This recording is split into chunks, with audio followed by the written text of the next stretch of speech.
Story 1. My cousin steals all my boyfriends just for fun, only to tell the whole family that they're no good and that she's more of a woman than me.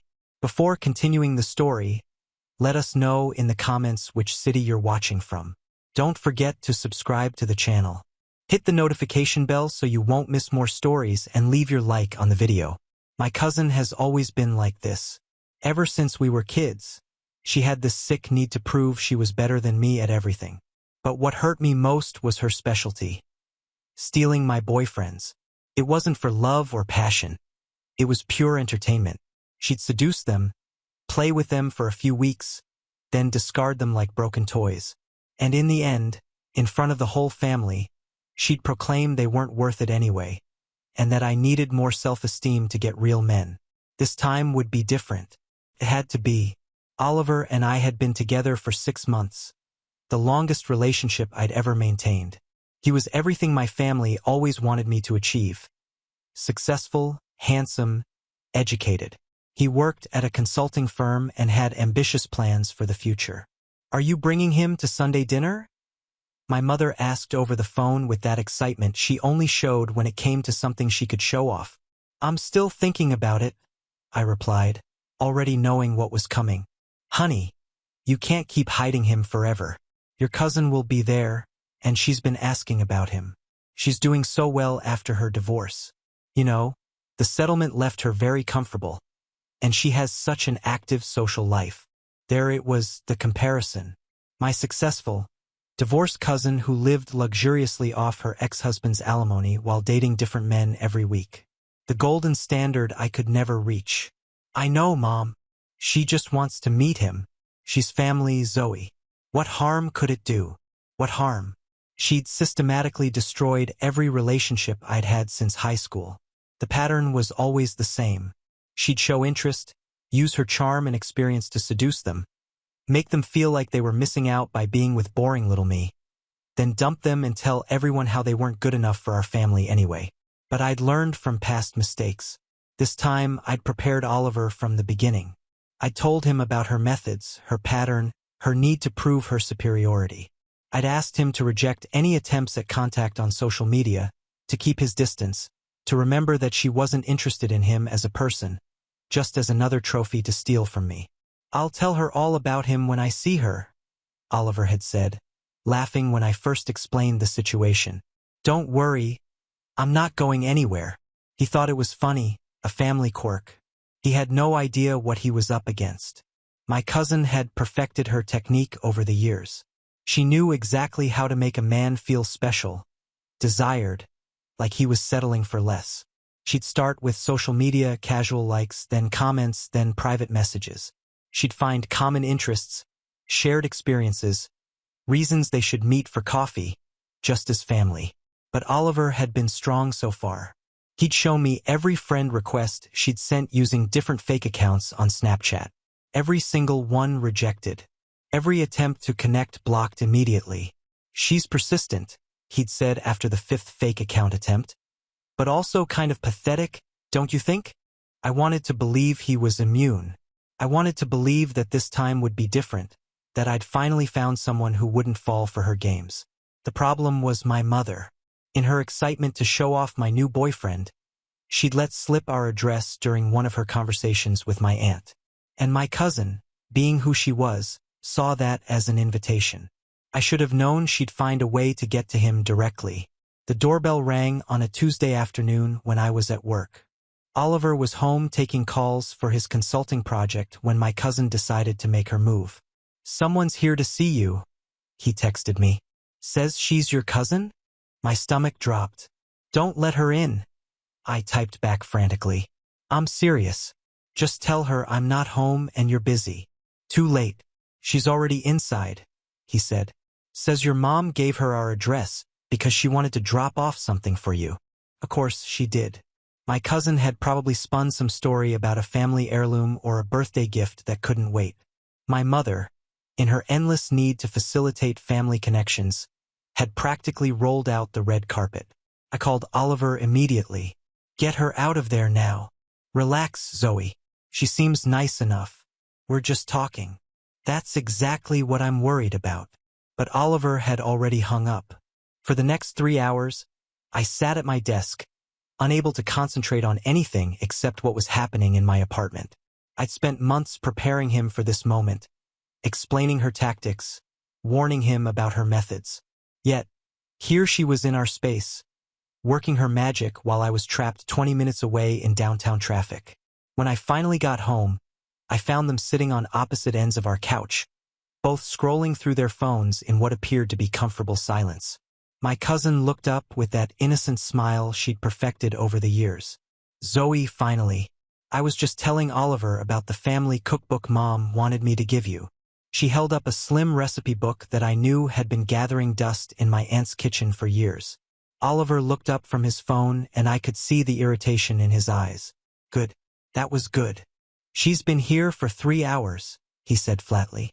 "I kept telling her you weren't home, but she insisted on waiting." "I just wanted to make sure you got this," my cousin said sweetly. "And I thought it would be nice to finally meet the man who's made you so happy." The way she said happy made it sound like a temporary condition she could easily remedy. "Well, now you've met him," I said, taking the cookbook. "Thanks for bringing this by." She didn't move.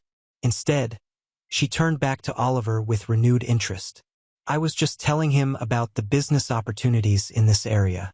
My ex-husband has connections all over the state, and I know Oliver is looking to expand his consulting work." My blood ran cold. She'd found his weakness, his ambition. In 3 hours, she'd managed to identify exactly what mattered most to him professionally and positioned herself as the key to his success. "That's really not necessary," I said quickly. "Oh, but it is," she continued, her eyes never leaving Oliver's face. "A talented man like this shouldn't be limited to local clients. I could make some calls." Oliver looked interested despite himself. "What kind of connections?" "Major corporations, government contracts, international firms, the kind of clients that could set you up for life." I watched as the seeds of temptation were planted. This was how she always started, not with flirtation, but with opportunity. She made herself indispensable first, seductive second. "I should probably get going," she finally said, standing up gracefully. "But Oliver, would you mind if I added you on social media? I'd love to share some of those contacts I mentioned." This was it, the moment I'd been preparing for. Oliver looked at me, then back at her, clearly torn between the professional opportunity and the promises he'd made to me. "I don't really use social media for business," he said carefully. "Oh, but everyone does these days. It's the only way to network effectively." She pulled out her phone. "Just add me on one platform. I promise I won't spam you with cat videos." She laughed at her own joke, and I saw Oliver's resolve wavering. The 3-hour conversation had worn him down, and the promise of career advancement was too tempting to ignore. "I guess just on LinkedIn would be okay," he said finally. My heart sank. It was such a small concession, but I knew it was the first crack in the wall. She'd gotten her foot in the door. Within a week, my cousin had become Oliver's unofficial business advisor. It started innocently enough. A LinkedIn message about a potential client, a shared article about industry trends. But soon Oliver was mentioning her in conversations daily. "Your cousin thinks I should consider expanding to the West Coast. She sent me this article about government contracting that's really interesting. Did you know she has an MBA from a top-tier school?" Of course she did. My cousin collected credentials the way other people collected stamps. Not because she was passionate about them, but because they made her more impressive to her targets. The breaking point came during dinner at my parents' house 2 weeks later. Oliver had been reluctant to go, claiming work stress, but my mother had insisted. She wanted to show him off to the extended family, and my cousin would obviously be there. "Oliver," my cousin exclaimed when we walked in, as if she hadn't been texting him daily. "I was just telling Uncle Pete about your expansion plans." My father looked impressed. "Expansion plans?" "It's just an idea," Oliver said modestly, but I could see he was pleased by the attention. "Oh, it's much more than that," my cousin continued. "I've already reached out to 3 potential investors from my network." "Oliver, did you get my message about the meeting next week?" "Meeting? This was the first I'd heard of any meeting. What meeting? I asked. Just a casual introduction, my cousin said smoothly. Nothing formal. But when opportunity knocks. She let the sentence hang in the air while the whole family looked at Oliver with new respect. Here was someone who was making things happen, taking action, building something bigger than himself, and my cousin was the one making it possible. After dinner, I cornered Oliver in the parking lot. Since when are you having business meetings with my cousin? It's not like that, Zoe. She's just trying to help. Help with what exactly? You've been doing fine on your own. Fine isn't enough anymore. The market is changing, and if I don't adapt, I'll get left behind. He ran a hand through his hair, frustrated. Look, I know you have issues with your cousin, but this is business. Personal feelings can't interfere with professional opportunities. Personal feelings? She systematically destroyed every relationship I've ever had. Maybe those guys just weren't strong enough to resist temptation, he said coldly. Maybe they were looking for an excuse to leave. The words hit me like a slap. This was exactly what she did. She made them question not just their relationship with me, but me as a person. She made them feel like they were settling, like they deserved better, like I was holding them back. So, that's what you think? That I'm holding you back? Oliver's expression softened slightly. No, that's not what I meant. I think you're being paranoid. Your cousin has been nothing but professional with me. Professional? That's how she always started. Pure business, legitimate opportunities, mutual benefit. The seduction came later, so gradually that her targets never saw it coming. Over the next few days, Oliver became increasingly absent. He was either at meetings she'd arranged, on calls with her contacts, or researching markets she'd suggested. When he was home, he was distracted, constantly checking his phone for her messages. She thinks I should consider opening a satellite office in Denver, he told me one evening, not looking up from his laptop. Denver? Since when do you want to live in Denver? It's not about living there. It's about market penetration, establishing a regional presence. He was using language I'd never heard from him before. Business jargon that sounded like it came straight from my cousin's mouth. Oliver, do you realize you've talked more about business with my cousin in 2 weeks than you've talked about anything with me? He finally looked up. That's not true. When's the last time we had dinner together? When's the last time we watched a movie or went for a walk or had a conversation about something other than your expansion plans? He opened his mouth to respond, then closed it. He couldn't remember either.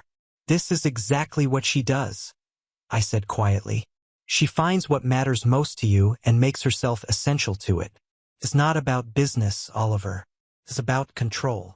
You're being ridiculous, he said, but there was less conviction in his voice than before. That night, I lay awake listening to him type messages on his phone. Even in the dark, I could see the glow of the screen. I could hear the soft ping of incoming texts. I didn't need to look to know who he was talking to. My cousin had found her way in. The first real breach came during what was supposed to be a romantic dinner.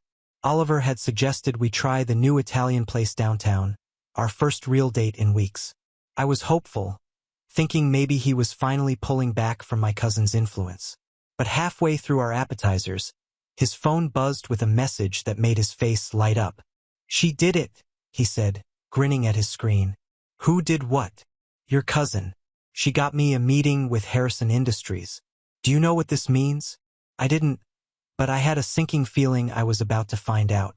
Harrison Industries is one of the biggest consulting contracts on the East Coast. They've been looking for a strategic planning partner for their expansion into emerging markets. He was talking faster now, animated in a way I hadn't seen in months.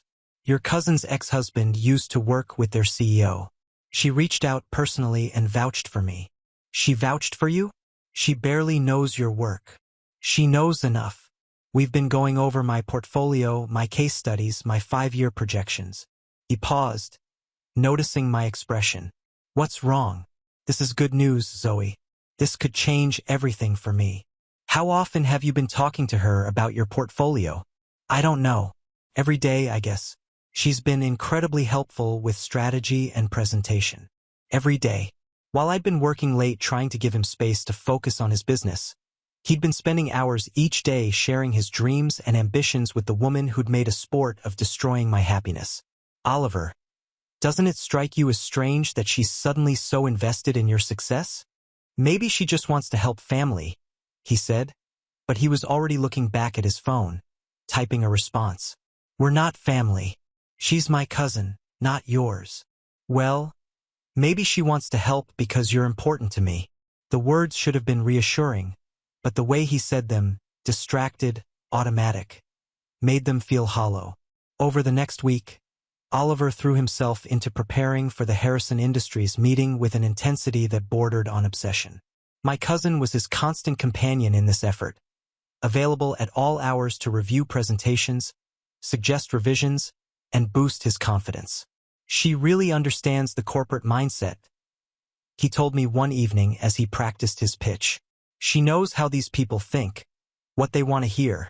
And what do they want to hear? Vision, innovation, someone who's not afraid to think big and take risks. I listened to him rehearse the same presentation 3 times, each iteration sounding more like something my cousin would say and less like something Oliver would naturally express. She was reshaping not just his business approach, but his entire professional identity.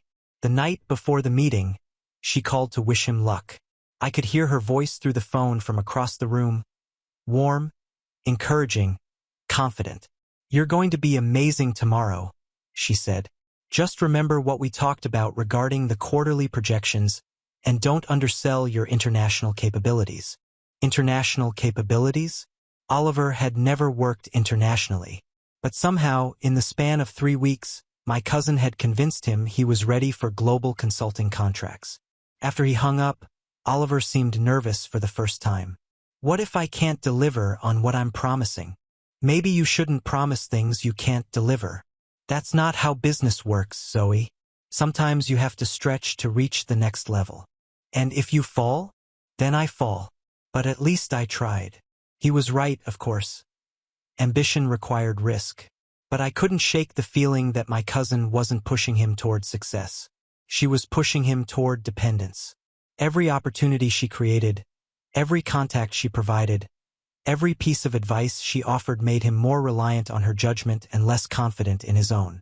The Harrison meeting went well. Too well, perhaps. Oliver came home that evening more excited than I'd ever seen him. They want to move forward, he said, spinning me around the kitchen. Not just with one project, but with a whole package deal. Your cousin was right. They're looking for someone who can handle multiple markets simultaneously. That's wonderful, I said, trying to match his enthusiasm.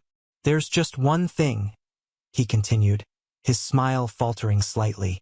They want to meet with your cousin directly. They're interested in her consulting on the cultural adaptation components. My stomach dropped. What does that mean? It means she'd be working with me on this as a partner. Essentially, a partner.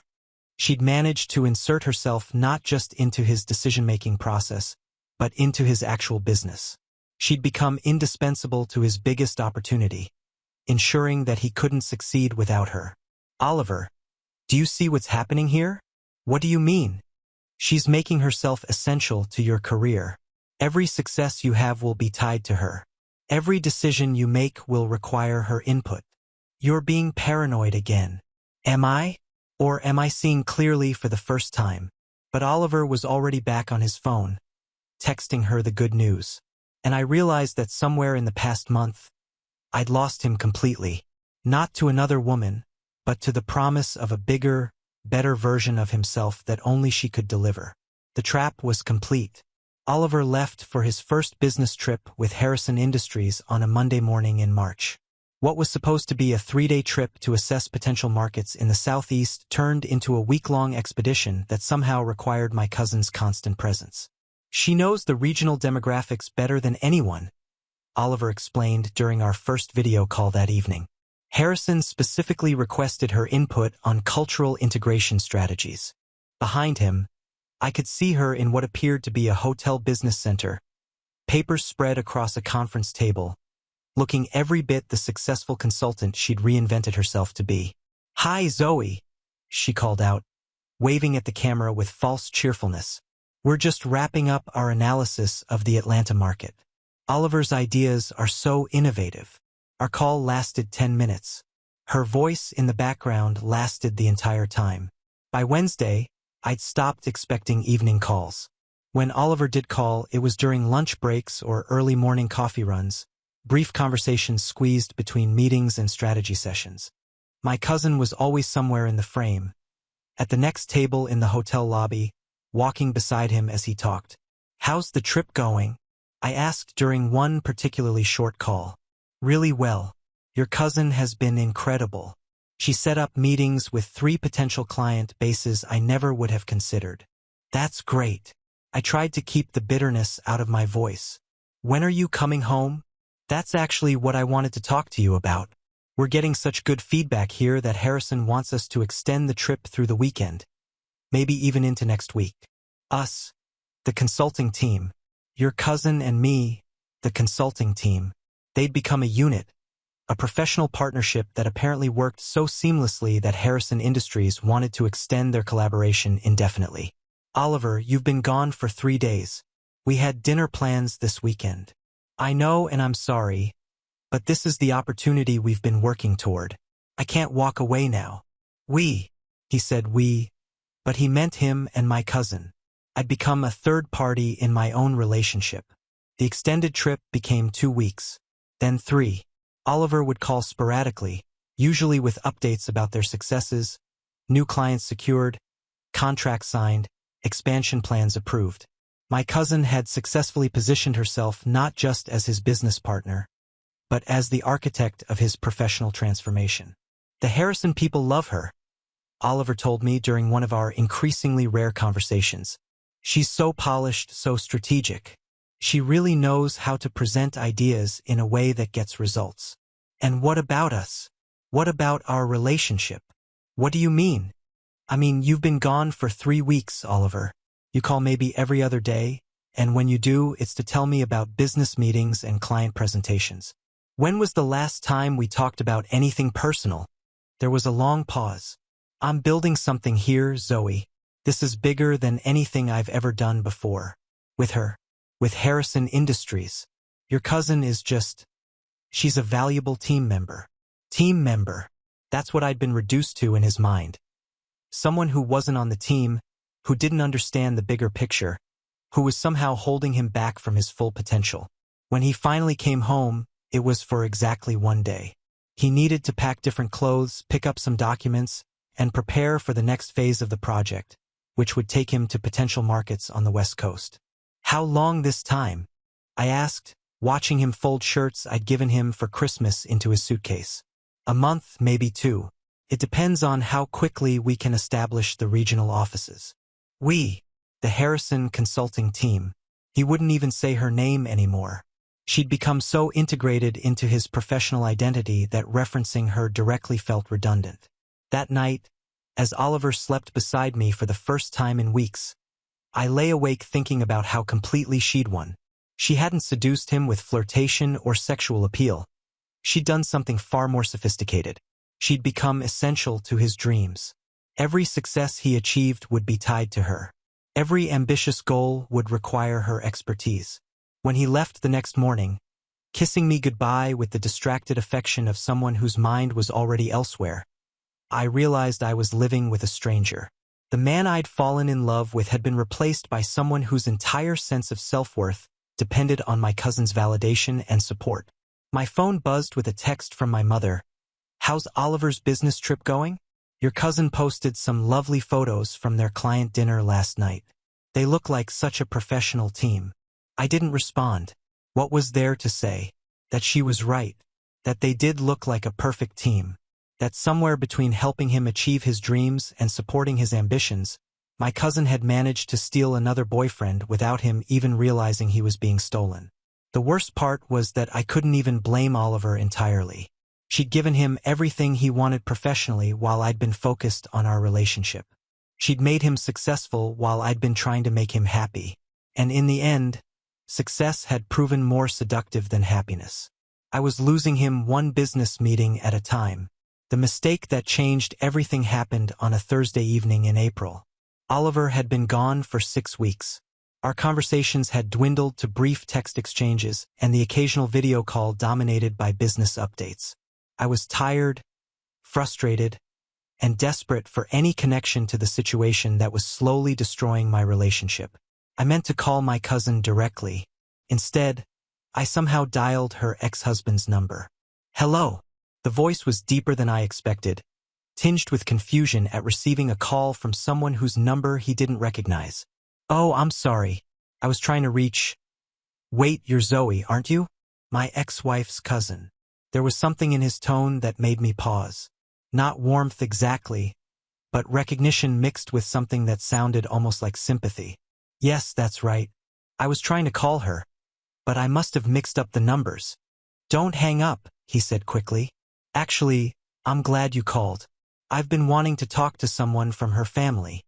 "About what?" "About what she's really up to these days with this business consulting thing?" My heart started beating faster. "What do you mean?" "Look, I don't know you well, but I know her and I know she doesn't give a damn about anyone's business success unless there's something in it for her personally." He paused. "She's been posting all these photos on social media, traveling around the country with some guy talking about their professional partnership. But the captions, they read like she's trying to make someone jealous." "Someone like who?" "Someone like you, I'm guessing." She always did get a kick out of stirring up family drama. The conversation lasted 20 minutes. Her ex-husband told me things I'd suspected but never confirmed. How she'd always needed to be the center of attention. How she'd sabotaged his relationships with friends and family. How she'd used his business connections not to help him succeed, but to control him. "She doesn't want your boyfriend, Zoe. She wants to prove she can take him. There's a difference." After we hung up, I sat in my apartment staring at the phone, processing what I'd learned. My cousin wasn't building a business partnership with Oliver. She was building a dependency. And once he was completely reliant on her professionally, she'd destroy him the same way she'd destroyed every other man who'd gotten too close to something she wanted. I was still sitting there when my door opened and my cousin walked in, clearly intoxicated and angrier than I'd ever seen her. "You called him," she said without preamble. "My ex-husband. I was trying to call you." "Bullshit." She dropped her purse and faced me with the kind of cold fury that comes with too much wine and too much truth. "You wanted to know what I was really doing with your precious Oliver." "And what are you really doing?" She laughed, but it wasn't a pleasant sound. "What I always do, cousin. What I've always done better than you. Taking what you want and making it mine. The mask of professionalism, of family loyalty, of helpful concern dropped completely. You think I give a damn about Harrison Industries, about Oliver's little consulting dreams? I'm doing this because you actually thought you could keep him away from me. He's not a game. Everything's a game, Zoe. And you always lose." She moved closer, swaying slightly, but maintaining that predatory confidence that had terrified me since childhood. "You want to know the truth? I could have had him the first day I walked into your apartment. Could have seduced him right there on your couch while you were at work. But that would have been too easy, too quick. I wanted you to watch it happen slowly. I wanted you to see exactly how little you mean to him when someone better comes along. You're sick. I'm successful. There's a difference." She pulled out her phone and showed me the screen. Photos from their latest business trip, the two of them at client dinners, hotel lobbies, conference rooms. "Look at these pictures, Zoe. Really look at them. He's happier with me in 3 months than he ever was with you in 6. The photos were devastating. Not because they were romantic, but because they showed exactly what she'd said. Oliver looking energized, confident, fulfilled in a way I'd never managed to inspire. "He thinks he needs me for business," she continued. "But pretty soon he'll realize he just needs me, period." That's when Oliver walked in. He'd come home early, planning to surprise me with a weekend together before his next trip. Instead, he walked into a scene that laid bare everything that had been happening behind his back. My cousin's expression changed instantly, the drunken honesty replaced by calculating damage control. But it was too late. Oliver had heard enough to understand exactly what kind of game he'd been drawn into. "How long have you been standing there?" she asked, her voice suddenly small. Long enough, Oliver said quietly. His face was pale, his expression unreadable. For the first time in my life, I watched my cousin struggle to regain control of a situation. She tried charm, then explanation, then indignation, but nothing worked. The truth was out, and even her considerable skills couldn't put it back in the box. Oliver looked at me, then at her, then back at me again. I need to think, he said finally, and walked out of the apartment. My cousin left without another word, and I was alone with the wreckage of everything I'd tried so hard to protect. Oliver didn't come home that night or the next. When he finally returned on Saturday afternoon, he moved through our apartment like a stranger, packing clothes and documents with mechanical efficiency. He wouldn't look at me directly, wouldn't engage in conversation beyond practical necessities. Where are you going? I asked, watching him fold shirts into his suitcase. Hotel downtown. I need space to think. Oliver, we should talk about what happened. What's there to talk about? His voice was flat, emotionless. Your cousin played me and I let her. End of story. That's not the end of the story. That's the beginning of us figuring this out together. He stopped packing and finally looked at me. His eyes held something I'd never seen before. Not anger, but disappointment so profound it felt like a physical blow. Zoe, she didn't just manipulate me professionally. She made me question everything about our relationship. Every conversation I had with her was designed to make me feel like I was settling for less, like I deserved better, like you were holding me back from my potential. But you know that's not true, do you? He sat heavily on the bed. For 3 months, I felt more excited about my future than I ever had before. More confident, more ambitious, more alive. And it was all built on a lie designed to hurt you. The worst part was that I could see his point. My cousin hadn't just stolen him. She'd given him a version of himself that felt bigger, stronger, more successful than the man who'd been content with our quiet relationship. So what happens now? Now, I have to figure out who I actually am when I'm not being manipulated by someone with an agenda. He closed his suitcase. And I can't do that here. Over the next 2 weeks, Oliver became a ghost in my life. He'd text occasionally, brief, polite messages about picking up mail or retrieving belongings. But the man who'd once called me during lunch breaks just to hear my voice had vanished completely. I tried reaching out, suggesting coffee dates or dinner conversations.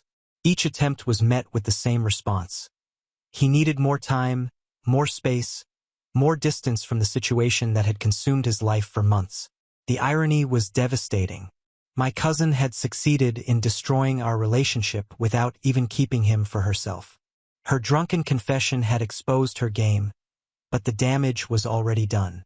Oliver couldn't separate his feelings for me from his humiliation at being manipulated, and I couldn't compete with the memory of how powerful she'd made him feel. I think we should meet his parents, I suggested during one of our rare phone calls, grasping for anything that might reconnect us to what we'd had before she'd entered our lives. That's not a good idea right now. Why not? We've been together for 8 months. It feels like the natural next step, Zoe. There was something final in his tone that made my stomach drop. I don't think there are going to be any next steps. The conversation I'd been dreading finally came on a Tuesday evening in May. Oliver called while I was making dinner for one, going through the motions of normal life while waiting for a resolution that was never going to come. I've been offered a position in Seattle, he said without preamble. Seattle. It's with a firm that specializes in international consulting. Nothing to do with Harrison Industries or anyone associated with that situation. Anyone associated with that situation. He couldn't even say my cousin's name anymore. I'm leaving next week. Oliver, you don't have to move across the country to get away from her. I'm not moving to get away from her. I'm moving to get away from the person I became when I was with her. And unfortunately, that includes getting away from you. The words hung in the air between us, final and irreversible. So that's it. 8 months together and you're just going to disappear. What we had was real, Zoe, but it got poisoned by something bigger than both of us. And I don't know how to fix that. Every time I look at you, I'm reminded of how easily I was manipulated. How quickly I abandoned what we had for the promise of something better. That wasn't your fault, wasn't it? She didn't force me to prioritize business over our relationship. She didn't make me ignore your concerns or dismiss your feelings. She just showed me what I wanted, and I chose it over you. There was nothing I could say to that because it was true. My cousin had been the catalyst, but Oliver had made his own choices every step of the way. After we hung up, I sat in my kitchen, surrounded by the remnants of the life we'd built together. His coffee mug still in the dish drainer, his favorite cereal still in the pantry, his spare phone charger still plugged in beside the bed. My cousin had won again, but this time the victory was hollow. She'd destroyed what we had, but she hadn't gained anything in return except the satisfaction of proving once more that she could take whatever she wanted from me. I was alone, but for the first time, so was she. 3 weeks after Oliver left for Seattle, I was sitting alone in Morrison's cafe downtown, staring at an untouched latte and trying to summon the energy to face another day. The cafe had become my refuge, a place where I could disappear into the background noise of other people's conversations and avoid the oppressive silence of my empty apartment. "Excuse me, but you look like you could use this more than I can." I looked up to find a man standing beside my table, holding out a small wrapped chocolate. He was probably in his early 30s with kind eyes and the sort of genuine smile that made you immediately trust him. "I'm sorry, the chocolate. It's from the bakery next door. Supposedly the best thing they make. You just look like you're having the kind of day that calls for emergency chocolate." Despite everything, I found myself almost smiling. That obvious, huh? I'm something of an expert in recognizing when someone needs a pick-me-up. "May I?" He gestured to the empty chair across from me. I nodded, grateful for any distraction from my own thoughts. He sat down and extended his hand. "I'm Alex. Zoe." I unwrapped the chocolate, which was indeed exceptional. "Thank you. You're right. It's been a rough few weeks. Want to talk about it?" Sometimes it helps to tell a stranger. There was something genuinely compassionate about him. None of the performative concern I'd grown accustomed to from well-meaning friends and family. Before I knew it, I was telling him everything. About Oliver, about my cousin, about the systematic destruction of yet another relationship I'd actually cared about. Alex listened without judgment, asking thoughtful questions that showed he was really hearing what I was saying. For the first time in months, I felt like someone understood the complexity of what I'd been through. "Your cousin sounds like a piece of work," he said when I finished. "But honestly, it sounds like your boyfriend wasn't strong enough for you anyway." "That's kind of you to say." "I'm not being kind. I'm being honest. Anyone who can be manipulated that easily, who can throw away a good relationship for the promise of professional advancement, you're better off without him." We talked for another hour about everything except my relationship drama. Alex was funny, intelligent, and refreshingly direct.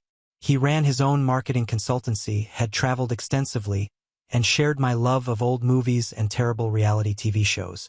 For the first time in weeks, I found myself laughing. "Zoe." The voice behind me made my blood run cold. I turned to find my cousin standing there, but she looked different somehow. Less polished, less confident, almost nervous. "Hi," I said carefully. "I didn't expect to see you here." But my cousin wasn't looking at me. She was staring at Alex with an expression I'd never seen on her face before, something that looked almost like fear. "Hello, Rebecca," Alex said quietly, his entire demeanor changing. The warmth disappeared from his voice, replaced by something cold and distant. I didn't know you were back in town," my cousin said, and I realized she was actually stammering. Rebecca, who had never been caught off guard by anything in her entire life, was completely flustered. "I've been back for a few months," Alex replied. "Not that it matters." The tension between them was so thick I could practically touch it. My cousin Rebecca apparently looked like she wanted to flee, but also like she couldn't bear to leave without saying something. "Alex, I don't." His voice was firm, but not angry, just final. "We have nothing to discuss." "But Rebecca, we have nothing to discuss," he repeated, turning back to me as if she wasn't there. For the first time in my entire life, I watched my cousin retreat. She stood there for another moment, clearly struggling with the unprecedented experience of being dismissed, then turned and walked away without another word. I stared after her, stunned. "Well?" Alex said, taking a sip of his coffee as if nothing had happened. "That was unexpected. My cousin used to. A long time ago." He looked at me with a mixture of amusement and something else I couldn't identify. "I take it she didn't mention me. Should she have?" "Probably not. Ancient history and all that." But there was something in his eyes that suggested it wasn't quite as ancient as he was pretending. "Alex, what just happened here?"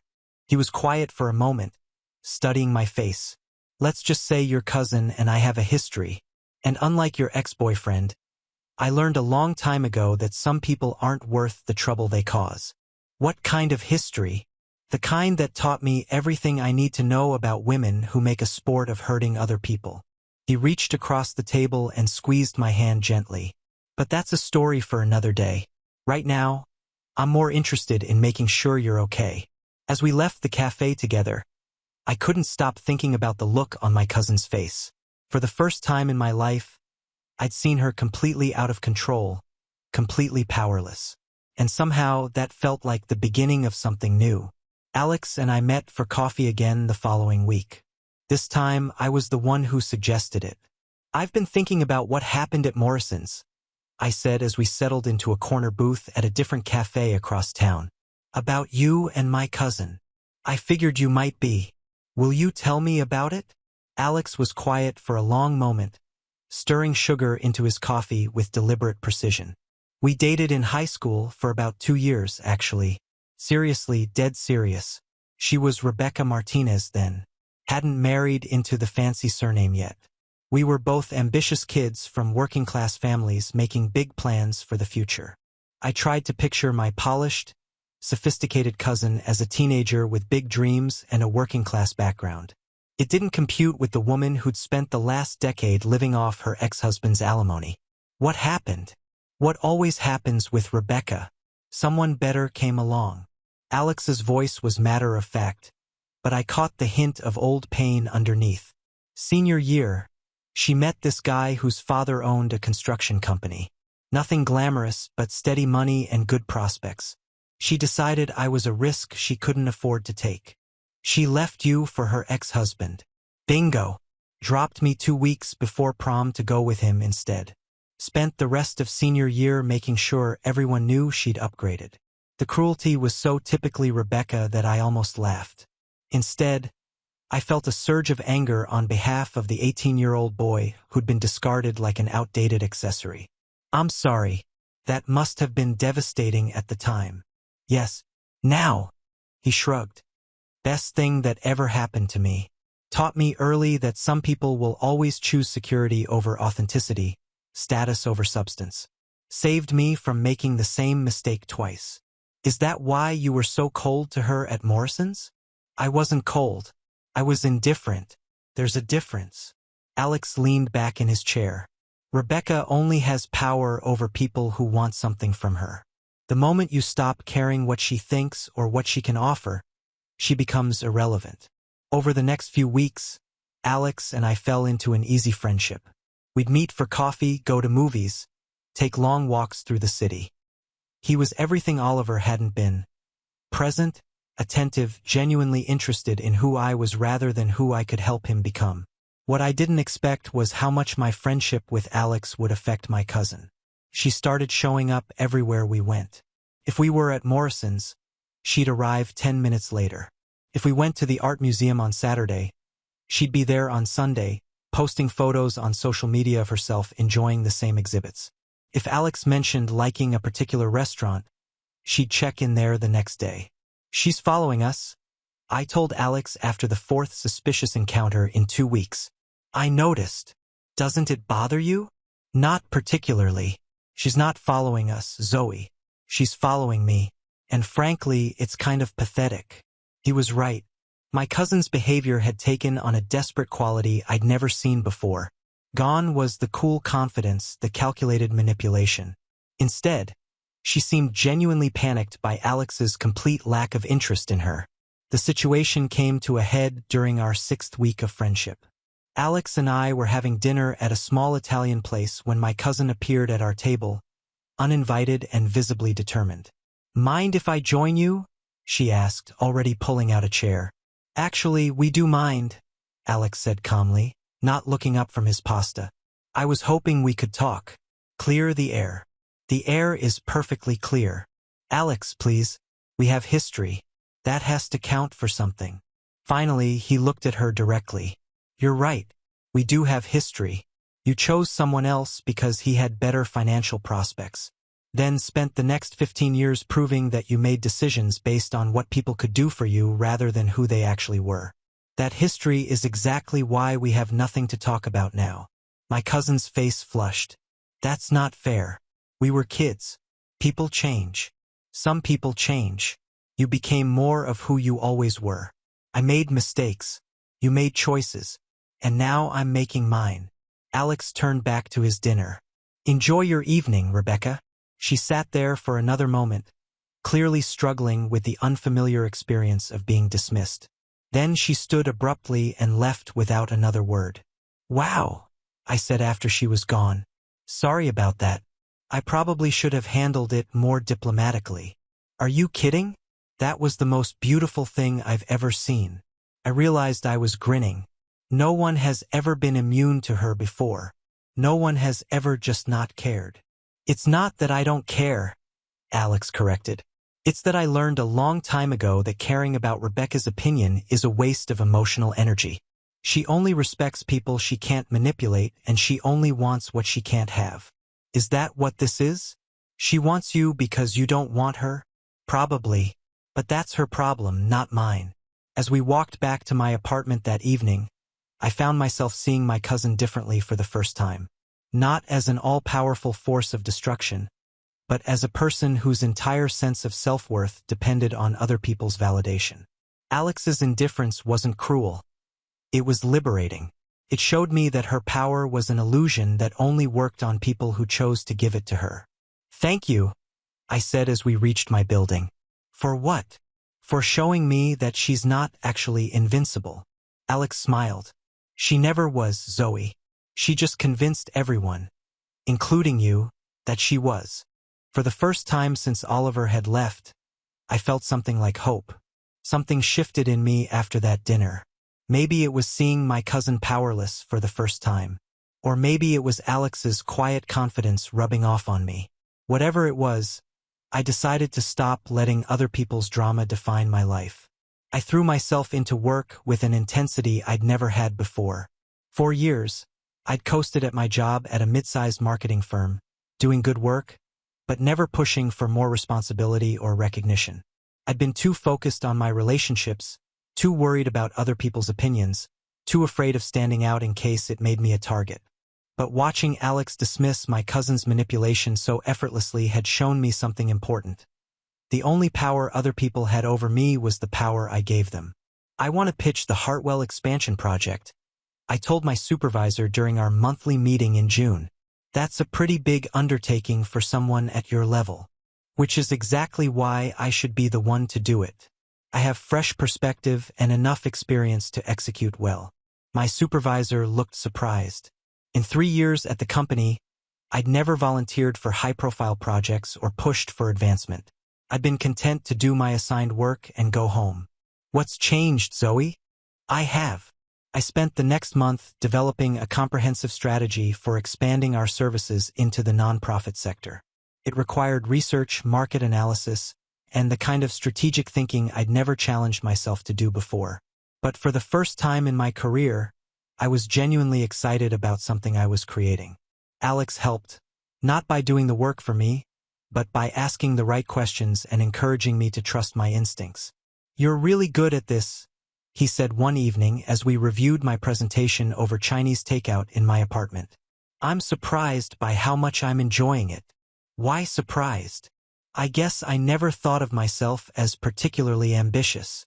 "Maybe you just never had the space to be ambitious before." He was right. Between managing my cousin's interference and trying to maintain relationships that were constantly under attack, I'd never had the mental or emotional energy to focus on my own goals. The Hartwell presentation went better than I'd dared to hope.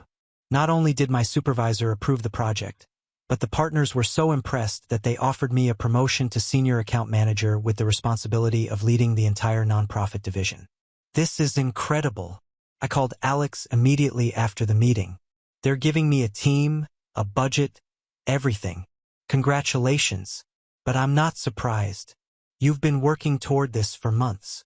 I've been working toward this for years without realizing it. That weekend, Alex and I celebrated at a rooftop bar downtown. As we watched the sunset over the city, I felt more like myself than I had in years. Can I ask you something?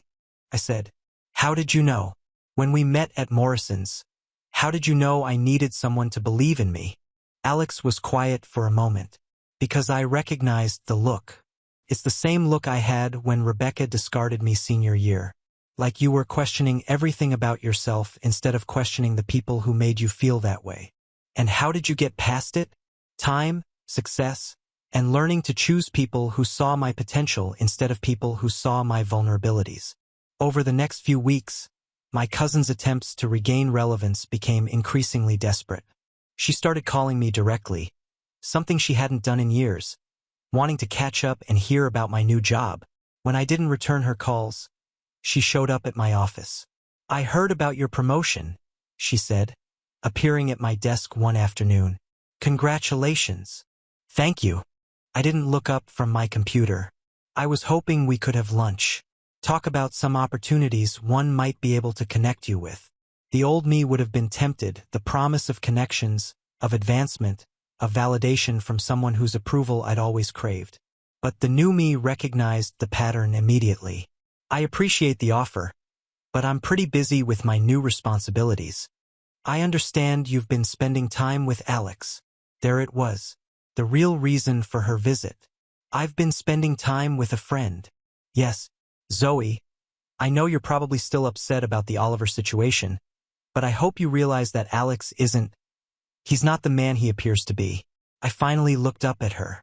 And what kind of man does he appear to be? Successful, stable, someone you can count on, and he's not those things. My cousin shifted uncomfortably. He's complicated. Our history is complicated. Your history is that you chose someone else because you thought he had better prospects, and now you can't stand that he's successful without needing you. The words hung between us, and for a moment, I saw something like recognition flash across her face. That's not what happened, isn't it? She left without answering, and I realized something profound had shifted. For the first time in our entire relationship, I had been the one in control of the conversation. I had been the one who saw through the manipulation and called it out directly. That evening, Alex and I had dinner at his apartment for the first time. It was a beautiful space, modern but warm, filled with art and books and the kind of thoughtful details that spoke to someone who'd built a life rather than simply acquired one. This is lovely, I said, looking around. Thanks. I bought it last year after my company went international. International? We opened offices in London and Toronto. Nothing huge, but growing steadily. I realized how little we talked about his work, how much our conversations had focused on everything else. Unlike Oliver, Alex never seemed to need external validation for his success. I've been so focused on my own career stuff that I never asked much about yours. I prefer it that way. Honestly, success is more meaningful when it doesn't require an audience. As we cooked dinner together, I found myself thinking about how different this felt from any relationship I'd ever had. There was no competition, no insecurity, no need to prove anything to anyone. Just two people who genuinely enjoyed each other's company. Your cousin came to see me yesterday, Alex said casually as we sat down to eat. At my office. She wanted to discuss mutual business opportunities. I laughed despite myself. Let me guess. She has connections that could help your international expansion, something like that. She seemed surprised when I told her I wasn't interested in shortcuts. What did you tell her? The truth. That I'd rather succeed slowly on my own terms than quickly on someone else's. It was such a simple philosophy, but it represented everything my cousin had never understood about building a genuine life versus building an impressive facade. For the first time, I was with someone who valued authenticity over advancement. and it was changing everything about how I saw myself and what I wanted from the future. The confession came on a Thursday evening in August, 3 months after we'd met at Morrison's Cafe. Alex and I were walking through the botanical gardens downtown, something that had become our weekly tradition. The summer air was warm and heavy with the scent of blooming jasmine. And for once, we weren't talking about work or my cousin or anything complicated, just enjoying each other's company in comfortable silence. "Zoe," Alex said as we stopped beside the fountain at the center of the garden. "There's something I need to tell you." Something in his tone made me look at him more carefully. He seemed nervous, which was unusual for someone who'd always been so steady and sure of himself. "What is it?" "I'm falling in love with you." The words hung in the air between us, simple and honest and completely without pressure. He wasn't asking me to say it back or demanding immediate reciprocation. He was just telling me the truth. "Alex, you don't have to say anything right now," he continued quickly. "I know you're still processing everything that happened with Oliver. Still figuring out who you are when you're not defending yourself against other people's manipulation. I just wanted you to know where I stand." I stared at him, overwhelmed by the directness of it. No games, no strategic timing, no hidden agendas. Just a man telling a woman how he felt and giving her space to figure out how she felt in return. "Can I ask you something?" "Why now? Why tell me this now?" Alex smiled. "Because hiding it was starting to feel dishonest.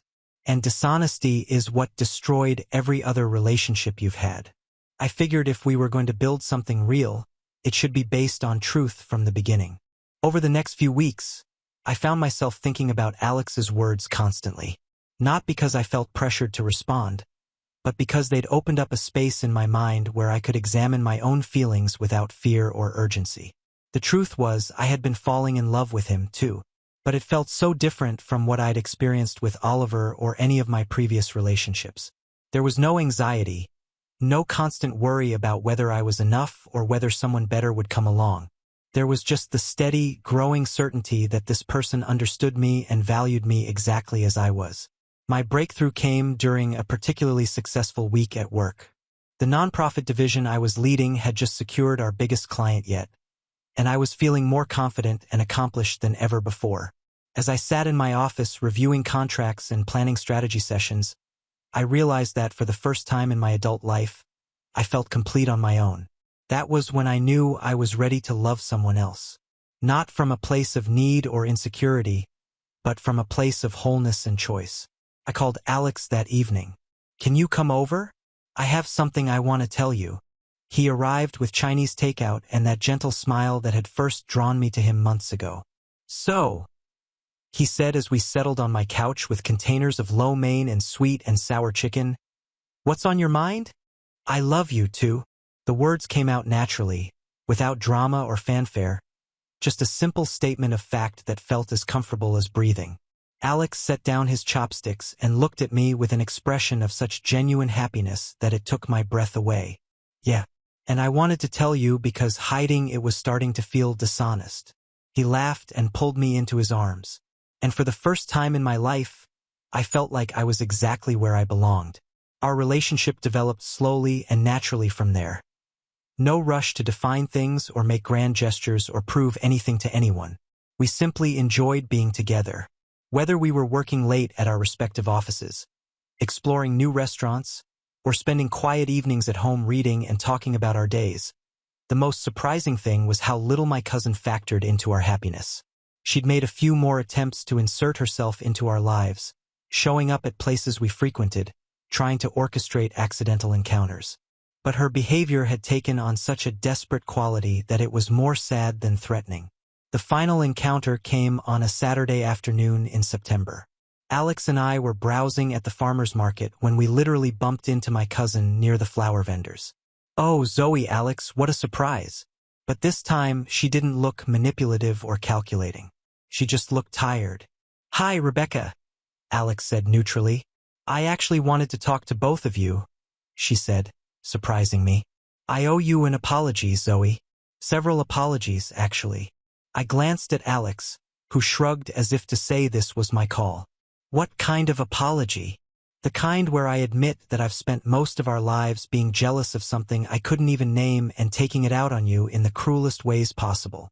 It was the closest thing to self-awareness I'd ever heard from my cousin. What changed? I asked. She looked at Alex, then back at me. Watching someone choose authenticity over opportunity, I guess.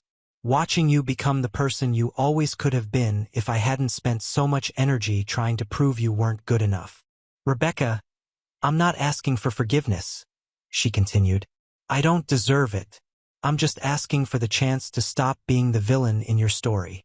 Alex and I exchanged another look. There was no manipulation in her voice. No hidden agenda that I could detect. Just someone who'd finally recognized the cost of her own behavior. Okay, I said finally. We can try that.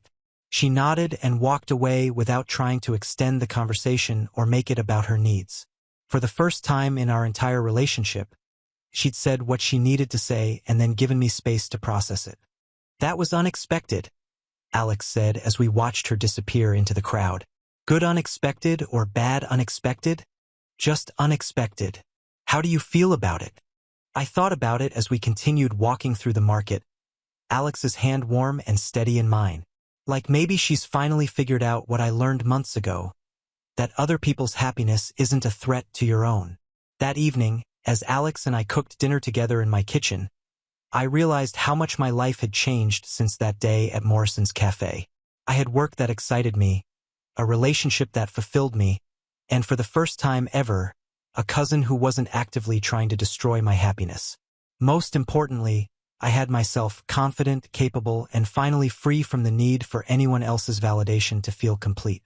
We got married on a quiet Saturday morning in October, exactly 1 year after Oliver had left for Seattle. It wasn't a grand affair, just us, a justice of the peace, and 2 friends as witnesses in the small courthouse downtown. Alex had suggested something bigger, but I'd wanted something that was entirely ours, free from the performance and drama that had characterized so much of my past. Are you sure you don't want your family there? Alex had asked when we were planning. I want the people who've supported us to be there. That's you, me, Sarah from work, and your business partner, Tom. Everyone else can find out later. We'd planned to tell our families after a quiet honeymoon weekend, but my cousin had other ideas. I was signing the marriage certificate when I heard familiar heels clicking across the courthouse lobby. My heart sank as I looked up to see my cousin striding toward us in a dramatic red dress that was entirely inappropriate for a Tuesday morning courthouse wedding. I can't believe you didn't tell anyone, she announced, loud enough for everyone in the building to hear. Your own family had to find out from social media posts. I looked at Alex, confused. We hadn't posted anything on social media. Sarah posted a photo of us signing the papers, Alex explained quietly. She tagged you. My cousin was in full performance mode now, drawing attention from court clerks and other couples waiting for their ceremonies. This is so typical of you, Zoe. Always sneaking around, always hiding things from the family. She turned to Alex with exaggerated concern. I hope you know what you're getting into. She's always been secretive. But something remarkable happened. Instead of the usual audience of impressed onlookers, people just looked annoyed at the disruption. The courthouse staff continued their work. The other couples waiting for ceremonies ignored her completely. Even the justice of the peace seemed more irritated than impressed by her dramatic entrance. Rebecca, Alex said calmly, we chose a small ceremony because that's what we wanted. It wasn't personal. Everything is personal when it comes to family. Then maybe you should have been the kind of family member who gets invited to important occasions, I said, surprising myself with my directness. My cousin's mouth fell open. She was clearly expecting either apologies or arguments, not calm confidence. I came here to celebrate with you, she said, her voice losing some of its theatrical quality. Then celebrate, I replied. But don't make our wedding about your feelings. For a moment, we all stood there in silence. Then my cousin did something completely unexpected. She laughed. Not her usual calculated laugh designed to regain control, but something that sounded almost genuine. You know what? Fair enough. She stepped forward and, to my amazement, gave me a proper hug. Congratulations, Zoe. You found a good one. She turned to Alex and extended her hand. Take care of her. And thank you for showing me what it looks like when someone chooses authenticity over opportunity. With that, she walked away, leaving us to finish our ceremony in peace. That was, Alex began. Different, I finished. She's really trying to change. Are you okay with her being here? I thought about it as we posed for photos with Sarah and Tom, as we signed the final paperwork, as we walked out of the courthouse as husband and wife. Actually, yes, it feels right that she witnessed this. She was part of the journey that brought us together, even if she didn't mean to be. Our honeymoon was a weekend in a cabin upstate. Quiet, simple, and perfect. We hiked during the day and cooked together in the evenings, talking about our plans for the future and marveling at how different this felt from any relationship either of us had ever had. No drama, Alex said on our last evening as we sat on the porch watching the sunset. No games, no one trying to prove anything to anyone else. Just us. Just us. 6 months later, I received a wedding invitation in the mail. My cousin was getting married again, this time to a man she'd met in a grief counseling group after her father's death. The wedding was small, tasteful, and apparently based on something real rather than strategic. Are you going? Alex asked when I showed him the invitation. I think so. You, if you want me there. The wedding was lovely. My cousin looked genuinely happy in a way I'd never seen before. Not performatively happy or strategically happy. Just content. Her new husband was quiet and kind, the sort of person who clearly valued her for who she was rather than what she could do for him. During the reception, she approached Alex and me at our table. Thank you for coming, she said simply. Thank you for inviting us. I wanted to tell you both something. She took a breath. I've been in therapy since last year, working through some things. How's that going? I asked. Hard but necessary. She looked at Alex. My therapist helped me understand that I was never actually competing with you, Zoe. I was competing with my own insecurity. You were just the convenient target. I appreciate you telling me that. I also wanted you to know that I'm genuinely happy for you both. You have something real, and that's rare. As Alex and I drove home that evening, I reflected on how much had changed since that day at Morrison's Cafe when a kind stranger had offered me chocolate and changed the entire trajectory of my life. Oliver had eventually reached out 6 months after our wedding. He was doing well in Seattle, had met someone new, and wanted to apologize for how things had ended between us. I'd accepted his apology and genuinely wished him well. Some relationships end not because anyone is evil, but because people are human and make mistakes when they're confused or scared. My cousin had found her own version of happiness with someone who appreciated her intelligence and drive without needing her to prove her worth through manipulation and control. My mother had eventually adjusted to the idea that I was capable of making good decisions without her guidance or comparisons to other family members. And Alex and I had built something that neither of us had ever experienced before. A relationship based on mutual respect, genuine affection, and the radical idea that love shouldn't require strategy or defense. Looking back, I realized that my cousin's pattern of destruction had been a twisted gift. Each relationship she'd sabotaged had taught me something important about what I didn't want, about the difference between being chosen and being settled for, about the importance of building a life that didn't depend on anyone else's approval or validation. Most importantly, it had taught me that the only person who could really destroy my happiness was me. By accepting treatment I didn't deserve, by staying in situations that diminished me, by believing that I needed to compete for love instead of simply being worthy of it. My cousin had spent years proving she could take whatever she wanted from me. But in the end, the most valuable thing she'd given me was the knowledge that no one could take anything I didn't give them permission to take. And I'd finally learned to stop giving that permission. Now on to the next story. Story 2. I told my husband I missed the days when men were men, so he left without a fight. Now he's opening a bakery with his new girlfriend. Our daughter's helping him decorate cupcakes.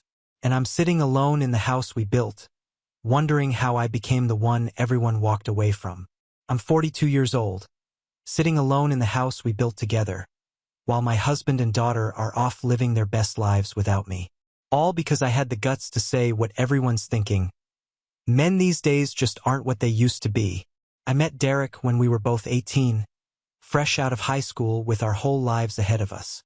He was my first real boyfriend, my first everything. I'd been around the block a few times, but for him I was his first and only. Maybe that should have been my first clue. What kind of man doesn't explore his options? But he was tall, good-looking, and had potential. So I locked it down. Fast forward 24 years, and we've built what I thought was a perfect life. Good jobs, a nice house in the suburbs, and our daughter Maddie, who just turned 18 and is heading to college soon. From the outside, we were that couple everyone envied. But behind closed doors, that's where the cracks were showing. Don't get me wrong, Derek isn't some total loser. He's tall, works out regularly, can fix things around the house, and knows his way around a car engine. He used to box and still does those cage fighting classes as a hobby. On paper, he checks most of the manly boxes, but the little things started adding up over the years. And honestly, I couldn't just ignore them anymore. For starters, the man bakes, not just the occasional birthday cake. I'm talking sourdough bread from scratch, fancy French pastries, the works. He's got more baking equipment than I do, and he actually uses those stupid little measuring spoons for everything. Who has time for that? And the cooking, making homemade pasta on a Tuesday night like we're on some Food Network show. It's excessive, and it's not what real men spend their time doing. Then there's the drinking thing. He just doesn't ever. Not a beer while watching the game.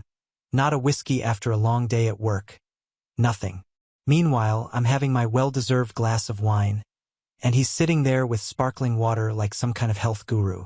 It's awkward when we're out with friends and he's the only guy at the table not drinking. People notice these things. But the music, that's what really gets under my skin. My husband, this 6'2" former boxer, listens to Taylor Swift and Ariana Grande and that weird girl, Charlie something willingly. He says it started because of Maddie playing it in the car, but I've caught him listening to Lover Alone in his home office. It's not right, and he knows all the words, too. Between us, it's like living with two teenage girls sometimes. Oh, and his car.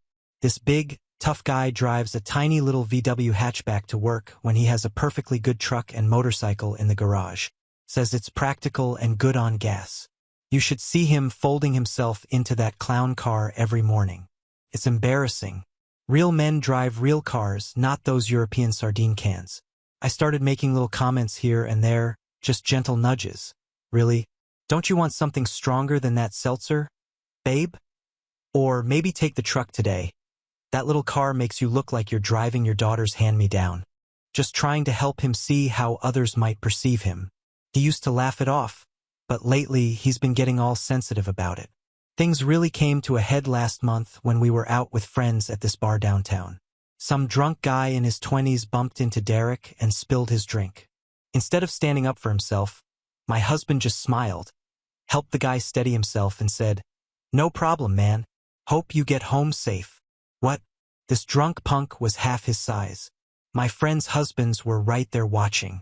I could see the look they exchanged.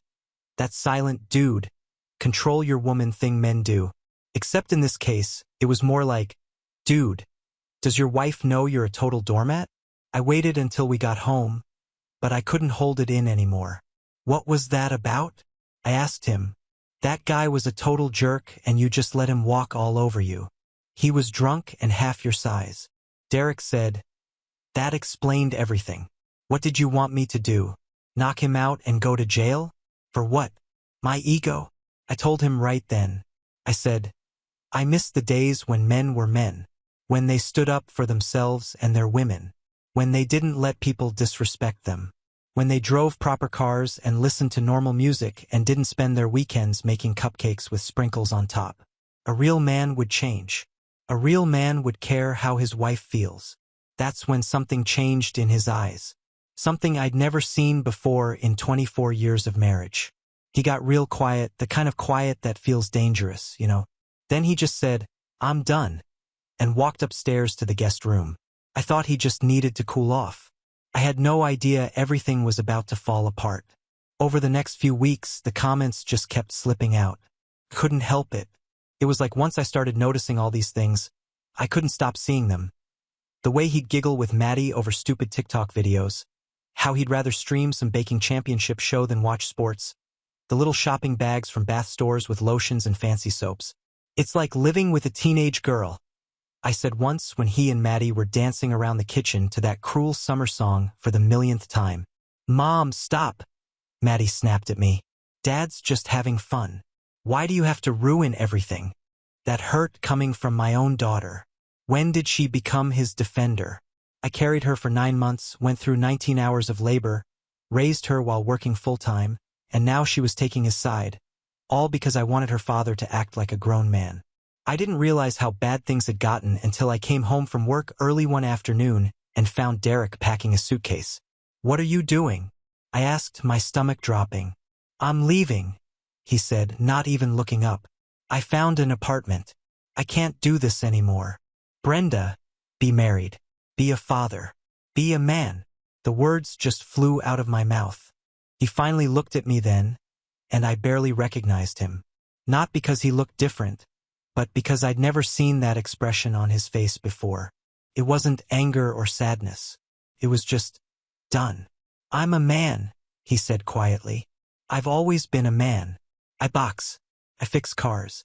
I provide for this family. I've never cheated. Never laid a hand on you. Never missed a mortgage payment. But that's not enough for you, is it? Because I also bake. I listen to pop music. I avoid pointless fights. I drive an efficient car. These things don't make me less of a man. They make me a complete person. And I'm done apologizing for it. So, you're just walking out on your family? That's your solution. I was screaming now, panic rising in my chest. Maddie's 18. She knows where to find me. And you? He paused, zipping up his suitcase. He said, you don't want me. You want some stereotype that doesn't exist. I can't be that for you. And just like that, he left. Walked out the door with one suitcase. Like our 24 years together meant nothing. I was in shock. This wasn't supposed to happen. He was supposed to see I was right. Man up and change, not walk away. I called him that night, ready to negotiate. We can go to therapy, I offered. Both of us to work through our issues. My only issue is that my wife doesn't accept me for who I am, he said. Are you going to therapy to work on that? I was speechless. The audacity. I'm willing to go to therapy to help you understand what I need in a husband, I managed to say. He actually laughed. Goodbye, Brenda, and hung up. The worst part came 3 days later when Maddie announced she was going to stay with her dad on weekends. His apartment is closer to my work anyway, she said, not meeting my eyes. And he needs help setting up. So, you're choosing him? I couldn't believe this betrayal after everything I've done for you. I'm not choosing anyone, Mom. But Dad's alone right now and you're you. You've always been tough. He needs the support more. I wanted to scream that I needed support too. That my husband had just abandoned me. But the words stuck in my throat. How had I become the villain in my own home? The weeks that followed were a blur of anger, confusion, and, though I hate to admit it, fear. Suddenly, I was alone in our 4-bedroom house, rattling around like a pea in a can. Friends called less. Maddie texted instead of visiting. Derek communicated only through email, cold and formal messages about bills and logistics. I tried dating apps, thinking I'd show him what a real man looks like. But the men I matched with were either crude meatheads or soft, sensitive types worse than Derek. One guy actually told me I seemed intense after I explained what had happened with my marriage. Intense for having standards. I deleted the apps after 2 disastrous dates. Meanwhile, through Maddie's reluctant updates and social media, I caught glimpses of Derek's new life. He joined a boxing gym closer to his apartment. He was taking Maddie to concerts. He'd even started some cooking class where everyone brings dishes from their heritage. Dad seems really happy, Maddie mentioned one night when she stopped by to pick up more clothes. The words felt like a slap. Well, good for him, I snapped. Must be nice to abandon your family and responsibilities and just do whatever makes you happy. Maddie looked at me with an expression that reminded me so much of her father. He didn't abandon us, Mom. He left you. There's a difference. And maybe he's happy because for the first time in years, nobody's criticizing everything he does. I wanted to argue, to defend myself, but something stopped me. A tiny voice somewhere deep inside whispered, "What if she's right?" 3 months after Derek left, I ran into Maria from my old college dorm at the grocery store. We weren't close anymore, but we followed each other on Facebook and exchanged birthday wishes each year. The standard acquaintanceship. "I heard about you and Derek," she said, her cart blocking mine in the cereal aisle. "Such a shame.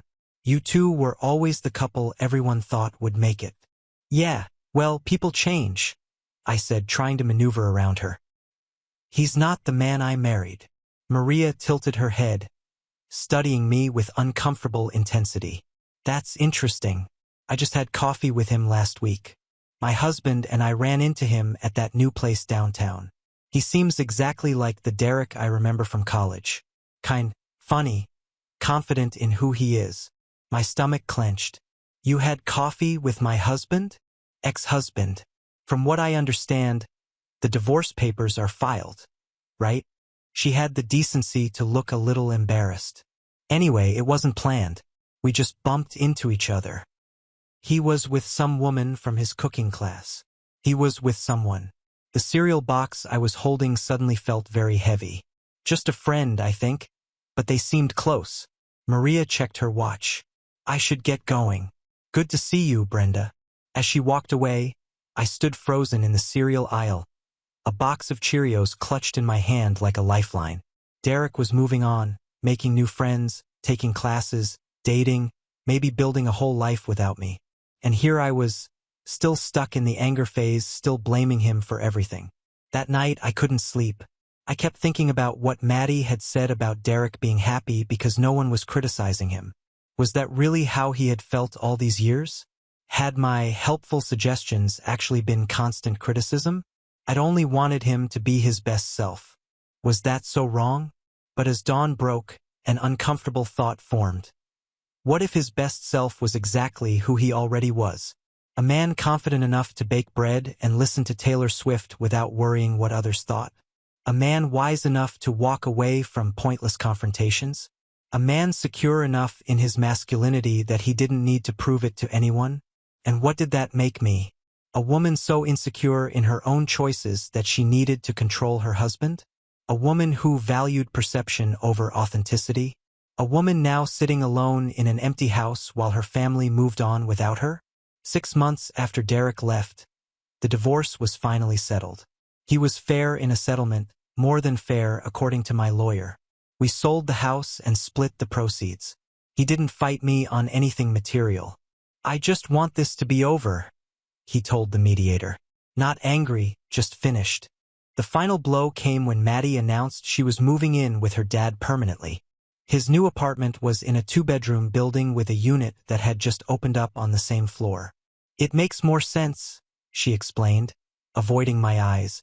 "I'll be closer to school, and Dad needs someone. You've always been so independent, Mom." Independent? Was that what people saw when they looked at me? Not strong or confident, but isolated. When had independent become a euphemism for alone? I moved into a condo closer to work, half the size of our family home, but still too big for just me. I arranged my furniture, hung my pictures, and tried to create a space that felt like home. But something was missing, and it wasn't just Derek and Maddie. Then came the day I ran into them at the farmer's market. I'd gone on a whim, thinking fresh air might do me good. And there they were, Derek, Maddie, and a woman I didn't recognize, laughing together at a bakery stall. They hadn't seen me yet. I could have slipped away, avoided the whole awkward encounter, but I couldn't move, transfixed by the scene before me. Derek looked different, not physically. He was still tall, still fit, still handsome in that understated way that had attracted me 24 years ago.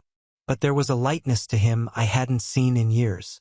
He was smiling, really smiling, the kind that reaches your eyes. And Maddie.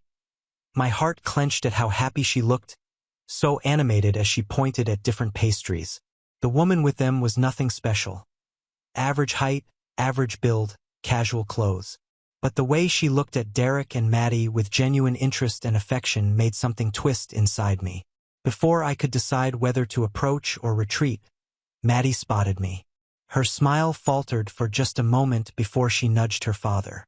Derek turned, saw me, and his expression shifted to something carefully neutral. "Mom, what are you doing here?" Maddie called, waving me over. There was nothing to do but join them. "Just picking up some things?" I said, wishing I'd worn something nicer than yoga pants and an old sweater. "Hi, Brenda," he nodded. Then, remembering his manners, he gestured to the woman beside him. "This is Julia. Julia, this is Maddie's mom, Brenda." "It's nice to meet you," Julia said, offering her hand. Her grip was firm, her smile genuine. "I've heard so much about you." "I bet you have," I thought bitterly, but forced a smile. "All good things, I hope." An awkward silence fell. Derek cleared his throat. "Julia and I met at that cooking class I started taking. She's a fantastic baker." "I'm learning from him, actually," Julia laughed. "Your ex-husband is something of a star in our class. His sourdough is legendary." "Is it?" I said, hating how strange my voice sounded. "He always did enjoy his little hobbies." Maddie shot me a warning look, but Derek just smiled. Not the tight, forced smile I was used to seeing in our final years together, but a relaxed one. "Actually, I'm thinking of turning this hobby into something more," he said. "Julia's helping me put together a business plan for a small bakery cafe. Nothing fancy, just a neighborhood place specializing in artisanal bread and pastries. Dad's going to quit his job and everything." Maddie chimed in, her pride evident. "He's already talked to the bank about a loan." I stared at them, trying to process this information. Derek, my practical, play-safe Derek, was quitting his stable career to open a bakery with this woman's help, and Maddie knew about it before me. "Well," I managed, "that sounds risky." "Life's too short not to take risks for the things that make you happy," Derek said simply. "I think I finally understand that." His words hung in the air between us, heavy with meaning. I wanted to say something cutting that would puncture this bubble of contentment they'd created without me. But looking at the three of them, my ex-husband, my daughter, and this woman who'd stepped into the space I left behind, the fight suddenly drained out of me. "I should go," I murmured. "Good luck with the bakery." I turned and walked away before they could respond, tears blurring my vision. It wasn't supposed to be like this. He was supposed to fall apart without me, realize what he'd lost, come crawling back. Instead, he was thriving, reinventing himself, taking chances, surrounded by people who supported him exactly as he was. And here I was, alone with my rigid expectations and outdated ideals, watching from the sidelines as life went on without me. As I drove home to my empty condo, a memory surfaced from our early days together. Derek and I, barely 20, dancing in the kitchen of our first apartment to some cheesy 90s song. Both of us laughing, neither caring how we looked or what anyone would think. When had I stopped dancing? When had I started caring so much about appearances, about fitting into some arbitrary mold of what men and women should be? The truth hit me with devastating clarity. I hadn't lost Derek because he wasn't man enough. I'd lost him because I wasn't secure enough to love him for who he really was. By the time I'd parked my car, another realization had formed. Maybe the problem hadn't been Derek all along. Maybe it had been me.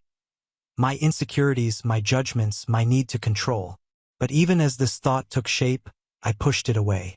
It was easier to blame him, to blame society, to blame anyone but myself. "It's not fair," I whispered to my empty condo. I just wanted what everyone wants. A real man, a normal life. But as my words echoed in the silence, they sounded hollow, even to my own ears. Because the truth was, I had a real man. A man secure enough to be himself, to enjoy the things he enjoyed without worrying about gender stereotypes. A man kind enough to avoid unnecessary conflicts, wise enough to choose his battles. A man strong enough to walk away when he wasn't valued. And I'd thrown it all away because he didn't fit some outdated idea of masculinity I'd clung to. A year after our divorce, I received an invitation to the grand opening of Derek's Daily Bread, his new bakery cafe. The invitation wasn't from Derek. It was from Maddie, who'd added a personal note. "I think it would mean a lot to Dad if you came. He's really proud of this place." I almost threw it away. What was the point in torturing myself watching Derek succeed in his new life with his new girlfriend? But curiosity, and if I'm honest, a lingering hope of reconnection, won out. The bakery was everything I would have mocked before. Cozy, artisanal, with hand-painted signs and potted herbs in the windows.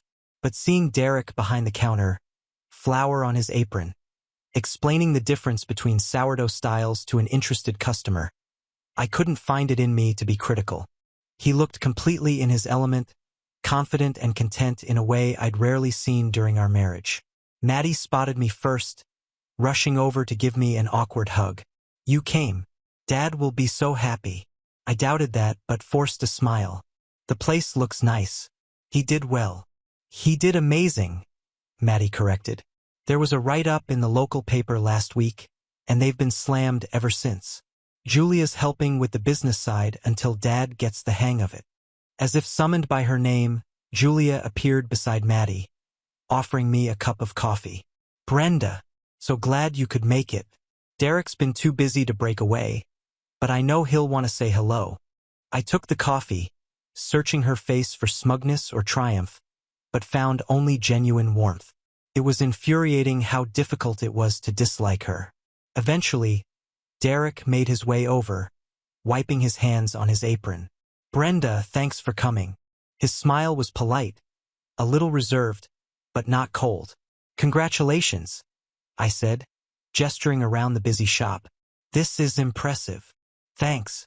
It's been a lot of work, but it feels right." He paused, seeming to choose his words carefully. "I never would have had the courage to do this if things hadn't changed. If I hadn't driven you away," he meant. The unspoken words hung between us. "You seem happy," I offered, and was surprised to find I meant it. "I am," he said simply. "I hope you are too." But I wasn't. That was the brutal truth I couldn't escape as I watched my ex-husband in his new life. While he had blossomed after our separation, I had withered. My rigid ideas about who he should be had cost me everything.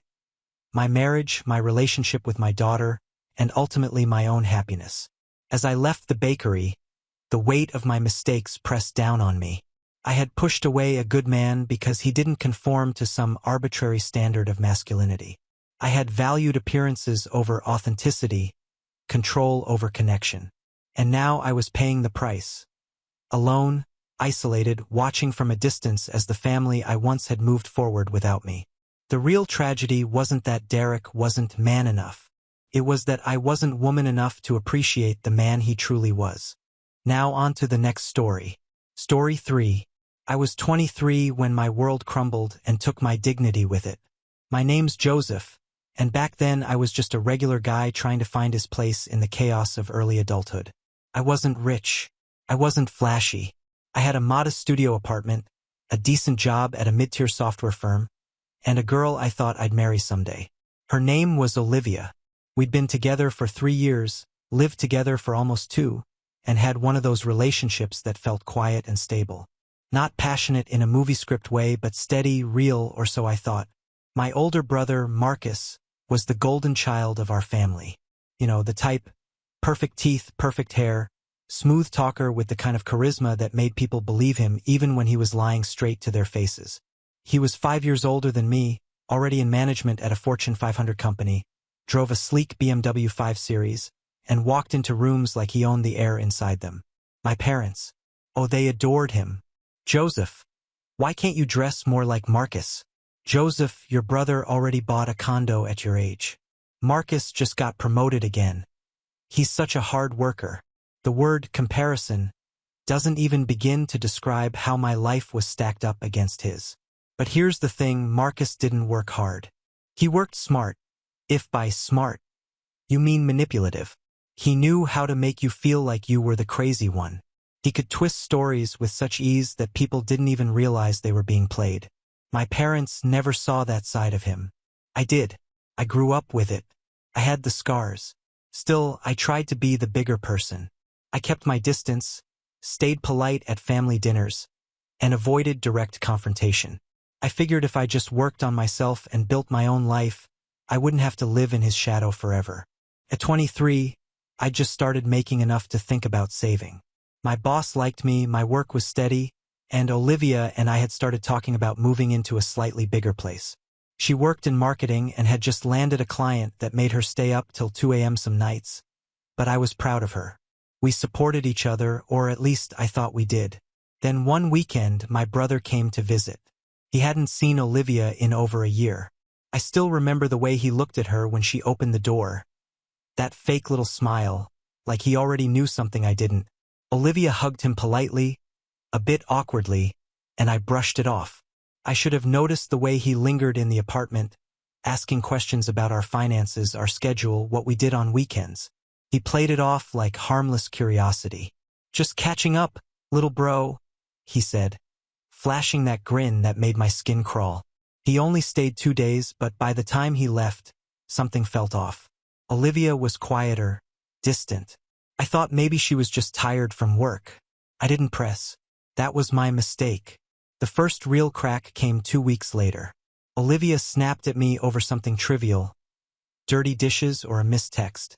I don't even remember, but her tone was sharp, cold, like I'd suddenly become a stranger. I tried to talk to her, but she brushed it off. "I just need space," she said. Then 3 days after that, she was gone. No warning, no long talk. Just a folded note on the kitchen table that said, "I can't do this anymore. I'm sorry." I was numb, confused. I called her, no answer. Texted, nothing. I even showed up at her office once, but she avoided me completely. That night, I sat on the edge of our now half-empty bed, staring at the spot where her shoes used to be, wondering what I did wrong. It wasn't until a mutual friend reached out that I got the truth. And when I did, it hit me like a punch to the gut. Apparently, Olivia had heard from Marcus, yes, my brother, that I was cheating on her, that I'd been sleeping with someone from work. He'd shown her fake screenshots, a burner email chain he claimed he stumbled upon, fabricated chats between me and someone named Tessa. There was no Tessa. I'd never even heard the name before. But Marcus had always been good at pretending. Olivia believed him, didn't even confront me, just packed up and left. I tried to explain, but the damage was already done. She blocked me everywhere, told her parents, her friends, everyone. My name became mud overnight. And my brother? He vanished, didn't answer my calls, didn't show up to our parents' anniversary dinner, didn't even send a courtesy text. I sank into a fog after that, lost my appetite, stopped going out. My lease ended 2 months later, and I couldn't afford the new place alone. So, I moved into a dingy studio with a mattress on the floor and a microwave that made weird noises when you looked at it funny. Work was my only escape, and even that felt hollow. What made it worse? Seeing Marcus on Instagram, all smiles with Olivia on his arm. She looked happy, radiant. Even the captions were filled with things like, meant to be, and right place, right time. I wanted to throw my phone across the room every time I saw his smug face pop up. My parents? Oh, they thought it was tragic, but they didn't take sides. "Maybe she just wasn't the one for you," Mom said once. "Don't let jealousy ruin your relationship with your brother." Jealousy. That word sat in my stomach like acid. They had no idea. 1 year later, exactly 1 year to the day she left me, Olivia and Marcus got married. A beach wedding. Lavish, sun-kissed, expensive. He wore a white suit and sunglasses like some discount James Bond. She looked like a dream. And me? I watched it unfold through filtered photos and a fake smile at the office. That was the year I stopped trying to fix things. I shut everyone out, especially my family. I stopped visiting for holidays, skipped birthdays. I needed to build something for myself, something no one could take away. So I did. I started freelancing after hours. I learned how to code beyond what my job required. Built a few apps, failed hard, learned again. Then one day I launched a productivity tool that caught on in a niche community. It wasn't sexy. It didn't go viral, but it was stable and it made money, a lot of money. Within 3 years, I quit my job and went all in. I brought on a co-founder, scaled up slowly, reinvested everything. We got angel funding, then a Series A. I kept my head down, worked nights, slept on a better mattress, but still on the floor because it reminded me of where I started. By year 10, I was quietly a multimillionaire CEO of a tech firm that no one outside the productivity space had really heard of, but one that had 40 employees, a sleek downtown office, and a wait list of people who wanted to work there. I kept my name off the website. No interviews, no photo ops, just business. My brother had no idea. We hadn't spoken in over a decade.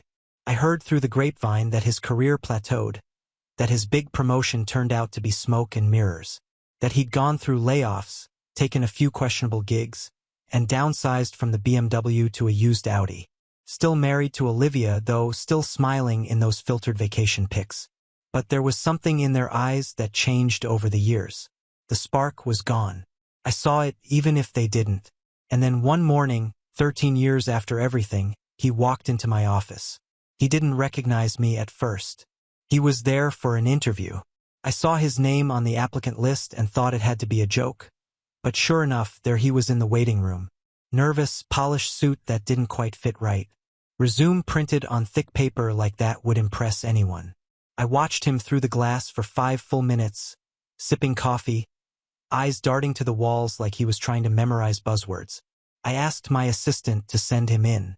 When he stepped inside and saw me, the color drained from his face like someone had flipped a switch. He didn't speak right away.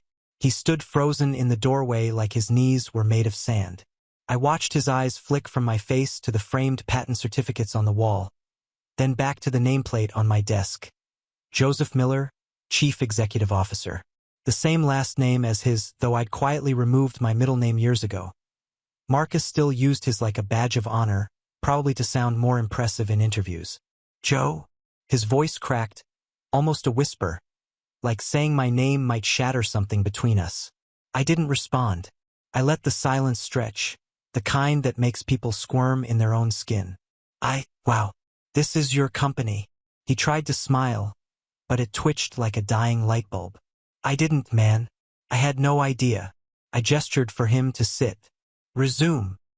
He blinked, then fumbled through his leather portfolio, hands trembling slightly. I could see the sweat forming near his temples. He passed the paper over, trying to compose himself. It's been a rough few years, he said quickly, like he wanted to explain before I even asked. After the merger at Verticorp, they laid off most of us. I bounced around a bit, consulted here and there, but I saw your listing and thought, small firm, tight-knit culture, interesting product. I'd fit in. I nodded slowly, flipping through the pages like I didn't already know everything I needed to. But here's the thing. The real story didn't begin in that office. That moment, the frozen face, the stuttering voice, the panic barely hidden behind a salesman's smile, that was payoff. The beginning, that was the part no one ever saw. The part where I swallowed insult after insult, betrayal after betrayal, all served with a side of family dinner and forced smiles. I still remember the Christmas after Olivia left me. I was 24, living alone, barely scraping together enough for rent. My parents begged me to come to the family gathering. Said they missed me. Said it wouldn't be the same without both their boys under one roof. I didn't want to go. Every bone in my body told me to stay home and avoid the circus. But part of me still hoped someone might see what I'd been through, that someone might believe me. I showed up in jeans and a wrinkled button-down. Everyone else was dressed like they were going to a gala. Marcus showed up 30 minutes late in a cashmere coat, Olivia on his arm, her hand resting gently on his chest like they were posing for a magazine cover. My mother rushed over to hug them both like royalty had arrived. Look who's here, she beamed. Marcus and Olivia, the lovebirds. I stood in the kitchen doorway holding a store-bought pie no one touched.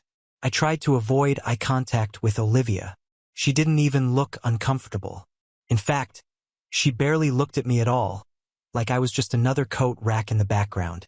We sat down for dinner and my father raised a glass. To family, he said.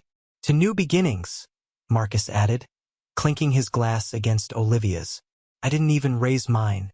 Halfway through the meal, my aunt asked Olivia how she and Marcus had reconnected. "Oh, it just kind of happened," she said with a sweet smile. "We bumped into each other after a rough patch. It just felt right, like we were always meant to be." I wanted to vomit. I excused myself and sat on the porch in the cold for almost an hour. When I came back in, Marcus cornered me in the hallway. That same smug grin was plastered across his face. "You look tired," he said. "Rough year." I didn't answer. He stepped closer. "Just so you know, she never loved you the way she loves me. That's just the truth, man. She saw something in me you'll never have." I wanted to punch him. God, I wanted to break his nose right there between the coat rack and the family portraits. But I didn't. I walked away. After that, I stopped showing up to anything. Birthdays, anniversaries, baby showers. I erased myself from the family photos, and no one seemed to care. Not until years later when the money started rolling in. But even before the success, even before the business took off, I worked like a man possessed. I stopped dating, stopped drinking. I barely spoke to anyone outside of my co-founder and a few developer forums. Every spare second went into building my software. Every failed version fueled me like kerosene on a fire. In year 3, I lived on instant noodles and protein bars. I had one pair of jeans, one decent jacket, and a backpack that was falling apart at the seams. I used to laugh thinking about Marcus polishing his BMW while I patched code in the back of a 24-hour diner using their free Wi-Fi. But the worst part, the part that changed me, was my parents. They never believed me about the cheating story.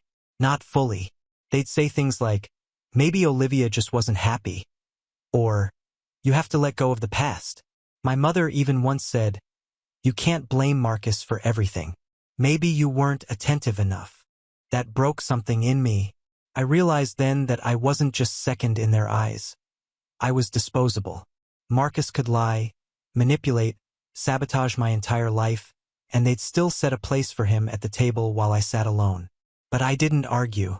I let them think what they wanted. I let them have their precious golden sun. I had work to do. By year 5, we were profitable. Not just scraping by, we were growing. Our client base doubled, then tripled. I hired our first full-time staff member, then 5 more. I moved into a real apartment. Not big, but clean. White walls, hardwood floors, a real bed. Still on the floor, though. I wasn't done yet. I watched from the shadows as Marcus' glow dimmed. I heard through cousins that Olivia had picked up extra work, that the BMW was sold, that Marcus was on LinkedIn every week, open to new opportunities. Funny how karma doesn't move fast. But it moves. And that brings us back to the office, to the moment where his hands shook as he tried to sell me on his experience. "I know you're probably shocked to see me here," he said, laughing nervously.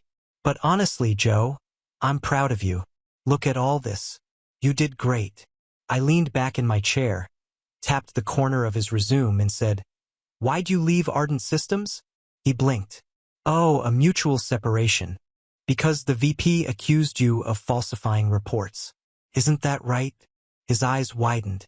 "That wasn't... Listen, that was all exaggerated. Office politics. You know how it is." I tilted my head. "What about at Talus Tech? You listed strategic partnerships, but the CTO flagged your name as untrustworthy." He opened his mouth, then closed it again. His face had gone pale. "I did my homework, Marcus. You weren't just unlucky. You were sloppy." There was silence.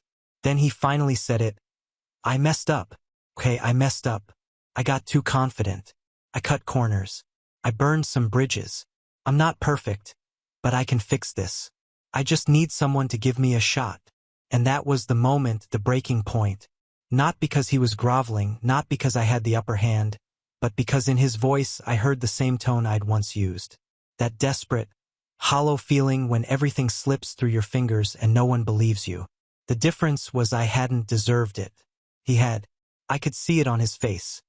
The slow realization, the dawning horror that the kid brother he once humiliated now held his future in his hands. And I wasn't done. But just as I leaned forward to deliver my next line, the final twist of the knife, The office door opened and someone stepped inside. I turned. It was Olivia, dressed in a navy pencil skirt, heels clicking like metronomes against the tile. Her hair pulled into a tight bun. She looked older, sharper. There were lines under her eyes that hadn't been there 13 years ago. But what caught me off guard wasn't the fact that she was here. It was the way she looked at me with recognition, and something else. Regret. She froze. Olivia stood just inside the doorway, one hand still resting on the polished steel handle like it could anchor her to something. Her mouth was slightly open, eyes locked on mine with a mix of recognition and something else, something heavier.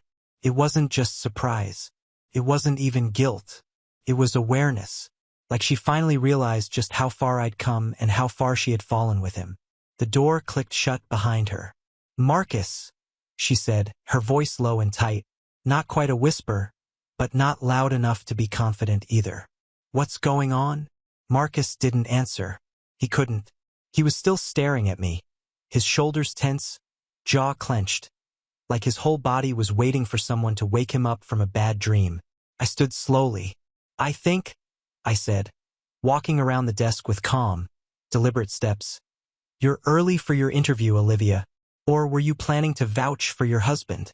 She blinked, stunned, and shook her head. "I know. I didn't know he was coming here." I stopped a foot away from her. She smelled like vanilla and something crisp, expensive. She always did, but it didn't hold the same power anymore. That scent used to haunt me. Now it was just another trace of a memory I'd already buried. "I haven't seen you in 13 years, I said softly. "And this is how fate brings us back together. Not a phone call, not a letter, just this." "I didn't know," she repeated, her voice cracking slightly now. "I swear I didn't." Marcus finally found his voice. "You two know each other?" She turned to him slowly, eyes wide. "Marcus, it's Joseph." The realization washed over his face like cold water. And that's when it hit me. Not the victory, not the revenge, but the sadness. Not for them, but for who I had once been. For the man who gave his heart away, watched it get stomped into dust, and spent years wondering what he did wrong. I turned away from them both, walked back around my desk, and sat down. But that's not where the story turns. Not yet, because before I could rise, I had to fall harder than I thought possible. And back then, long before this office, before the suits and the titles and the billion-dollar valuation, I hit a bottom so low, I thought I'd never climb out again. Let me take you back. After Olivia left, I didn't just lose her. I lost everything. Mutual friends ghosted me, probably believing the story Marcus fed them. My reputation took a hit. Even my landlord, who had once said I was one of the quiet, good ones, suddenly wasn't willing to renew the lease after Olivia moved out, said they needed to do renovations. I knew it was because they thought I'd been the cheater. Word got around in that building. I didn't fight it. I didn't have the energy. I packed up what little I owned. Some clothes, a few books, a broken coffee maker, and the cheapest mattress from IKEA, and moved into a studio apartment that had stains on the walls and a smell I couldn't place. It reeked of sadness and maybe mold, mostly sadness. I couldn't afford a real bed frame. I had no dining table. I ate on the floor, cross-legged like a monk, most nights in silence. The radiator made clicking noises in the winter, and there were nights I shivered under 3 layers of blankets trying to remind myself this wasn't permanent, that I had to climb back out. But the mind is cruel when you're alone. It whispers, tells you maybe they were right. Maybe you did mess up. Maybe you weren't enough. And I listened for months. I went to work, came home, stared at the wall. Rinse. Repeat. My code got sloppy. My eyes were always bloodshot.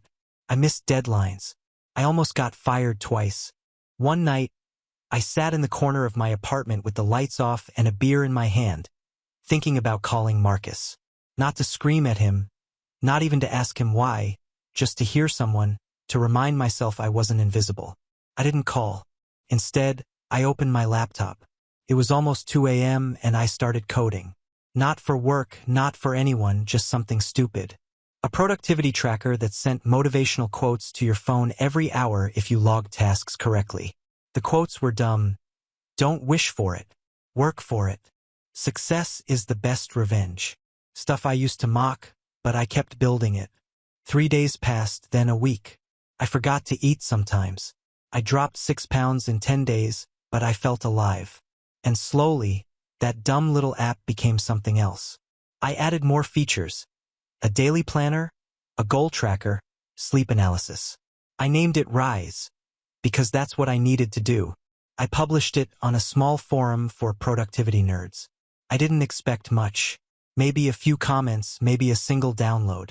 I got 34 downloads in the first week, then 200. Then an article on a niche blog picked it up. By month 3, I had 4,000 users. None of it was polished. The UI was clunky. The alerts sometimes crashed, but people liked it. They liked that it wasn't preachy or corporate. It felt personal, human, and I started to feel human again. I built a website. I learned how to write copy. I read books on psychology and behavior change. I updated the code every night after work. And eventually, I emailed an old colleague from college, Ben, the one person who had always believed in me. He'd been laid off from his startup and was consulting part-time. I pitched him hard. He said, yes. We worked out of a library most days, used free trial credits for cloud services, had arguments over stupid UI colors and button placement, but we clicked. We incorporated a year later, built our first proper version of Rise, signed our first partnership with a school district that used it for student productivity. Then came the seed funding, then more. People told me to slow down, to scale carefully. I didn't listen. I worked 16-hour days. I lived in my hoodie.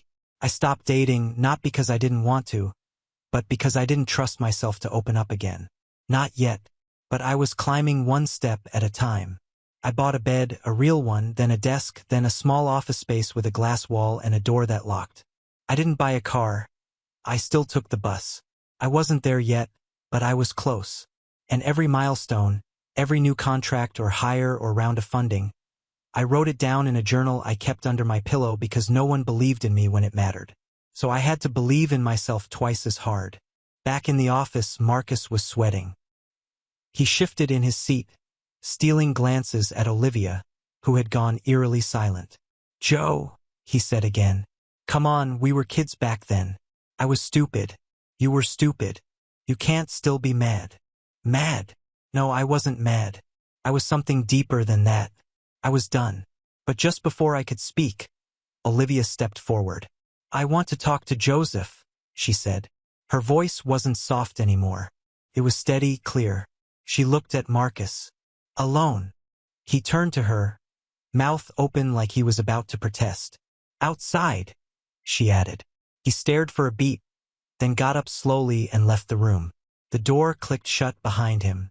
Now it was just us. The woman who once left me without a goodbye and the man who had turned heartbreak into a multi-million-dollar company. I looked up. She was already crying. And then she said something I never expected. Something that made the air in the room change. Joseph, I made a mistake. Her voice cracked on the word mistake, like it had taken 13 years to push it through her throat. I didn't flinch. I didn't blink. I just stared at her across the room, suddenly aware of how small she looked now. Not physically. Olivia still had that posture, that elegance. But something in her presence had dimmed. The certainty was gone. The untouchable confidence she used to carry like perfume had worn off. What kind of mistake? I asked. Her eyes filled up fast. I believed him. Silence. She looked at the carpet, then back at me. I believed every word Marcus said about you back then. About the cheating, about the messages. He showed me everything. I didn't even question it. Why would you? I said, keeping my tone steady. He had the suit, the job, the smile. He could sell a drowning man a glass of water. She tried to laugh. Came out as a broken breath. I was young, dumb, and honestly, I think part of me wanted to believe him. That gave me pause. I sat back, studying her. What do you mean? I was scared, she said, wiping her eyes. You and I had something real, but it wasn't exciting. Not in the way I thought it should be. You were quiet, focused, you worked late. You were building a future, but I wanted fireworks. And Marcus, He came in like a storm. He knew exactly what to say, exactly how to make me feel like I was the only thing that mattered. And you married him. She nodded slowly. Worst decision of my life. I wanted to feel satisfaction. I really did. But instead, I felt like I was watching someone realize they'd boarded the wrong train and the next stop was nowhere. Then why are you here? I asked. She paused. Her eyes scanned the office like she was searching for the right answer in the wood grain. I didn't come for him, she said finally. I applied for a role in your marketing team last week. I didn't even know it was your company until 5 minutes ago when I saw your name on the door. I raised an eyebrow. So, you're telling me after all these years, you show up at my office on the exact same day your husband walks in for a job interview and it's a coincidence? She blinked. You think I planned this? I didn't answer. The truth was, I didn't know what to think. Olivia had always been good at wearing honesty like armor. You didn't realize until too late that it was painted tin, not steel. I'm not here to play games, Joseph, she said, voice quiet. I don't want to make excuses. I came because I needed a job. That's it. You came because you needed something, I repeated. That part sounds familiar. She didn't argue. I stood slowly and walked toward the window, watching the rain smear lines across the glass. Down below, traffic moved like nothing in the world had changed. But up here, everything had changed. And I was ready to act. Because here's the thing about revenge. It doesn't come from rage. That's amateur hour. The best revenge is quiet, patient, surgical. I wasn't going to scream at Marcus. I wasn't going to post screenshots or scream, gotcha, in front of the entire office. No, I was going to make him watch as everything he built crumbled and everything I built stood tall without him. So I turned back to Olivia and nodded toward the door. Tell him to come back in. She hesitated. Joseph, now? She went. 2 minutes later, Marcus re-entered the room. His tie was slightly askew and there was a new crease in his forehead. He looked like a man walking into a courtroom without a lawyer. I gestured to the chair. He sat. Olivia stood to the side, arms crossed, eyes locked on the floor like she wanted to disappear. I opened the folder in front of me and pulled out his resume. Let's get back to the interview, I said. Tell me, Marcus, why do you want to work here? He blinked. I think it's a great company, fast-growing, strong leadership, good values. I smiled. And what would you say are your strengths? He swallowed. I'm a problem solver. I know how to manage people. I understand pressure. I've been through a lot these past few years, but I've come out stronger. I nodded. Interesting. And weaknesses? He hesitated. I guess I can be a little too focused sometimes. Focused? I repeated. He nodded, relieved to have found his footing. I get obsessed with results. I don't stop until the job's done. That was a lie. Marcus never finished what he started unless someone else could take credit for it. I leaned forward, interlacing my fingers. So here's my next question. What would you do if you found out someone on your team had falsified data in a report to get ahead? He froze. Well, I'd report it, he said, choosing his words carefully. Immediately. That's unethical. Would you confront the person? Yes. And if it turned out they'd done it more than once, I'd push for termination. We can't have that kind of behavior in the workplace, even if that person was family. He paused for one brief moment. The mask slipped. Joseph, he said, voice quieter. I'm trying to move forward. Whatever happened between us. Please don't try to rewrite history. I picked up his resume and held it between 2 fingers. You lied. You destroyed a relationship. You poisoned our family. And then you lived the high life on the ashes you left behind. I dropped the paper. I should blacklist you from every firm in this city. He said nothing, but I won't. I don't need to because you've already done it to yourself. His face reddened. He opened his mouth to speak, but I cut him off. You're not getting the job, Marcus. He flinched like I'd hit him. I can't hire someone with your track record, and I especially can't sponsor a known fraud. I stood. That'll be all. He stood 2 slower. Joseph. That'll be all. He turned and walked out, shoulders slumped, hands trembling. Olivia didn't follow him. I looked at her. "I'm not your enemy," she said softly. "Not anymore." "You were never my enemy," I said. "You were just weak." And he knew how to exploit that. Tears welled up in her eyes again. But this time I didn't care. I turned back to my desk and opened my laptop. She lingered for a moment, then walked out, but I wasn't done. The setup had just begun. That night I called Ben. "I want to create a new role," I said. He chuckled. "Let me guess. Head of Petty Revenge." "Not quite. More like Director of Redemption." Ben had been with me since the Rise days. He knew the whole story, every cracked piece of it. He didn't even ask for an explanation. "All right," he said. "What's the plan?" I smiled, because this wasn't about humiliating Marcus in public. That would be too easy, too clean. This was about something deeper. It was about setting the stage. One where he thinks he's climbing back up. Where he believes the world is giving him a second chance. Where he starts to taste stability again. And then, just when he needs it most, I take it away. But I couldn't do it from my desk. I needed more. I called my legal team the next day and asked them to draft a consulting contract with a shell company I owned. One Marcus didn't know about. A firm that had been quietly buying up smaller marketing agencies across the country. I had been putting out job feelers through back channels. Quiet ones. We knew Marcus wouldn't give up easily. He'd keep looking, and eventually he'd take the bait because desperation doesn't read fine print. He'd sign on the dotted line, eager to prove himself, to rebuild, to impress Olivia, maybe even to prove to the world that he was still somebody. And when he did, I'd be ready. He took the bait. 3 weeks after that humiliating encounter in my office, Marcus submitted an application through a third-party hiring agency for a project management role at a boutique consulting firm called Echelon Strategies, one of several shell companies my legal team quietly helped me set up during the early expansion years of Rise. On paper, Echelon looked legit. Clean website, real clients, a slick mission statement about elevating brand equity through high-performance alignment. What Marcus didn't know was that I owned it. Not publicly, of course. The ownership was routed through holding companies and a trust in Delaware. I'd had good lawyers.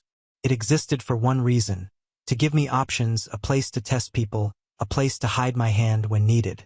We scheduled the interview with a fake CEO, my old college roommate Evan, who now worked in film production but had the acting chops to pull this off.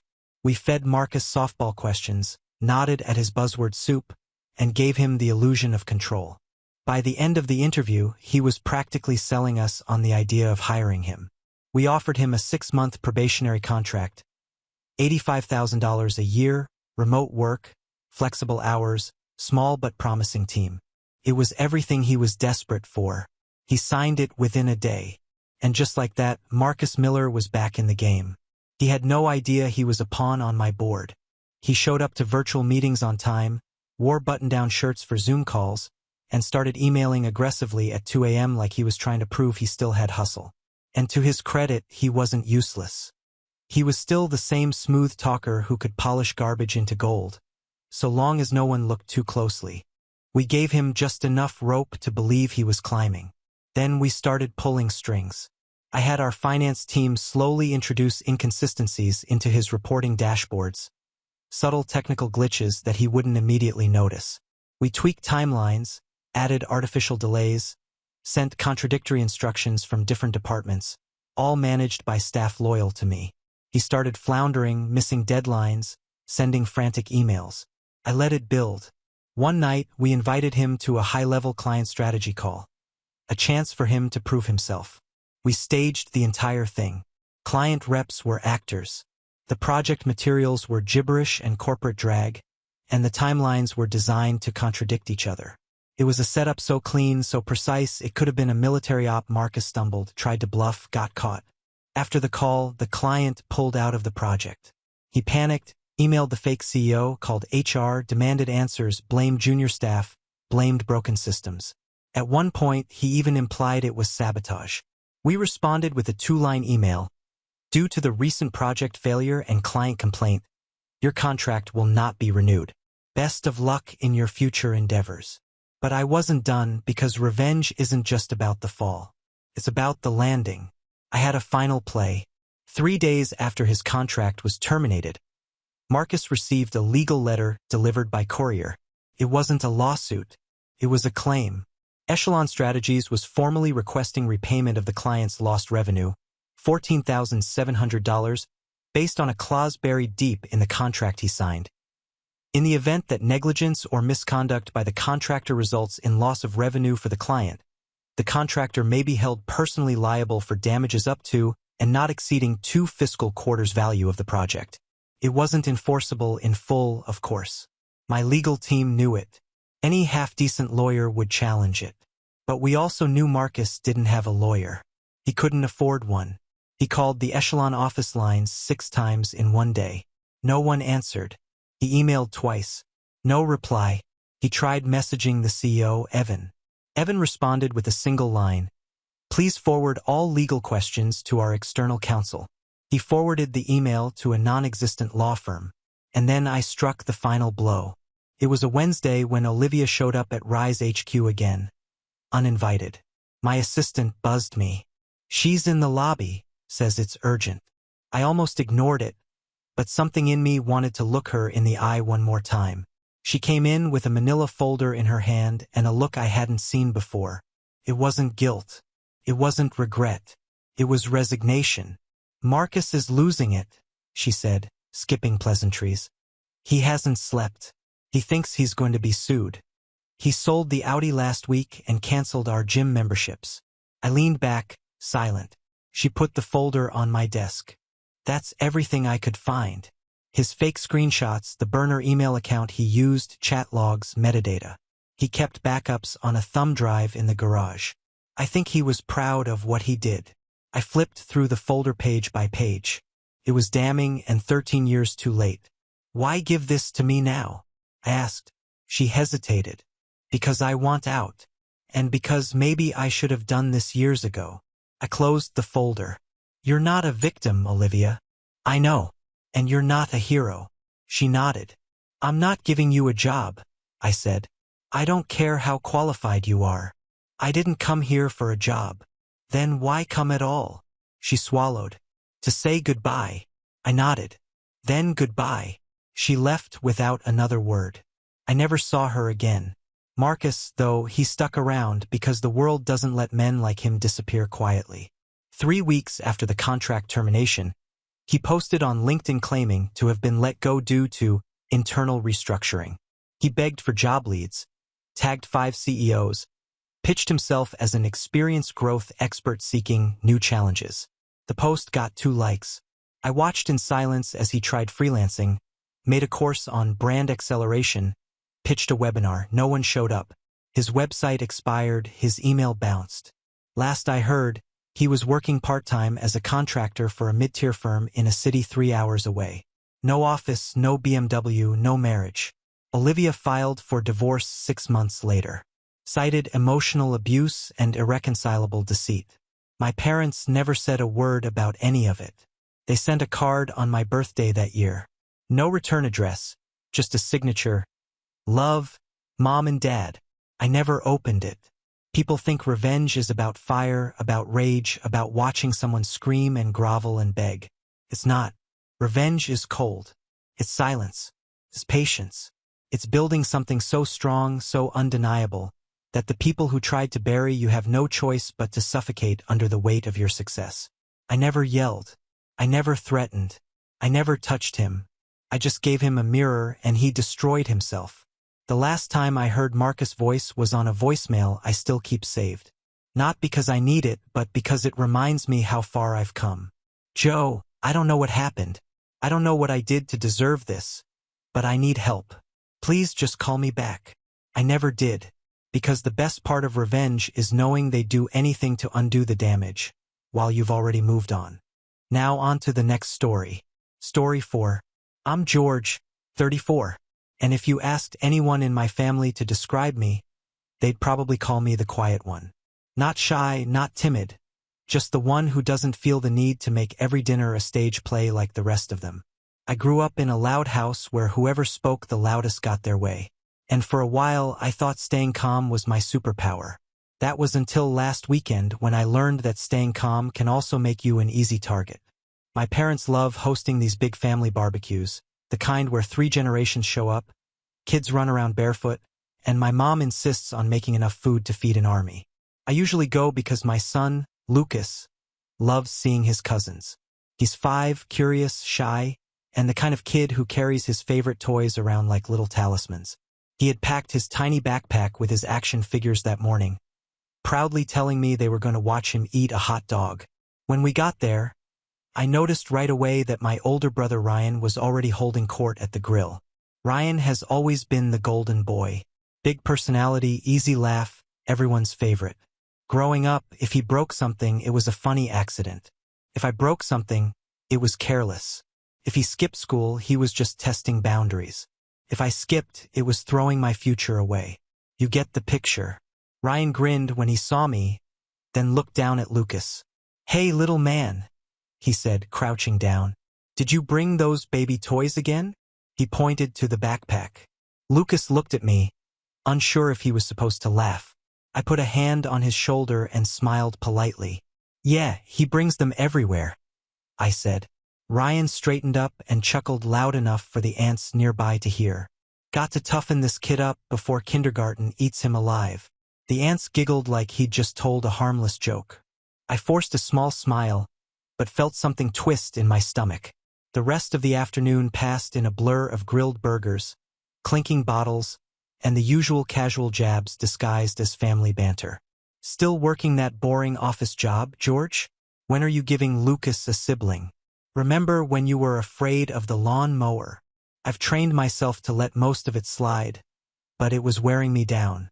Then, just as the sun was setting and people were gathering near the fire pit, I heard Lucas start crying. Not the tired, whiny cry, but the panicked, heartbroken one that makes every muscle in your body lock up.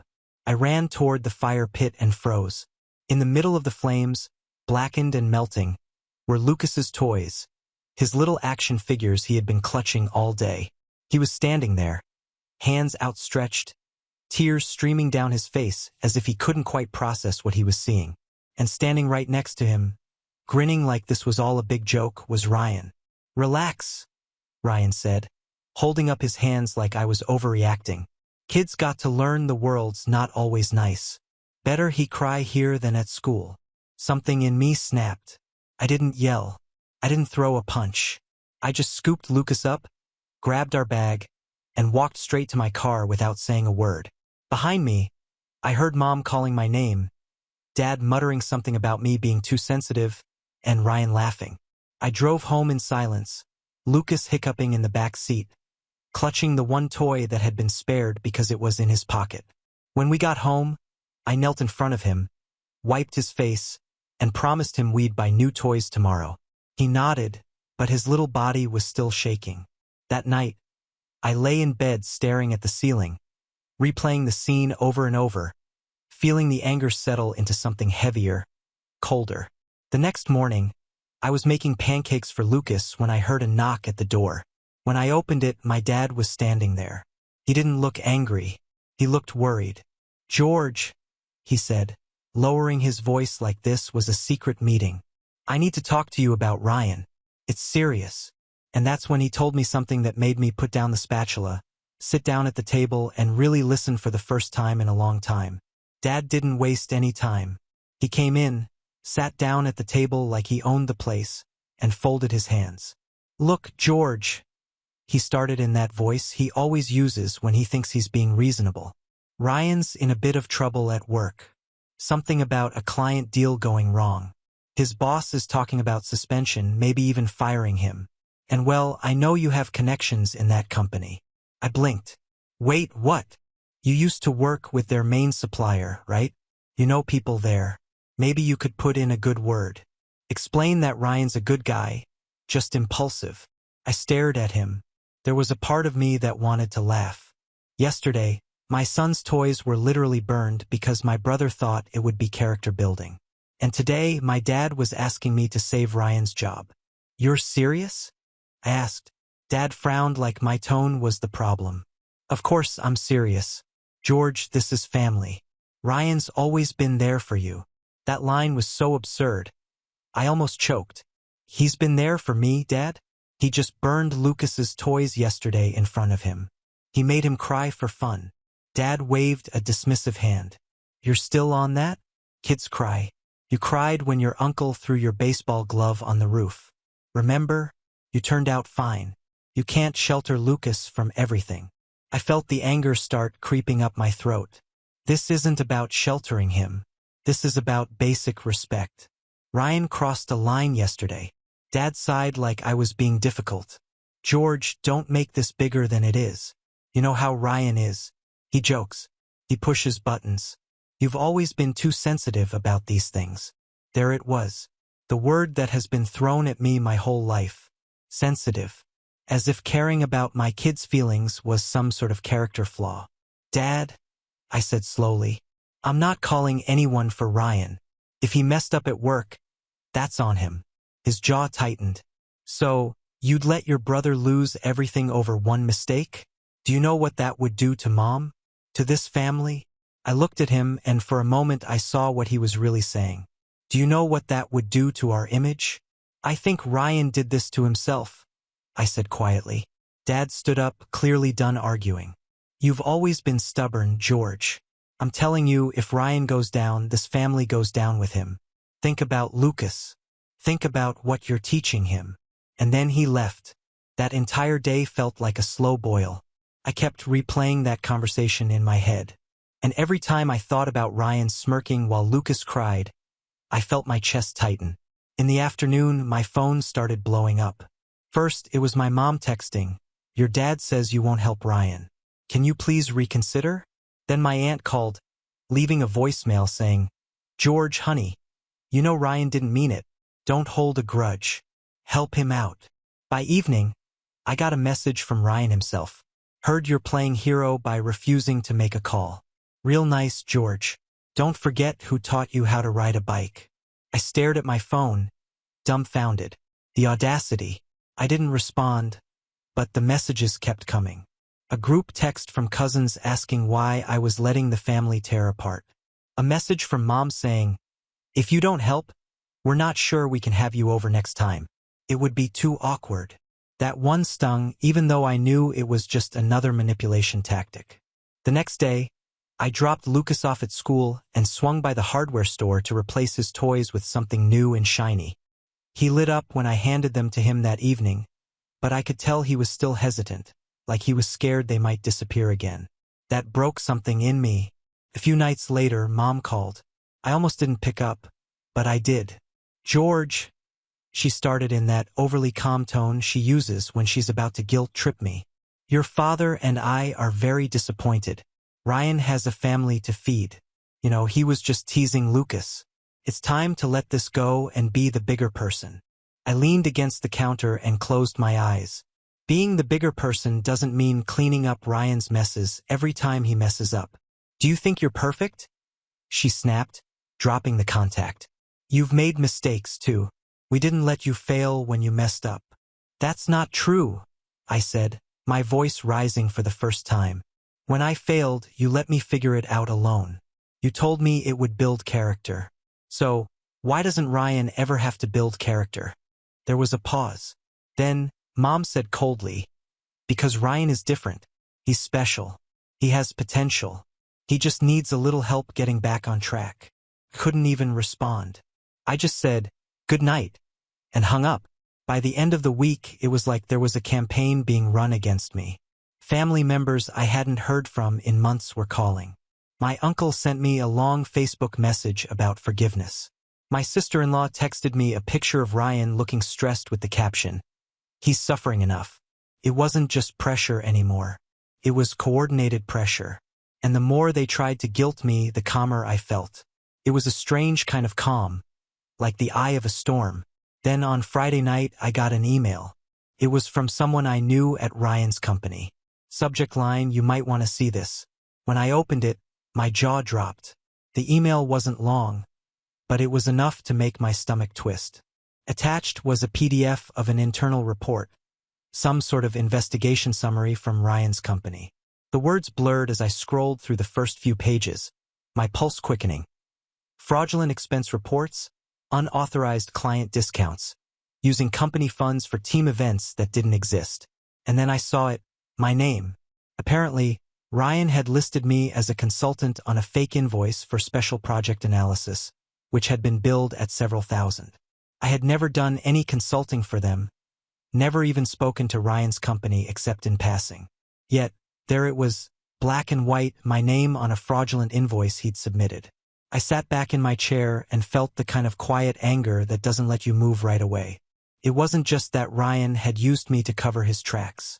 It was that he had done it so casually, like my name was just another tool in his pocket.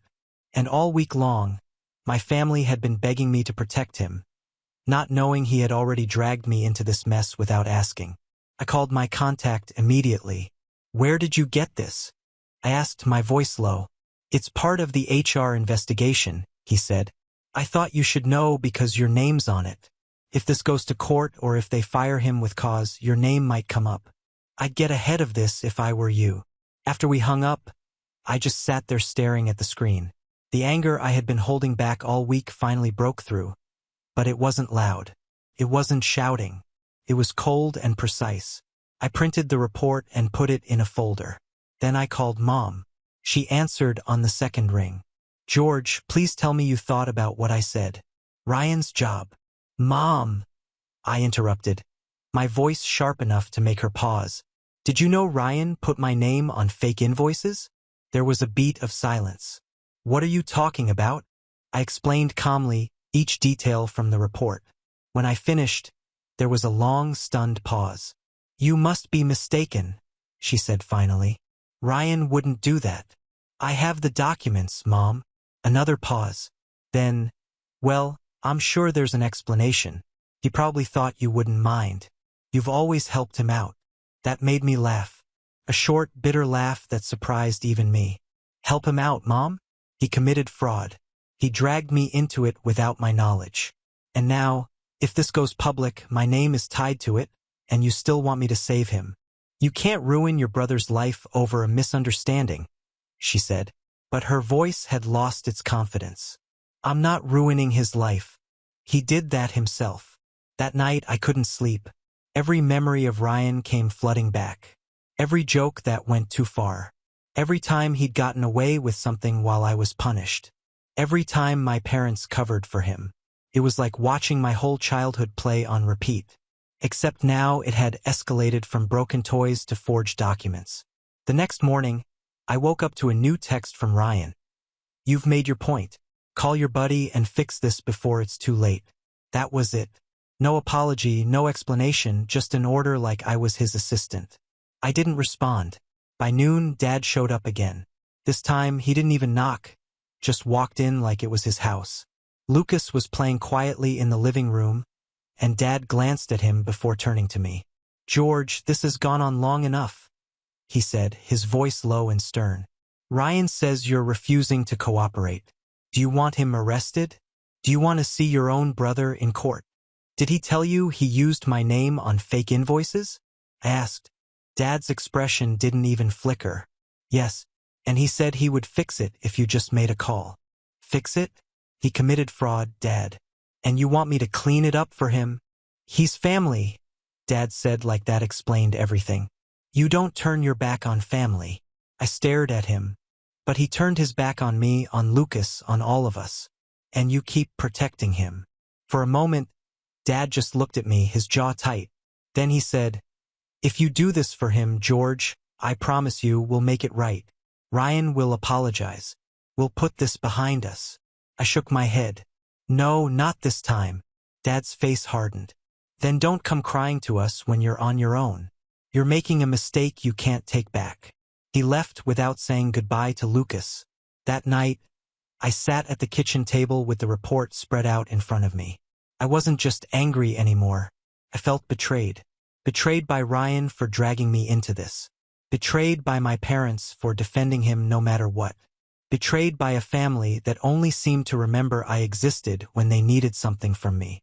Lucas padded into the kitchen in his pajamas and climbed onto my lap. "Daddy," he asked softly, "are you mad?" I hugged him tight. "Not at you, buddy. He looked at the papers on the table. Are those the bad man's papers? I froze. What bad man? The one who burned my toys. Something inside me settled then, like puzzle pieces clicking into place. This wasn't just about Ryan anymore. It was about what Lucas was learning by watching me. I folded the report and put it away.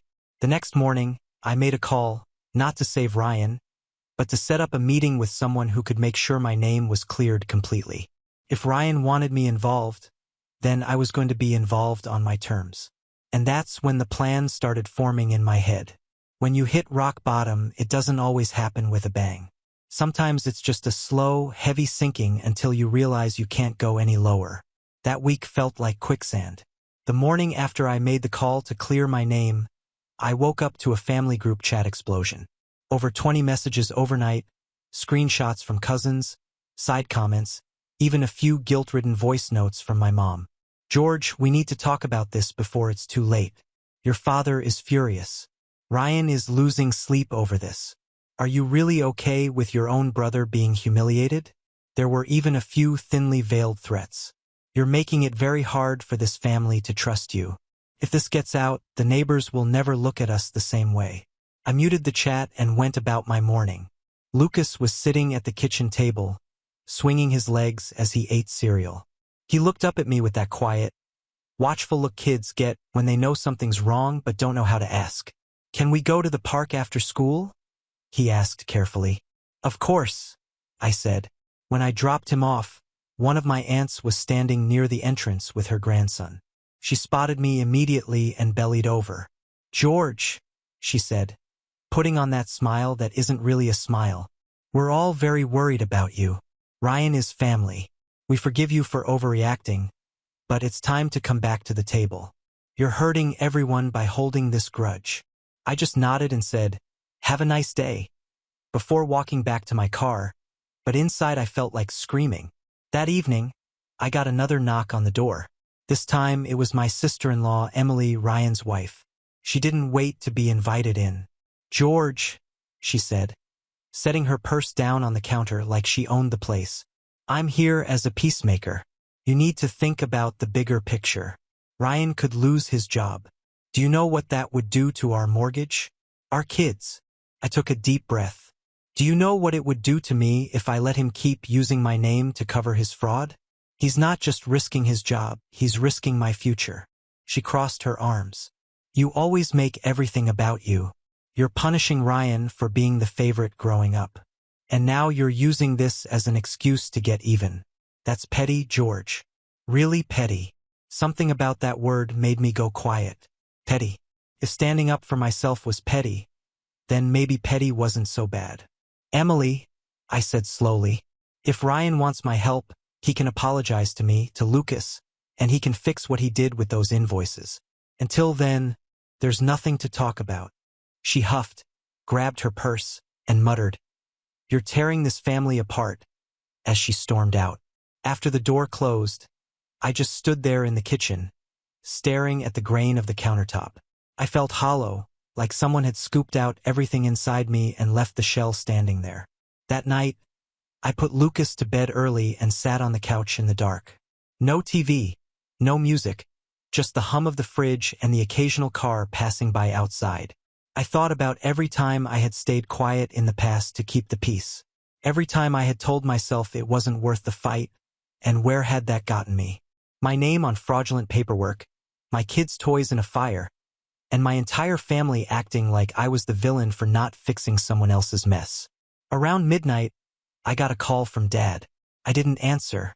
10 minutes later, a text came through. If you go through with this, George, don't bother coming to Christmas. I stared at the screen for a long time before setting the phone face down on the table. For the first time in my life, I realized I didn't care if I wasn't invited. The next few days were quiet, but not in a peaceful way. More like the silence right before a storm hits. The group chat eventually went from begging to passive-aggressive memes and quotes about family unity. I stayed out of it completely. Instead, I started planning. I called a lawyer friend to ask what steps I needed to take to protect myself legally. I gathered every document with my name on it, scanned and saved them. I wrote down dates, times, conversations, anything that might be relevant later. I also started thinking about distance, not just emotional but physical. If this was the level of manipulation I could expect anytime Ryan messed up, maybe it was time to put some space between us. I began quietly looking at job postings in another city, even a few out of state. It wasn't a decision yet, but the idea felt strangely freeing. One evening while I was sorting papers, Lucas climbed onto the chair beside me. "Daddy," he asked, holding up a drawing. It was him and me holding hands with a big sun over our heads. In the corner, there was a scribble of fire with a sad face next to it. "That's us," he said proudly. "And that's the fire. But see, we're okay." I swallowed the lump in my throat. "Yeah, buddy, we're okay." After I tucked him in, I sat back down at the table and looked at the pile of documents. For the first time, I didn't feel powerless. Rock bottom wasn't just a low point. It was a foundation, something solid I could push off from. And then, just when I thought things couldn't get more tense, Mom called again.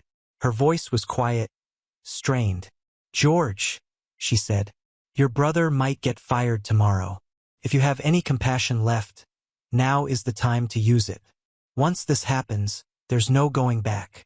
I didn't answer right away because she was right. There would be no going back.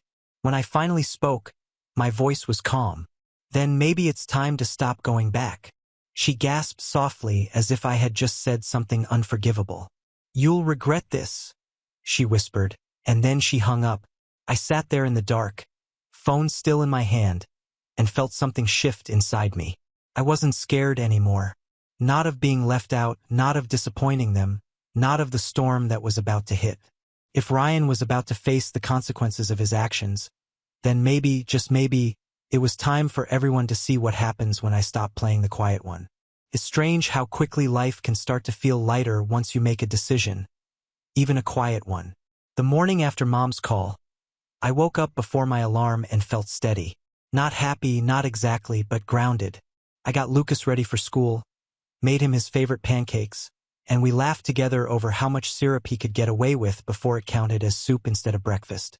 For the first time in weeks, I didn't feel like I was just reacting to everyone else's drama. That same morning, I got an email from my lawyer friend. She had reviewed the documents I sent her and assured me my name was clear as long as I formally notified Ryan's company that I had no involvement in the invoices. She even drafted the letter for me to sign. I read it over twice, my hand steady, and sent it off. That was the first real move I made for myself. A day later, I got a short reply from the company thanking me for clarifying and confirming I wouldn't be implicated in their investigation. It was like a weight lifted off my chest. I hadn't realized how much I was bracing for impact until that moment. With that taken care of, I focused on Lucas and on myself. I started running again in the mornings after dropping him off at school. Just a short jog around the block, but it felt good. I dusted off some old projects I'd shelved years ago, like the woodworking kit I'd bought and never touched. On the weekends, Lucas and I started going to the park, the library, even little day trips to the zoo. Every time we did something just for us, I felt that hollow space in me filling up. Meanwhile, the family group chat grew quieter. Maybe they had finally realized their guilt trips weren't working. Or maybe they were waiting for me to come crawling back. Then about a week later, I got a call from Ryan's company. Not HR this time, but the head of operations. She wanted to thank me personally for cooperating and for clearing things up. She even mentioned that she'd been impressed by the professionalism of my letter and asked if I was looking for consulting work. I almost laughed. "Not officially," I said, but we ended up talking for nearly half an hour about my old job, my experience, and how I'd handled difficult situations in the past. By the end of the call, she asked if I'd be open to coming in for a meeting to discuss some short-term projects they needed help with. I hung up, feeling something I hadn't felt in a long time. Excited. A few days later, I went to their office. The meeting went well, better than well, actually. They offered me a contract position with flexible hours and a rate that was higher than I'd ever earned before. I signed it that afternoon. That was the moment I realized I wasn't just surviving this mess. I was coming out stronger. The shift in energy must have been noticeable because even Lucas seemed lighter. He'd been quieter since the barbecue, but now he was back to chattering about dinosaurs and superheroes. He even started bringing his new toys to the park again, proudly showing them to other kids. Then the calls from my parents started up again, but this time they sounded different. "George," Mom said one evening, "your father and I are worried. Ryan's been really down since the hearing at work. They haven't fired him yet, but they put him on unpaid leave. We're trying to keep his spirits up." I listened, nodding, even though she couldn't see me. "I hope he learns something from this," I said simply. There was a pause. "You're not going to help him, are you?" "No," I said. "Calm as ever," she sighed. I thought so, but instead of sounding angry, she just sounded tired. I hung up and sat back, thinking about how different I felt. A month ago, a call like that would have sent me spiraling, second-guessing myself, wondering if I was being too harsh. Now I just felt sure. The next big shift came on a random Thursday afternoon. I was at the park with Lucas when I got a call from one of Ryan's old clients, someone I'd known professionally for years. "George," he said, "I heard you might be doing consulting now. We're looking for someone to handle a big contract review. You came to mind immediately." We met the next day, and by the end of the meeting, I had secured my second client. Just like that, I was busier than I'd been in years, but on my own terms. And the best part, every success I had was mine. Not because of Ryan, not because of my parents, just me. I started to notice how the family dynamic was shifting. A cousin messaged me privately to say he thought I was doing the right thing, that Ryan had gotten away with too much for too long. An aunt quietly liked one of my posts about my new work. The silence in the group chat wasn't just disapproval anymore. It was curiosity. By the second month of my contract, I had built enough income to start seriously considering moving. I began looking at houses in a quieter neighborhood where Lucas could have a yard to play in without me worrying about family dropping by.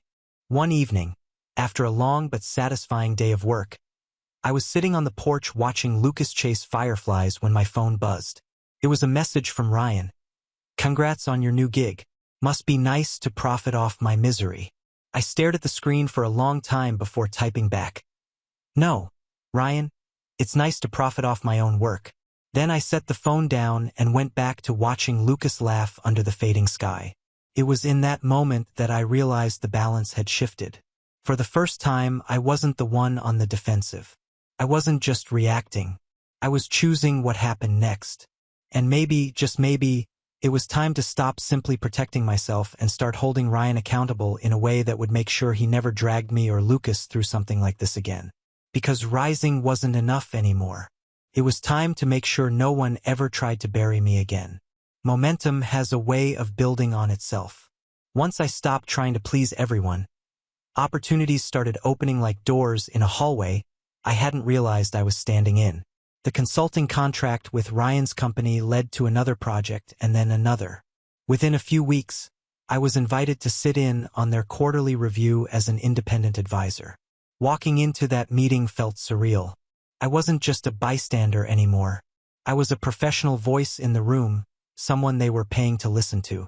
And as fate would have it, Ryan's department was one of the key topics on the agenda. I sat quietly as the head of HR laid out their findings. Multiple policy violations, falsified documents, client complaints, and misuse of company funds. The leadership team discussed next steps, which included termination pending legal review. Then someone asked if they should bring an outside counsel since one of the fraudulent invoices included a third-party name, mine. The head of operations turned to me. "George already cleared this up," she said. "We have his statement on file and it's airtight. He's not involved. If anything, he's been helpful in making sure we understand the scope of what happened." Everyone nodded. In that moment, I realized two things. One, I was fully in the clear. And two, I was sitting in a position where I could influence what happened next. Not by lying or manipulating, but simply by telling the truth clearly, calmly, and in front of the right people. After the meeting, the head of operations pulled me aside. "Off the record," she said. "Ryan is lucky this isn't a criminal referral yet. If you hadn't clarified your position, we'd have had to escalate it to legal authorities. You saved yourself a massive headache." I nodded, feeling the weight of what could have been. What happens now? We'll finish the internal process and likely cut ties. If he's smart, he'll resign before that happens. That night, as I sat on the porch watching Lucas play, I realized I was holding a kind of power I'd never had before. Not over Ryan's life exactly, but over how this story was going to end. A week later, I got another message from Ryan. This one longer than the last. You've really done it this time. They're about to fire me. If you had just made one phone call, none of this would have happened. Do you get some kind of sick satisfaction out of watching me lose everything? I didn't respond right away. Instead, I went back inside, opened my laptop, and started writing. Not to Ryan, to myself. I wrote down every incident I could remember of Ryan's behavior over the years. The times he humiliated me at family gatherings, the times he made me take the blame for things he did, the countless jokes at my expense, the years of my parents excusing him while holding me to a higher standard. It wasn't for revenge yet. Not exactly. It was so I could see the whole picture. When I finished, I sat back and read through the pages. For the first time, I didn't feel like the quiet, overlooked kid anymore. I felt like someone who had been keeping receipts his entire life and now finally had a reason to use them. Then something unexpected happened. One of my cousins, the same one who had messaged me privately weeks ago, sent me a link. It was to a local business forum where Ryan's name had been mentioned. He had been trying to start a side business on the sly using family connections to get investors. But the thread was full of comments from people saying they'd been burned by him, that he had taken deposits and never delivered. I scrolled through the posts, each one a little worse than the last. Angry customers, former partners, even an employee or two, who claimed he still owed them money. This was bigger than I realized. I called my cousin. "Where did you get this?"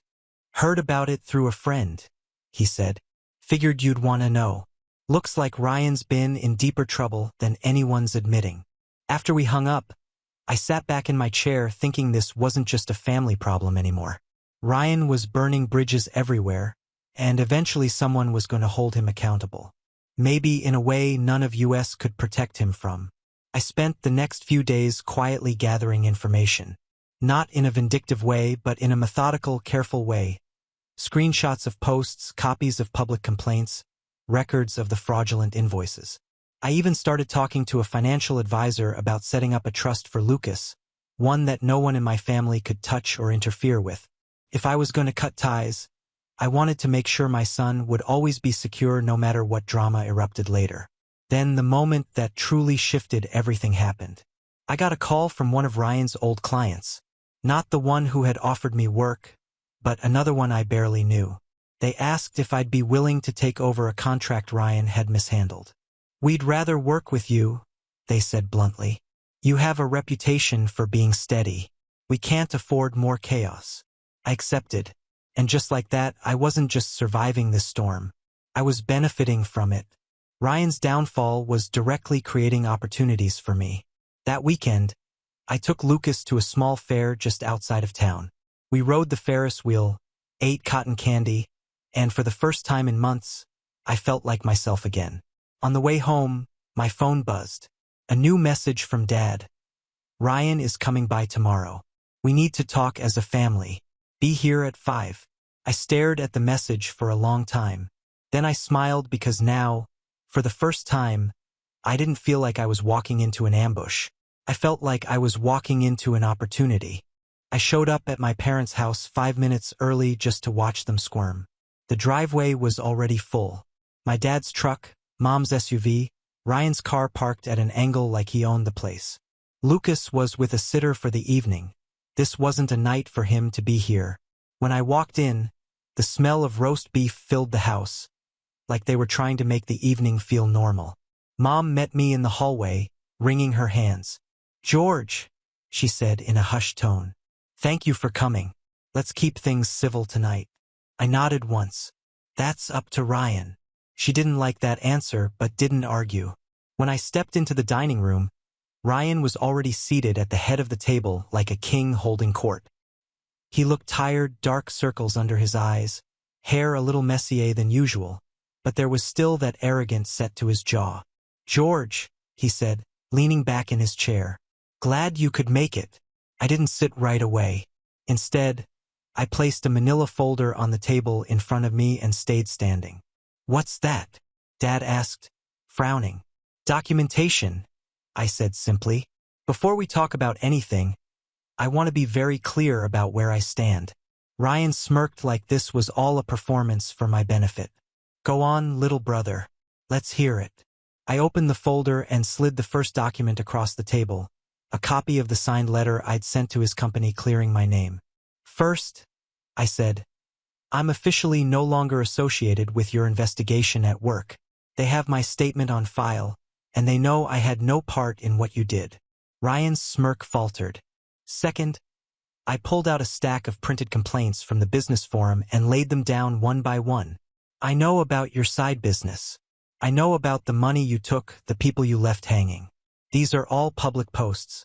Ryan, if you try to drag my name through the mud again, I won't have to say a word. I'll just let your customers do it for me." He leaned forward, face darkening. "Are you threatening me?" "No," I said calmly, meeting his gaze. "I'm promising you that I won't let you take me down with you ever again."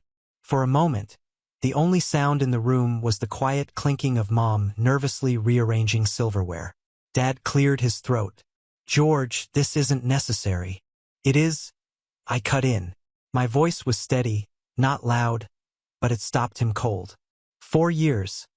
I've watched you all excuse Ryan's behavior. I've let it slide when he humiliated me, when he sabotaged me, when he hurt Lucas. I stayed quiet to keep the peace.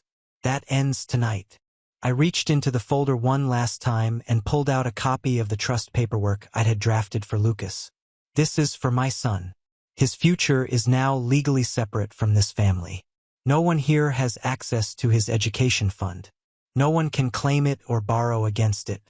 We are done being collateral damage for Ryan's mistakes." Mom's face crumpled, but she didn't speak. Ryan finally pushed back his chair and stood. "So what? You're just cutting ties, acting like you're better than us." I took a deep breath. "No, Ryan. I'm acting like someone who's done being your safety net. If you want to fix things with me, with this family, you start by fixing what you broke. Your job, your business, your integrity. Until then, don't call me. Don't text me. Don't involve me." For the first time all evening, Ryan didn't have a comeback. I gathered the documents back into the folder, tucked them under my arm, and turned to leave. But just as I reached the doorway, I paused and looked back at him. "You burned Lucas's toys to toughen him up," I said quietly. "Congratulations, Ryan. You did the same thing to me, and now you get to see what happens when I stop playing nice."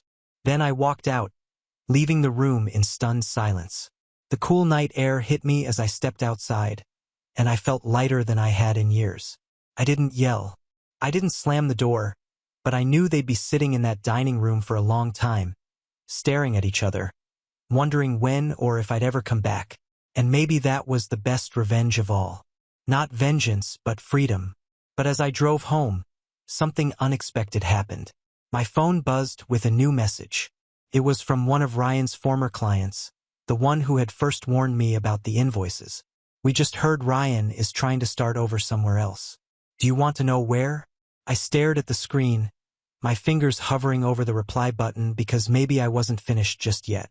I didn't reply to that message right away. I sat on it for a night, turning it over in my mind.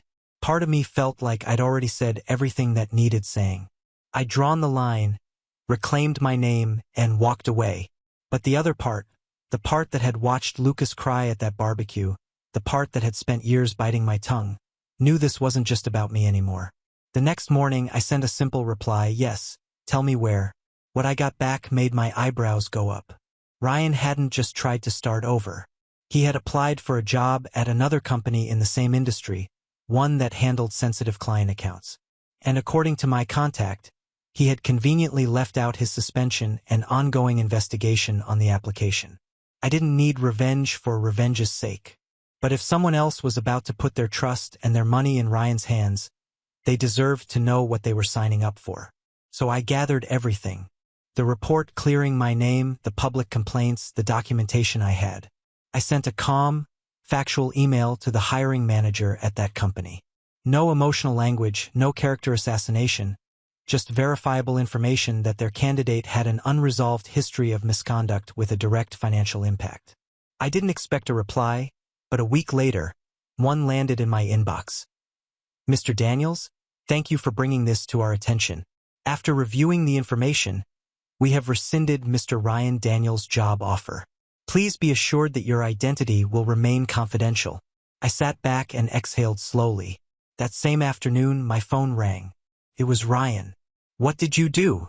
His voice was tight, almost panicked. I told the truth, I said calmly. You just cost me my chance to start over.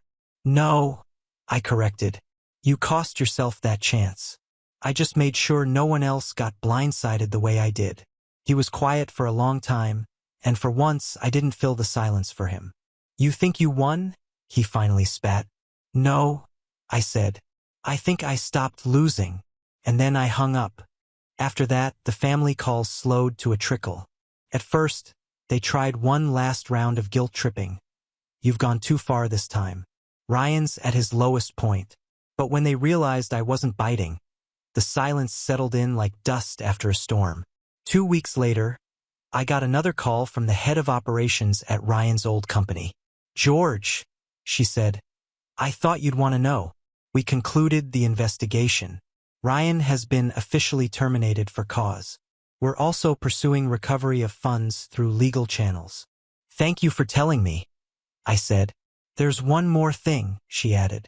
If you're open to it, we'd like to extend your contract, possibly turn it into a permanent consulting arrangement.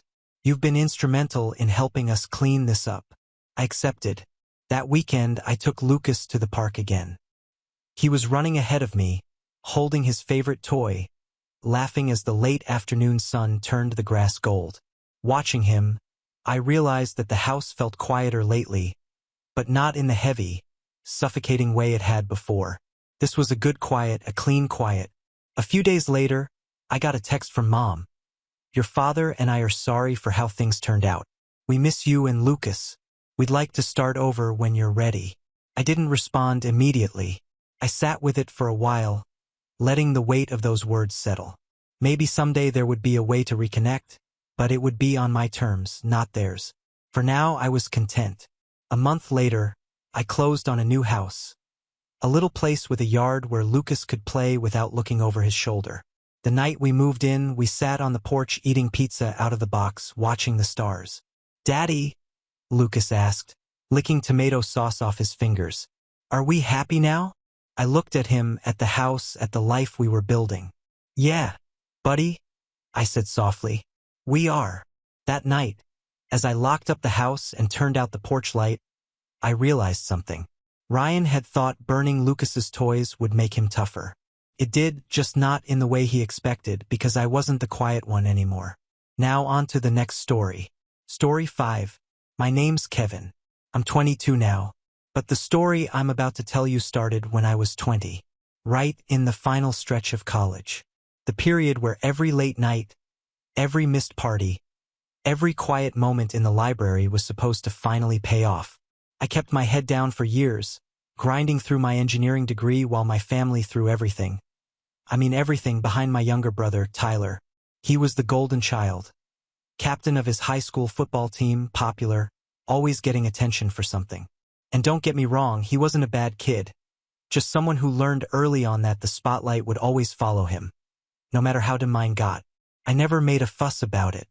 When my parents framed Tyler's C+ science project and gave it a whole corner of the living room wall, I just nodded and kept walking. When he got a used car at 16 and I had to Uber to my summer job, I told myself, it's just money. You'll earn your own one day. And when he brought home middling grades and still got taken out for steak dinners while I quietly paid my own tuition through scholarships and part-time gigs, I figured they just showed love differently. But the real shift, the fracture that didn't heal, came during Tyler's high school graduation. I had just finished finals that week, completely drained, but proud. I'd been nominated for a National Engineering Award and had lined up a job interview with a top firm in Chicago. Still, I rearranged everything to be home that weekend because Mom kept texting about family time and being there for your brother. So I packed a bag, booked a train, and came home. When I walked through the door that Friday evening, the house was spotless. Streamers, a banner that read, "Congrats, Tyler," and catering trays stacked on the kitchen island. There were 2 giant coolers in the backyard, one filled with soda, and the other with bottles of beer that everyone pretended were just for the adults. Tables and chairs were rented, and a giant Bluetooth speaker was prepped with Tyler's favorite songs. They went all out, except there wasn't a single photo of me on the wall. I didn't say anything at first, just figured maybe they wanted it to be his day, and I didn't want to make it about me. But later that night, as I helped Mom carry some desserts into the garage fridge, I asked, "Hey, should I invite some of my friends over too? Some of them live nearby, and I haven't seen them in a while." She didn't even look at me. "Kevin, no. This is Tyler's night. We don't want you stealing his moment." I remember just standing there frozen, holding a tray of cupcakes like it had suddenly become molten in my hands. That sentence hit me harder than I expected. I hadn't asked for anything. I hadn't even brought up the fact that I was graduating college in just a few weeks, the first in our immediate family to even finish a 4-year degree. I wasn't asking for speeches or banners, just to be seen. But something cracked inside me then. I set the tray down gently, forced a smile, and said, "Then don't expect an invite to mine." She paused, finally looked at me, and laughed like I just said something ridiculous. "Kevin, don't be dramatic." But I wasn't. I meant it. The party went on without a hitch. Everyone laughed, danced, and cheered when Tyler made his little "thanks everyone" speech in the backyard. Dad grilled burgers. Uncle Rich gave Tyler a fat envelope and said something about how proud he was. And I stayed mostly invisible, sipping soda on the porch, watching the lights flicker across the lawn like I was a guest in my own family. After that weekend, I stopped responding to the family group chat. I didn't go home after finals ended. I stayed with my roommate Ben in the city, took on extra hours at the startup where I was interning, and quietly planned something no one would see coming. Graduation for my university was scheduled for mid-June, but I didn't walk across any stage. I declined the ceremony altogether. Instead, I pulled together some savings, reached out to a couple of friends, old friends who hadn't forgotten me, and started organizing something better, something that wouldn't need a banner to scream my name because it would already be on everyone's lips. It started with a call to my cousin Vanessa. She was a freelance event planner in LA, and though we hadn't talked in a while, she picked up right away and said, "Tell me you're finally letting me throw you something big." I told her I wanted something elegant, something media-worthy. Not for ego, but because if my family wasn't going to acknowledge me, I wanted to make damn sure the rest of the world would. Vanessa didn't even hesitate. "I've got just the place." We ended up booking a rooftop venue in downtown Chicago with a view of the lake, a live jazz band, a cocktail bar, local chefs doing tasting menus, and yes, a huge custom banner that read, "Congratulations, Kevin Thomas, class of 2023. It was subtle, tasteful, and absolutely impossible to ignore. Invites went out digitally to friends, mentors, and coworkers. I didn't include a single family member. Not my mom, not my dad, not even Tyler, but I knew word would spread. I made sure it would. A week before the event, I gave Vanessa the green light to invite a handful of local media contacts she'd worked with before. Lifestyle bloggers, a journalist from the Tribune, even a couple of influencers who loved covering young success stories. The angle, first-gen college grad celebrates with style after building a 6-figure app during school, which was true, by the way. I'd sold a small prototype app the previous year, and it had made me just enough to make this party possible. The night of the event was surreal. People I hadn't seen in years showed up in suits and dresses, hugging me like I was royalty. My old programming professor gave a toast that nearly made me cry. And just when the sun dipped behind the skyline, Vanessa pulled me aside and said, "You're not going to believe who just showed up." I turned, and there he was, my cousin Ben, standing under the banner with a drink in hand, grinning like a fool. "Hope you don't mind," he said, holding up his phone. "Just posted a pic. Tagged you and everything. Figured it's about time the family saw what they missed." I didn't stop him. What I didn't expect was for the post to go viral. Not just among friends, but it got picked up. One of the media folks live-streamed part of the evening, and it somehow made its way into a weekend segment on local news. Chicago graduate throws epic rooftop bash after family snub. I didn't even see it air, but someone else did. At 6:42 p.m. the next day, I got a message from an unknown number. Kevin, we saw the news. Your mom. She fainted. Call us, please. I didn't reply, but that was nothing compared to what came next. 2 hours later, my phone started vibrating nonstop.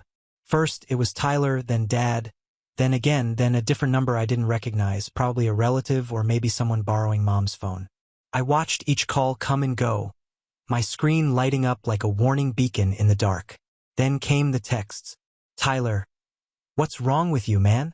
Why didn't you invite us? We had no idea you even graduated. Dad, you went behind our backs, made us look like fools on the news. This is not how family handles things. Unknown number. Your mother collapsed crying. She's inconsolable. Please talk to her. I turned off the phone and slid it under my pillow. I wasn't ready. Not yet. I wanted to enjoy the afterglow a little longer. Not out of spite, but because for the first time in a long time I felt seen. Not as a backup, not as a background character in the Tyler show, but as someone who built something from nothing and made people notice. But even as I lay there staring at the ceiling, that little knot of guilt began to twist in my gut. Not because I regretted anything, but because even after everything, some part of me still wished it hadn't had to come to this. I never wanted to be the guy who made headlines for family drama. I just wanted my own people to say, "We're proud of you." That night, I got a knock on my apartment door. It was Ben holding 2 coffees. "I figured you weren't going to sleep," he said, handing one over. "They called me too. Your dad's acting like you committed treason." I laughed softly and shook my head. I gave them what they wanted, space. They didn't want me stealing the moment. "Remember." Ben sat down, his eyes sharp in that way only a cousin can look at you. "Kev, you didn't just steal the moment. You redefined it. That party, that was a freaking movie. And everyone knows what they did now." The next morning, I turned my phone back on. The unread message count had ballooned past 50. There were emails now, too. Long ones, some rambling, some apologetic, but one stood out. A voice memo from Mom. I didn't want to listen. I told myself not to, but curiosity always wins. I hit play. Her voice was shaky, soft, almost unrecognizable. "Kevin, I saw the photos, the video, the banner, everything. I didn't even know you liked jazz. I didn't know a lot of things, apparently. I'm sorry. I don't know what we did wrong. Or maybe I do, and I just never let myself see it. But please just call me. Just let me explain." I sat there staring at nothing, not angry, not satisfied, just numb. Because what do you say to that? When the people who are supposed to lift you up have spent years pretending you're invisible and then finally notice you, not because they saw your effort, but because the rest of the world did. I didn't respond, but word kept spreading. The video of Vanessa's toast, where she talked about how I worked 2 jobs through college, about the app one built in our dorm, about how I helped tutor her kid in algebra over Zoom, made it to Twitter. A local college prep program even reached out to ask if I'd speak to their students. Suddenly, people were seeing me for more than the kid who used to do all the chores while Tyler got congratulated for mowing half the lawn. I moved into my new job a week later. A sleek office in the Loop with floor-to-ceiling windows and a team of people who didn't care what my family thought of me. They just wanted to know how I solved a major interface bug in a prototype most undergrads wouldn't even attempt. But my family wasn't done yet. One morning about 3 weeks later, I got a call from Aunt Denise. She was never the meddling type, which is why I picked up. "Hey, sweetheart," she said cautiously. "I've been meaning to ask. Did you know your parents tried to throw you a surprise party?" I blinked. "What?" She sighed.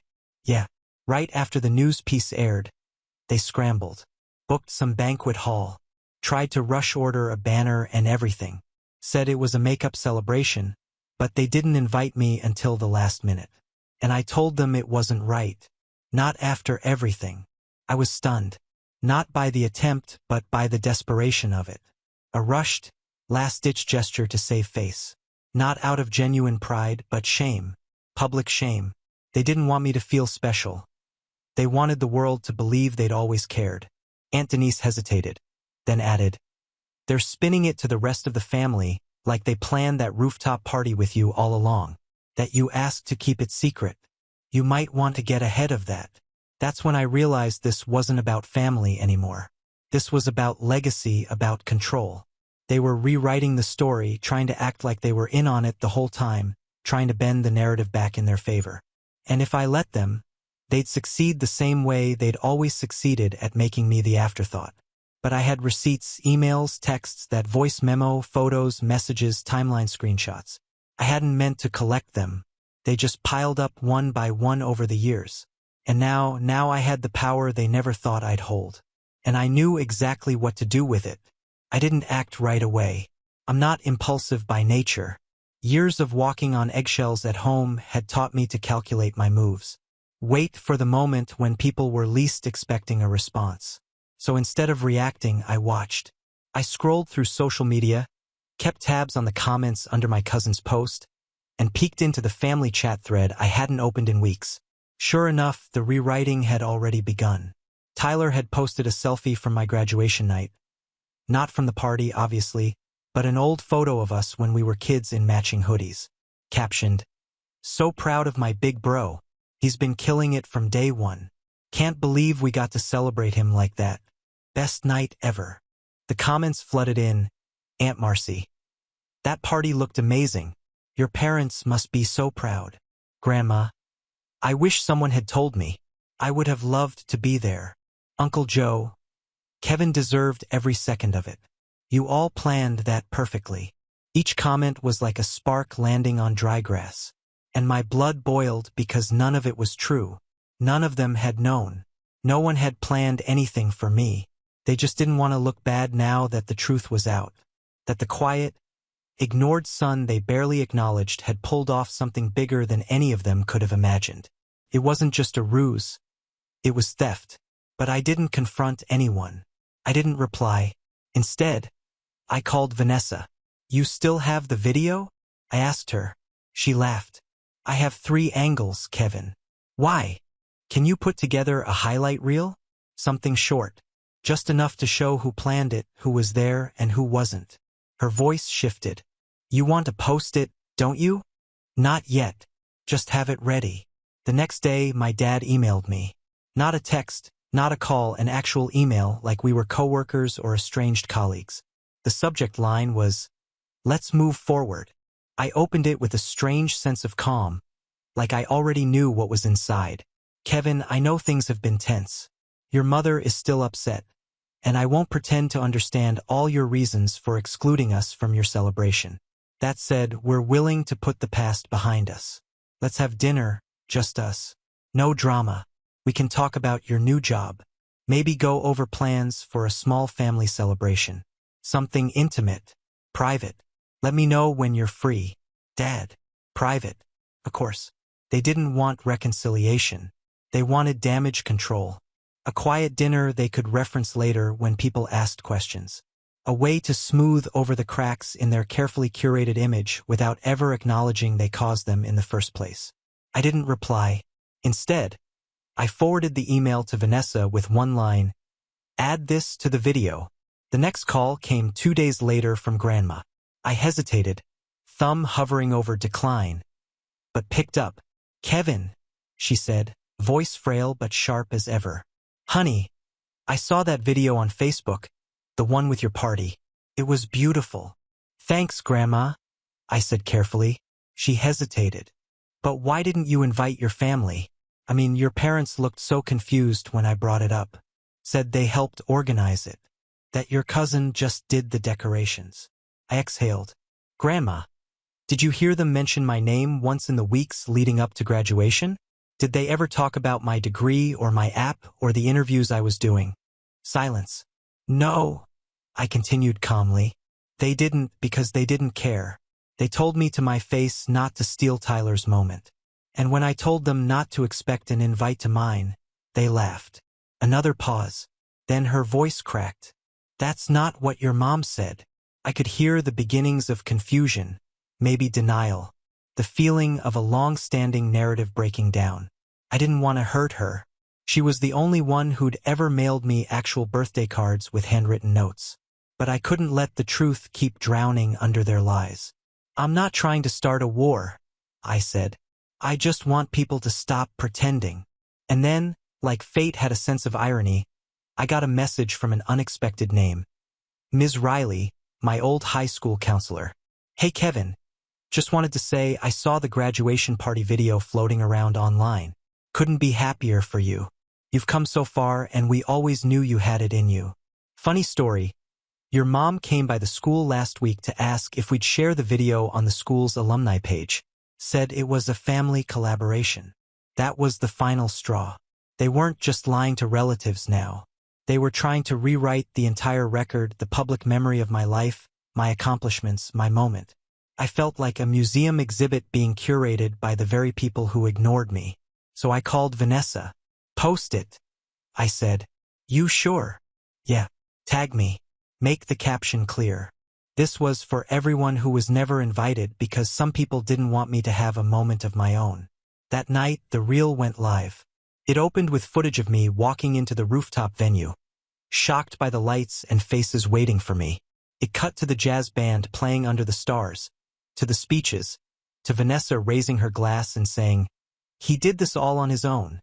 It included the still shot of the invite, clearly marked, private, RSVP only, with no parents listed among the guests. And then, as the music softened, it faded to black with my mom's voice from the voicemail. I didn't even know a lot of things, apparently. By morning, the video had over 100,000 views and my phone was already blowing up. But what happened next? That's when the real fallout began. The morning after the video dropped, I opened my phone to the usual flurry of notifications. Only this time, they weren't just likes and shares. My inbox was flooded. DMs from classmates I hadn't spoken to in years. Messages from coworkers, even strangers who'd seen the video reposted by a career advice influencer with 1 million followers. This is how you bet on yourself. But underneath all the noise, the messages I'd expected were right there, waiting like storm clouds. Tyler, you really couldn't let this go, could you? What do you want from us? Blood. Dad, you humiliated this family. Your mother hasn't stopped crying. Was that your goal? Mom, please take it down. I know we've made mistakes, but this isn't fair. That last one stayed unread in my inbox for hours. I just couldn't bring myself to open it. Part of me, a small, fragile part one hated, still existed. Wanted to believe she meant it, that she finally saw me, not because I went viral, but because I had been worthy of attention all along. But I'd learned better, because they weren't upset about what they'd done. They were upset people knew. A few days later, I got a formal email from my dad's lawyer. That's right, lawyer. Apparently, he was threatening to file for defamation if I didn't take down the video and cease spreading falsehoods about the family. I stared at the email for a long time, stunned into silence. My own parents were trying to legally silence me. And yet, I laughed because they had nothing. The footage was mine. The voice message was real. The photos, the timeline, the emails, all real. My cousin's post from earlier had time-stamped proof of who planned the party and who didn't. And the voicemail from my mom pleading with me to talk after she saw the news made it very clear they hadn't been part of anything. I didn't hire a lawyer. I didn't need to. I just replied with one line. Everything in that video is documented truth. Try me. They never responded again. But what followed was worse. The long, silent vacuum of being erased. The family group chat, once chaotic and filled with memes and dinner plans, slowly went quiet. My name wasn't mentioned anymore. Birthdays passed without texts. Holidays came and went without invites. I'd expected the anger. I hadn't expected the emptiness. And yet, I felt freer than ever. I leaned into my new job, building systems that reached more users in a month than my entire college had students. I moved into a condo downtown with floor-to-ceiling windows that overlooked the skyline. I started mentoring other first-gen students, hosted webinars, even gave a TEDx talk about self-worth and silent achievements. But the most satisfying moment came a year later. I was back in my hometown for a conference and decided on a whim to stop by the local community center. The same one where I used to tutor kids after school for free. It was mostly the same. Chipped paint, faded posters, and a couple of familiar faces. One of the staff members pulled me aside and said, "Hey, your dad came here last month. He brought a box of old trophies and photos. Tried to donate them. Said something about preserving family legacy." I raised an eyebrow. "Did you take them?" The guy grinned. "Nah." We told him, "We only accept things with actual community value." I left with a smile. So why'd it hurt? A few months after that, I got a wedding invitation from Tyler. Yes, Tyler. It was embossed, formal, and included a little handwritten note. "Let's bury the hatchet. No cameras, just family." I stared at that card for a long time. Thought about all the times I'd been left out, shut down, told to shrink so he could shine. Thought about the party, the voicemail, the lawyer, and then I did the only thing that made sense. I RSVP'd no. But I didn't stop there. I mailed the card back along with a framed photo from my rooftop party. Signed, "To the brother who once said I shouldn't steal your moment. Don't worry, I made my own." I never heard from him again. As for my parents, the last I heard, they were still telling people I'd grown distant after moving to the city. Still spinning their version of events, holding on to the idea that their silence wasn't cruelty, but tough love. But the truth had already reached the people who mattered. And it reached one more person too, Grandma. She called me out of the blue one chilly October morning. Her voice was frail but warm. "Kevin," she said, "I watched your TEDx talk twice." Yeah. I cried both times. There was a long pause. I could hear her breathing slow, steady. "I didn't know how badly they hurt you. I'm sorry I didn't see it sooner." I swallowed the lump in my throat. "Thanks, Grandma." She wasn't done. "I left something for you in my will. It's not much, just something I hope helps you keep going and keep being you. Don't let anyone write your story for you again." She passed away 4 months later. When the lawyer read her will, everyone was expecting the usual. Split assets, trinkets, maybe a few heirlooms. But one line made every head in the room turn. "To Kevin Thomas, the only one in this family who learned to stand alone, I leave my safe deposit box, its contents, and the full sum of my private savings account." Turns out Grandma had been quietly saving for decades. When the paperwork settled, the total came out to just under $380,000. The same day I signed the inheritance paperwork, I wrote a check to fund a scholarship in her name, the Thomas Grant, for students who were told they weren't enough. And then I drove home, not to my parents' house, but to my own. I walked out onto my balcony that night, looking over the city lights. No banners, no speeches, just peace. And I realized I never needed their approval because I had my moment, and no one would ever take that from me. Now on to the next story. Story 6. My parents said I wasn't welcome at my sister's wedding, but when I decided to vanish, they were shocked. My name is Amy, and I've spent my entire 28 years living in the shadow of my older sister. I need to tell you this story because maybe you'll understand what I couldn't see for so long. That some families are built on foundations that crumble the moment you stop holding them up. Growing up in our small house on Maple Street, I learned early that love came with conditions. When I brought home a B+ on my math test, my parents would nod absently and ask where my sister was. When she walked through the door an hour later with an A, suddenly the kitchen filled with celebration. "Look how well she's doing," my mother would beam, hanging the test on the refrigerator while mine sat forgotten on the counter. I was 7 when I first tried to change this pattern.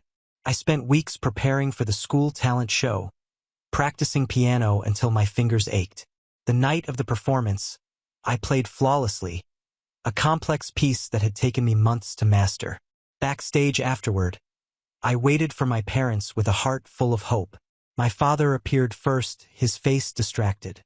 "That was nice, sweetie. Your sister just called. She made the honor roll again. We need to go celebrate." That's when I learned that being good wasn't enough. Being great wasn't enough. There would always be something more important happening in her life. 3 states away at college, pursuing the kind of success that seemed to matter more than anything I could achieve right here at home. The pattern repeated itself endlessly. When I graduated high school as salutatorian, They attended but spent the entire ceremony talking about her graduate school applications. When I got my first job at the local marketing firm, their response was lukewarm compared to their excitement about her internship at a prestigious company in New York. I told myself it was because she was the firstborn, the trailblazer. I told myself they were proud of me, too, just in a quieter way. I told myself a lot of things that weren't true because the alternative, accepting that I was fundamentally less important to them, felt impossible to live with. By my mid-20s, I had unconsciously molded myself into the family's invisible support system. I was the one who remembered birthdays, who organized family gatherings, who stayed close to home while she built her impressive life elsewhere. I was dependable, reliable, forgettable Amy, always there when needed, never missed when absent. The worst part wasn't the neglect itself. It was how natural it felt, how completely I had accepted this role. I didn't even realize I was angry until much later, when everything finally collapsed. For now, I just kept trying harder, believing that eventually my devotion would be rewarded with the love and recognition I craved. I was wrong about so many things back then, but I'm getting ahead of myself. First, you need to understand how deeply I believed in this family, how desperately I wanted to belong to something that had never really wanted me back. By 18, I had mastered the art of being grateful for crumbs. While my sister headed off to an elite university with great fanfare and family financing, I enrolled at the local community college. Not because I couldn't get into better schools, my grades were solid, but because someone needed to stay close to home, someone needed to be available. "It's so practical of you," my mother said when I announced my decision. Not proud, not excited, practical. The word felt like a consolation prize wrapped in false praise. My sister called home once a week, usually on Sunday evenings, and the entire household would revolve around that 30-minute conversation. My parents would gather around the speakerphone in the kitchen, hanging on every word about her classes, her professors, her social life. I learned to make myself scarce during these calls, but I could still hear the warmth in their voices, a tone they never quite used with me. During my sophomore year, I started working part-time at a local nonprofit while maintaining a perfect GPA. I thought surely this combination of academic success and community service would earn me some recognition. Instead, my parents were too busy planning their first visit to see her college to notice my achievements. "She's doing so well," my father would tell anyone who would listen. Full scholarship, internships lined up, the whole package. When people politely asked about me, he'd say, "Oh, Amy's doing fine too. She's very steady, reliable, practical." These became the words that defined me in family conversations, as if being consistent was somehow less valuable than being extraordinary. After community college, I transferred to the state university 30 minutes away, close enough to come home for Sunday dinners, close enough to handle any family emergencies. My sister was launching her career in New York by then, landing at a consulting firm that paid her more in her first year than my father made in 2. I found myself constantly making excuses for staying local. "I love this area," I'd say. "Not everyone needs to live in a big city to be happy." But the truth was, I was terrified of leaving. What if something happened and they needed me? What if in my absence I became even more invisible than I already felt? The comparisons never stopped. At family gatherings, relatives would ask about both of us, but the conversation always shifted quickly to her accomplishments. "And what about you, Amy?" they'd ask, an afterthought. "Still working at that little office downtown?" That little office downtown became my refuge. I threw myself into work, earning promotions and taking on responsibilities beyond my job description. My boss appreciated my dedication. My coworkers relied on my follow-through, and clients requested me specifically. For 40 hours a week, I existed in a space where my contributions mattered. But evenings and weekends pulled me back into my family role. I became the default organizer of holiday celebrations, the one who remembered to send cards, the one who checked on our aging grandparents. These tasks felt important, necessary, but they were never acknowledged as contributions. They were simply expected from steady, reliable, practical Amy. When I turned 25, I made a resolution to become more assertive, to speak up about my achievements and demand equal attention. It lasted exactly 3 weeks until my sister called to announce her engagement to someone she'd been dating for 6 months. The celebration that followed made my birthday party look like a quiet Tuesday dinner. Looking back, I can see how I participated in my own diminishment. I accepted the supporting role so completely that challenging it felt selfish, almost aggressive. Everything changed when my mother fainted at the grocery store. I was 26 then, comfortable in my routine of work, family obligations, and the quiet hope that someday things would be different. The call came while I was finishing a presentation for a major client. My father's voice was shaky, uncertain in a way I'd never heard before. "The doctor wants to run some tests," he said. "Can you meet us at the hospital?" I dropped everything and drove there immediately, my mind racing through possibilities.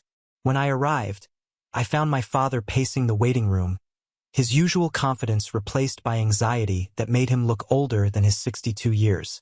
The tests revealed early-stage diabetes and high blood pressure, manageable conditions, but ones that required significant lifestyle changes. My mother, who had always been the family's emotional center despite her favoritism, suddenly seemed fragile and overwhelmed by the new reality of medication schedules and dietary restrictions. "We should call your sister," she said from her hospital bed. "She'll know what questions to ask the doctors." I had been there for 6 hours taking notes, researching treatment options on my phone, and coordinating with her physicians. But of course, we needed to call the daughter who lived 800 miles away and hadn't been home in 4 months. The phone consultation lasted an hour. My sister, equipped with her business school training and commanding presence, peppered the doctors with questions I had already asked. She demanded second opinions, research specialists, and created action plans with the efficiency of someone managing a corporate project. My parents were visibly relieved to have her taking charge, even from a distance. "Thank goodness we have someone who knows how to handle these situations," my father said after the call ended. I sat in the corner holding the folder of information I had compiled, feeling like a secretary whose boss had just arrived to take over. From that point forward, I became the family's informal caregiver. I drove my mother to appointments, picked up prescriptions, and learned to cook the low-sodium, diabetic-friendly meals her condition required. I researched insurance coverage, found specialists within our network, and created a medication tracking system. My sister called twice a week to check in and offer advice from afar. During these calls, my parents would update her on test results and treatment progress as if I hadn't been the one managing every aspect of the situation. She would make suggestions for adjustments to the care plan, most of which I had already researched and discussed with the doctors. The irony wasn't lost on me. I was doing the work, but she was getting the credit for being the responsible, caring daughter who stayed involved despite her busy career and geographic distance. My own career began to suffer as I took time off for medical appointments and family emergencies. I turned down a promotion that would have required occasional travel, knowing that my parents needed someone nearby they could depend on. When my boss asked about it, I made the usual excuses about preferring stability and work-life balance. Meanwhile, my sister's career continued to flourish. She received another promotion and moved to an even more expensive apartment in Manhattan. During her brief holiday visits, she would breeze in with expensive gifts and dramatic stories about her high-powered job, captivating my parents with her energy and success. I watched from the kitchen, usually preparing meals or cleaning up, as they hung on every word about her life. The contrast was stark. She was living an exciting, important life worthy of attention and admiration, while I was simply maintaining the daily operations that kept our family functioning. The sacrifice felt noble at the time. I told myself I was being mature, responsible, putting family before personal ambition. But slowly, resentment began to build in places I didn't want to acknowledge. Not toward my mother's illness, that wasn't anyone's fault, but toward the assumption that my time, my career, and my life were naturally less important than hers. The call came on a rainy Tuesday in March. I was reviewing quarterly reports when my phone buzzed with her number. Unusual, since she typically called on weekends. Her voice was breathless with excitement, barely containing the news she was bursting to share. "I'm getting married," she announced before I could even say hello properly. "He proposed last night at this amazing restaurant overlooking Central Park." The ring is absolutely stunning. 2 carats, princess cut, absolutely perfect. I felt that familiar mix of genuine happiness for her success and the hollow ache of being once again relegated to an audience for her triumphs. Congratulations, I managed, and I meant it. She deserved happiness, even if watching her receive it reminded me of everything I lacked. I'm calling Mom and Dad next, but I wanted to tell you first, she said, which was probably a lie, but a kind one. We're thinking of fall wedding, maybe October. Something elegant, but not too big. As she talked about venues and guest lists and the million decisions that come with planning a wedding, something shifted inside me. Here was an opportunity. Maybe the opportunity I'd been waiting for my entire adult life. A chance to prove my worth, to show my family that I could be more than just steady, reliable, practical. Amy, I'd love to help with the planning. I heard myself saying. I have experience coordinating events through work, and since you're so busy with your career. Really? That would be amazing. Her relief was audible. I was wondering how I was going to manage everything with my work schedule. You're so good at organizing things. Finally, recognition of a skill I possessed, not just availability or reliability but actual competence. I felt a surge of purpose I hadn't experienced in years. The next few hours were a whirlwind of phone calls as the news spread through the family. My parents were ecstatic, already talking about guest lists and catering options. When my mother mentioned the complexity of planning a wedding from a distance, I volunteered again to handle the local coordination. Amy's offered to help with the planning, my father announced, and for once I heard approval in his voice. She's always been good at managing projects. That night, I lay awake creating mental lists of everything that would need to be done. Venue research, vendor meetings, budget planning, timeline coordination, all tasks that played to my strengths. For the first time in years, I felt like I had something valuable to contribute to my family beyond just being available. I threw myself into wedding research with an intensity that surprised even me. I created spreadsheets comparing venues, compiled lists of photographers and florists, and researched everything from invitation designers to transportation services. This wasn't just event planning. This was my chance to finally step out of the shadows and show my family what I was capable of. My sister seemed genuinely grateful for my involvement, calling regularly to discuss options and get my recommendations. My parents, too, began turning to me for updates and advice about wedding-related decisions. After years of feeling invisible, suddenly I was essential. I took vacation days to tour venues, met with caterers on weekends, and spent evenings researching vendors and creating comparison charts. My own social life, already limited, virtually disappeared as I channeled all my energy into making her wedding perfect. Looking back, I can see how desperate I was for this validation, how much I needed to believe that my contributions mattered. I invested not just time and effort, but hope, the hope that finally doing something significant for the family would earn me the place I'd always wanted. I was about to learn that good intentions and hard work aren't always enough to change established patterns. But for those first few weeks, planning her wedding felt like the most important thing I'd ever done. The next 6 months consumed my life in ways I hadn't anticipated. What started as enthusiastic volunteering became an all-encompassing obsession with creating the perfect wedding. I transformed my spare bedroom into a command center with vendor contacts, timelines, and budget spreadsheets covering every available surface. My sister had strong opinions about every detail, which she shared during our increasingly frequent phone calls. The venue I'd spent weeks researching wasn't quite right. Too traditional. The photographer, whose portfolio I'd carefully reviewed, didn't match her vision. Too posed. The florist I'd met with 3 times needed to completely redesign the centerpieces. Too predictable. I trust your judgment, she'd say after rejecting another option. But I just know what I want. I did know. I knew because I was the one meeting with vendors, explaining her vision, and attempting to translate her long-distance preferences into reality. Each revision meant additional meetings, rescheduled appointments, and vendors who grew increasingly frustrated with the constant changes. My parents, while appreciative of my efforts, seemed to view my work as a natural extension of my caretaker role rather than the significant contribution I'd hoped it would be. When relatives called to ask about wedding plans, they'd say, "Amy's handling all the details." In the same tone they might use to mention that I was handling the grocery shopping. The financial aspect became particularly stressful. While my sister and her fiancé were paying for the major expenses, I found myself covering smaller costs that added up quickly. Parking fees for vendor meetings, gas for venue visits, rushed alterations to samples that needed to be shipped overnight. My credit card balance grew steadily, but I told myself it was an investment in family harmony. The criticism became more frequent as the wedding date approached. The invitation wording I'd coordinated wasn't quite what she'd envisioned.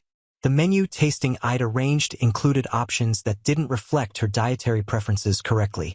The timeline I developed with the venue coordinator was too rushed in some areas, too slow in others. "I know you're doing your best," my mother said after a particularly tense family call. "But your sister has very specific standards. This day needs to be perfect for her." Perfect. The word that had haunted my entire relationship with my family. She deserved perfect because she was the successful one, the important one, the one whose happiness mattered most. My job was to deliver perfect, not to be appreciated for the effort required to achieve it. I began working evenings and weekends exclusively on wedding tasks. My own friends stopped inviting me to social gatherings because I was always busy with vendor meetings or family obligations. My boss expressed concern about my increasing distraction during work hours as wedding-related calls and emails interrupted my professional responsibilities. 3 weeks before the wedding, disaster struck. The original cake designer had to cancel due to a family emergency, leaving us scrambling to find a replacement. I spent 2 days calling every bakery within 50 miles, finally finding someone who could accommodate the order on short notice for double the original price. When I called to update everyone on the situation, my sister's response was immediate and harsh. "How could you let this happen? Didn't you have a backup plan?" My father's disappointment was evident in his voice. "Amy, we trusted you to handle these details. This kind of last-minute crisis shouldn't happen with proper planning." I had been managing hundreds of details for months, coordinating with dozens of vendors and adapting to constant changes in requirements. One vendor cancellation due to circumstances beyond anyone's control, and suddenly I was the one who had failed to plan properly. That night, I sat surrounded by wedding binders and vendor contracts, feeling more alone than I had in years. I was giving everything I had to make this event perfect, and somehow I still wasn't doing enough. The morning before the wedding, I woke up at 5 a.m. with a checklist that covered 3 pages. Final vendor confirmations, last-minute pickup runs, and coordination meetings filled every hour until the rehearsal dinner. I had been planning this day for weeks, but the magnitude of everything that needed to happen in the next 36 hours felt overwhelming. The ceremony was scheduled for Saturday afternoon at the historic Gardens venue, with a reception immediately following. I had confirmed and reconfirmed every detail, created backup plans for the backup plans, and packed an emergency kit that could handle anything from missing bobby pins to torn dresses. By noon Friday, I was running ahead of schedule. The flowers had been delivered and approved. The caterers were setting up according to plan, and even the replacement cake had arrived looking exactly as requested. For the first time in months, I felt like everything might actually go smoothly. That's when I made the mistake that would change everything. I had picked up the final box of decorative elements from the rental company. Specialty linens, custom lighting, and handmade centerpiece components that my sister had insisted were essential to her vision. The box was heavier than expected, and I was juggling it along with my purse, phone, and the ever-present wedding binder. As I headed to my car, my phone rang just as I was loading everything into the trunk. It was the venue coordinator with a question about the timeline for the reception. The conversation lasted maybe 5 minutes, but it was 5 minutes of distraction while I stood next to my open car, discussing logistics and making notes. After hanging up, I drove straight to the venue to handle the final setup details. I spent the next 4 hours working with vendors, adjusting decorations, and ensuring every element was positioned correctly. By 6 p.m., the rehearsal was starting, and I rushed home to change clothes for the dinner. It wasn't until I was getting dressed that I realized what I had done. The box of decorative elements was still sitting in my trunk, forgotten during that phone call hours earlier. The specialty linens that were supposed to complement the centerpieces, the custom lighting that would create the ambience my sister had specifically requested, the handmade details that had cost a fortune and taken weeks to create, all of it was in my car instead of at the venue. I called the venue coordinator immediately, but she had already left for the evening. The rehearsal dinner was starting in an hour, and tomorrow's setup crew wouldn't arrive until morning. There was no way to incorporate the decorative elements into the existing setup without completely redoing the entire room arrangement. I sat on my bed staring at the phone, trying to figure out how to explain this to my family. One moment of distraction, one oversight in months of meticulous planning, and I had potentially ruined the visual centerpiece of my sister's wedding reception. The rehearsal dinner was torture. Every time someone mentioned how beautiful everything looked, how perfectly organized the wedding was going to be, I felt the weight of my mistake growing heavier. I kept looking for the right moment to confess what had happened. But the evening was full of toasts and celebration, and I couldn't bring myself to introduce bad news into the joy. I told myself I could fix it in the morning. Maybe the setup crew could incorporate the elements somehow. Maybe the room would look fine without them. Maybe no one would notice the missing details that had seemed so crucial during the planning process. But I knew better. My sister would notice. She noticed everything, especially when it came to the vision she had spent months refining. And when she noticed, everyone would know who was responsible. That night, I barely slept. I kept replaying that moment by the car, wishing I had been more careful, more focused. After months of trying to prove my competence, I had failed at the most basic level, simply remembering to deliver everything that was needed. The irony was crushing. In my effort to be perfect, to finally earn recognition and appreciation, I had made exactly the kind of mistake that would confirm every doubt my family had ever had about my capabilities. Morning would bring the reckoning I was dreading. But for now, I lay awake knowing that tomorrow's wedding would be beautiful in every way, except the ones that mattered most to the people I was trying so desperately to impress. I arrived at the venue at 7 a.m., hoping to somehow salvage the situation before anyone else noticed. The decorative box sat in my passenger seat like evidence of my incompetence, and I had spent the sleepless night creating increasingly desperate plans to incorporate the elements into the existing setup. The venue coordinator met me with a strange smile. She had clearly been briefed on the situation by the early setup crew. "We can try to work some of these pieces in," she said diplomatically, "but it will mean adjusting the entire room layout. The tables are already set, the lighting is programmed, and the floral arrangements are positioned. How long would it take?" I asked, though I already knew the answer would be problematic. 3 hours minimum, and we'd need to charge for the additional setup time and overtime for the crew. 3 hours that we didn't have, and additional costs that would come out of my already strained budget. I stood in the beautifully decorated reception space, surrounded by months of careful planning, and felt everything crumbling around that one missing box. My sister arrived an hour later for the final walkthrough. Radiant in her confidence that everything would be perfect, she moved through the ceremony space with approval, complimenting the floral arrangements and the seating layout. I followed behind, carrying the weight of my confession. When we reached the reception area, her face immediately shifted. "Where are the specialty linens?" she asked, scanning the tables and the custom lighting elements. I took a breath and explained what had happened. Her expression grew colder with each word, transforming from confusion to disbelief to fury. "You forgot them. After all the time we spent planning these details, you just forgot them." My parents, who had been admiring the ceremony setup, hurried over when they heard the tension in her voice. Within minutes, I was explaining the situation again to 3 increasingly angry faces. "This is exactly the kind of thing we were worried about," my father said, his disappointment cutting deeper than his anger. "We trusted you with the most important day of your sister's life, and you couldn't handle the basic responsibility of delivering what was needed." My mother's response was quieter, but somehow worse. She worked so hard for everything, and now her wedding reception won't look the way she planned because you couldn't keep track of one box. "It was an accident," I said, hating how defensive I sounded. "One phone call, 5 minutes of distraction. After months of perfect execution, I can pay for the additional setup time." We can still fix this. Fix this. My sister's voice was ice. The photographer comes in 2 hours. The guests start arriving in 4. You think throwing money at this makes up for ruining my vision. The argument that followed was years of accumulated resentment finally erupting.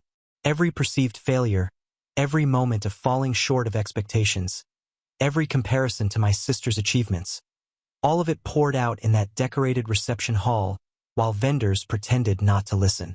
"You've always been careless," my mother said. "We should have known better than to trust you with something this important." "Maybe," my father added with devastating quiet, "the best wedding gift you could give your sister would be to just not be here. To let her have this day without worrying about what else might go wrong."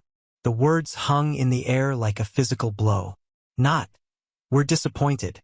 Not, "You made a mistake, but don't be here. Don't exist in this family moment. Don't contaminate this important day with your presence." My sister didn't disagree. She stood there, still in her casual clothes, but somehow already transformed into the bride who deserved better than a sister like me, and said nothing to defend me. "Maybe you're right," I heard myself saying. The calmness in my own voice surprised me. Maybe that would be best. I walked out of that venue with my head high and my heart completely broken, leaving behind months of work and years of desperate hope for acceptance. As I drove home, I made a decision that felt both terrifying and liberating. If they wanted me gone, I would give them exactly what they asked for. I spent the day of my sister's wedding in my apartment, watching the live stream that one of my cousins had thoughtlessly tagged me in on social media. The venue looked beautiful, of course, even without the missing decorative elements.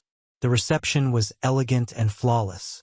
My months of planning had created exactly the celebration my sister had envisioned. What struck me wasn't the missing details that had caused such fury that morning. It was how happy everyone looked. My parents beaming with pride, relatives laughing and dancing, my sister radiant in her expensive dress, surrounded by the love and attention she had always commanded so effortlessly. No one looked like they were missing me. No one seemed to notice that the person who had coordinated every aspect of this celebration was conspicuously absent. The family continued to function, to celebrate, to be complete without me. That realization should have been devastating, but instead it felt clarifying. For 28 years, I had believed I was essential to this family's happiness, that my efforts and sacrifices were keeping us connected. Watching them celebrate so joyfully without me proved what I had never wanted to accept. I was optional. But if I was optional to them, maybe they could be optional to me, too. The idea came slowly, building throughout that long day of watching other people celebrate my work while I sat alone in my apartment. What if I took my father's cruel suggestion seriously? What if the best gift I could give this family was my absence? Not just for one day, but permanently. I started researching that very evening, still in my pajamas, still surrounded by wedding planning materials that no longer had any purpose. I looked up housing markets in cities I had never visited, job opportunities in fields I had only dreamed of exploring, legal requirements for changing your life completely. The internet is full of resources for people who want to disappear, I discovered, not in any dramatic or illegal way, but simply to extract yourself from situations that no longer serve you. There were articles about cutting toxic relationships, forums for people who had successfully relocated and started over, practical guides for protecting your assets when you need to make a clean break. For the first time in years, I felt a sense of purpose that had nothing to do with anyone else's expectations. I wasn't planning this to hurt them or to get revenge. I was planning this because I finally understood that I deserved a life where I was valued, appreciated, and loved for who I was rather than what I could provide. The wedding photos appeared on social media over the next few days. Beautiful, professional shots of a perfect celebration. I searched through dozens of images, looking for any sign that my absence had impacted the day. There was nothing. If anything, everyone looked more relaxed, more genuinely happy than I had seen them in family photos for years. My phone had been silent since the morning of the wedding. No apologies, no requests to talk, no acknowledgement that maybe my father's suggestion that I shouldn't exist in their lives had been unnecessarily cruel. The silence confirmed what I had already realized, They were perfectly content without me. A week after the wedding, my sister posted a lengthy social media tribute to everyone who had made her day special. She thanked the venue coordinator, the photographers, the florists, the caterers, and dozens of friends and family members who had supported her. She thanked my parents for their love and guidance, her new husband for his patience during the planning process, even her college roommate who had helped address invitations. My name appeared nowhere in the post. Months of work, thousands of dollars of my own money, countless hours of coordination and planning, and I had been completely erased from the narrative of her perfect day. I was mentioned only in the comments, where a distant relative asked about the missing decorative elements and someone else replied that there had been some coordination issues that were handled beautifully by the professionals. That night, I made my final decision. I would disappear, but I would do it right, carefully, legally, completely. If they wanted me gone, I would give them the gift of never having to deal with my inadequacy again. The week after my sister's wedding, I began the methodical process of dismantling my life. I had always been organized, but now I channeled that skill towards something that actually mattered to me, creating a future where I controlled the terms of my own existence. First, I met with a lawyer to understand my legal options. The consultation cost me $200 I could barely spare, but it was the best investment I had ever made. She explained how to protect assets during family disputes, how to establish financial independence, and most importantly, how to create legal barriers that would prevent family members from accessing my accounts or making claims on my property. "Are you in danger?" she asked, reviewing the list of precautions I wanted to take. "Not physically," I said, "but I need to protect myself from people who will try to manipulate me into coming back to a situation that's harmful to my mental health." She nodded with the understanding of someone who had seen similar cases. Within 3 days, I had new bank accounts at an institution my family had never used, a safe deposit box for important documents, and legal documentation establishing my financial independence. Next, I put my condo on the market. I had purchased it 3 years earlier with help from my savings and a small gift from my grandparents. Money that my parents had encouraged me to use for something practical. The real estate market was favorable and the location was desirable. My realtor projected a quick sale that would leave me with enough profit to start over anywhere I chose. Leaving my job was more difficult emotionally.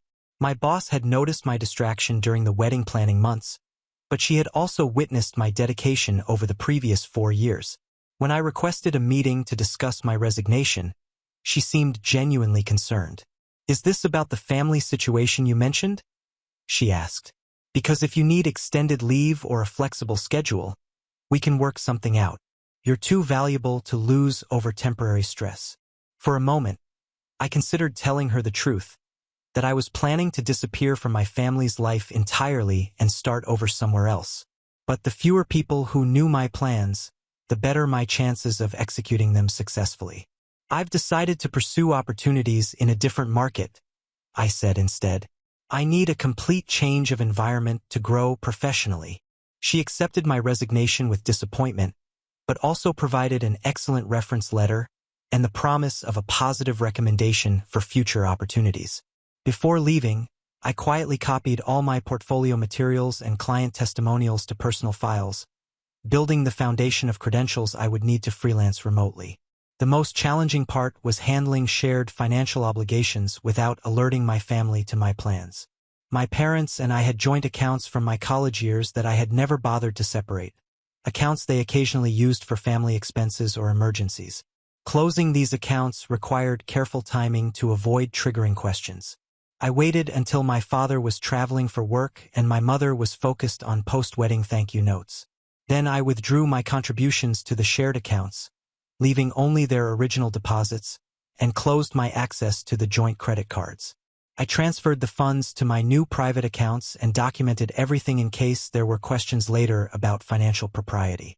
My sister's honeymoon provided the perfect cover for the final phase of preparation. With her out of the country and my parents busy with their normal routines, I had 2 weeks to complete the most visible changes without immediate detection. I sold my furniture to an estate sale company, keeping only what would fit in my car and a small storage unit. I canceled utilities, transferred my mail to a postal forwarding service, and notified my landlord that I would be vacating early, forfeiting my security deposit to avoid the standard notice requirements. The hardest part was dealing with personal belongings that connected me to family memories. Photo albums, gifts from relatives, mementos from family vacations, items that had no monetary value but represented decades of shared experiences. I spent an entire evening going through boxes of keepsakes, deciding what to keep, what to donate, and what to simply throw away. In the end, I kept very little. A few photographs of my grandparents, some books that had shaped my thinking, and a small jewelry box that had belonged to my grandmother before she died. Everything else felt contaminated by the recent betrayal, transformed from treasured memories into reminders of relationships that had never been what I thought they were. By the time my sister returned from her honeymoon, I had created a completely new life infrastructure. New bank accounts, new job prospects, new housing arrangements, even a new phone number that would make it difficult for them to contact me impulsively. The condo sold faster than expected, closing just 10 days after the honeymoon ended. I used the proceeds to pay off my remaining debts, reimburse myself for wedding expenses, and create an emergency fund that would support me for months in a new city. On my last day in the apartment, I stood in the empty living room where I had spent so many evenings planning family events, coordinating care for my mother, and dreaming of a future where my efforts would finally be appreciated. The silence felt different now, not lonely, but peaceful. I was ready to find out who I could become when I wasn't trying to earn love from people who had already decided I wasn't worth it. The coastal town I chose was nothing like anywhere I had lived before, 3 hours north of San Francisco. It was small enough to disappear in, but large enough to support the kind of remote freelance work I was planning to pursue. I had never been there before, selecting it from online research which felt appropriate for this new version of my life.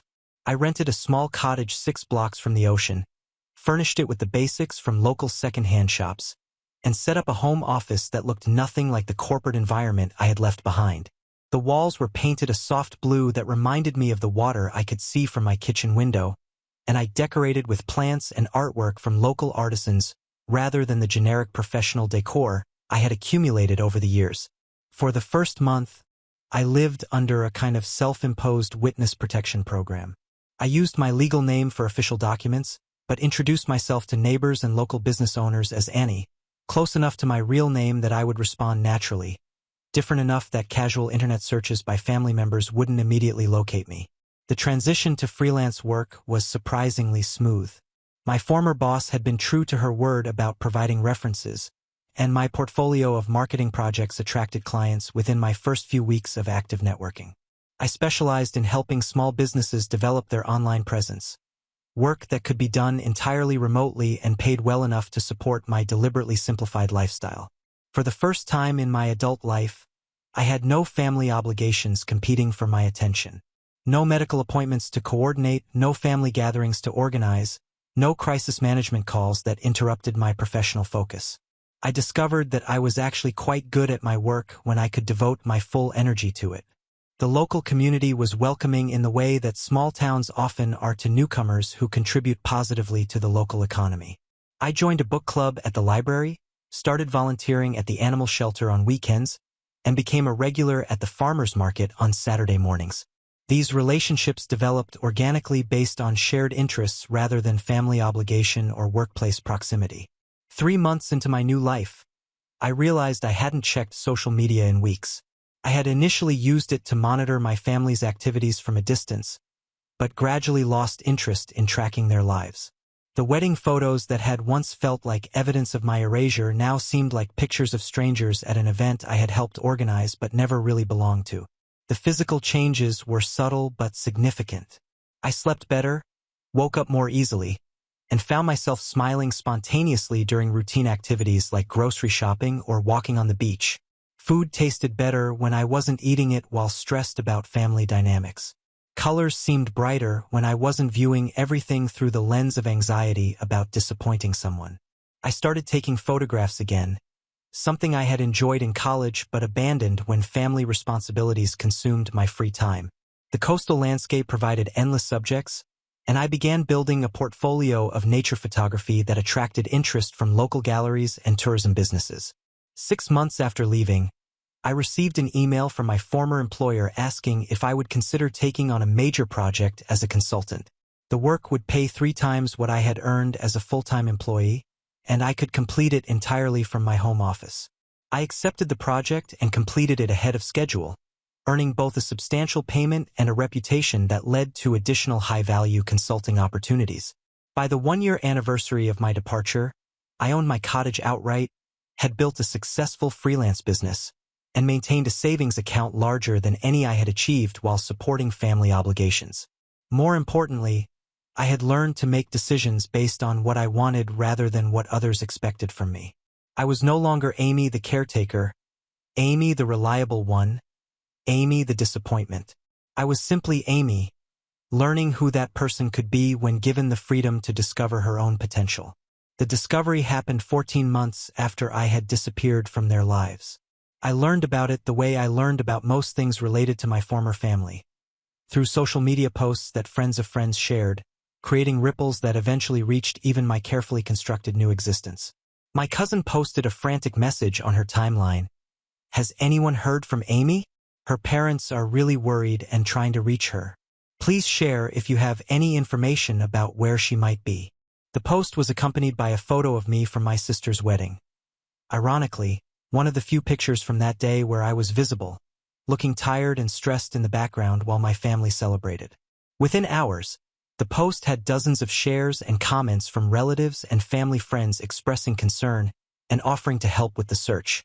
I sat in my cottage surrounded by the peaceful life I had built and watched my family orchestrate a public campaign to locate me.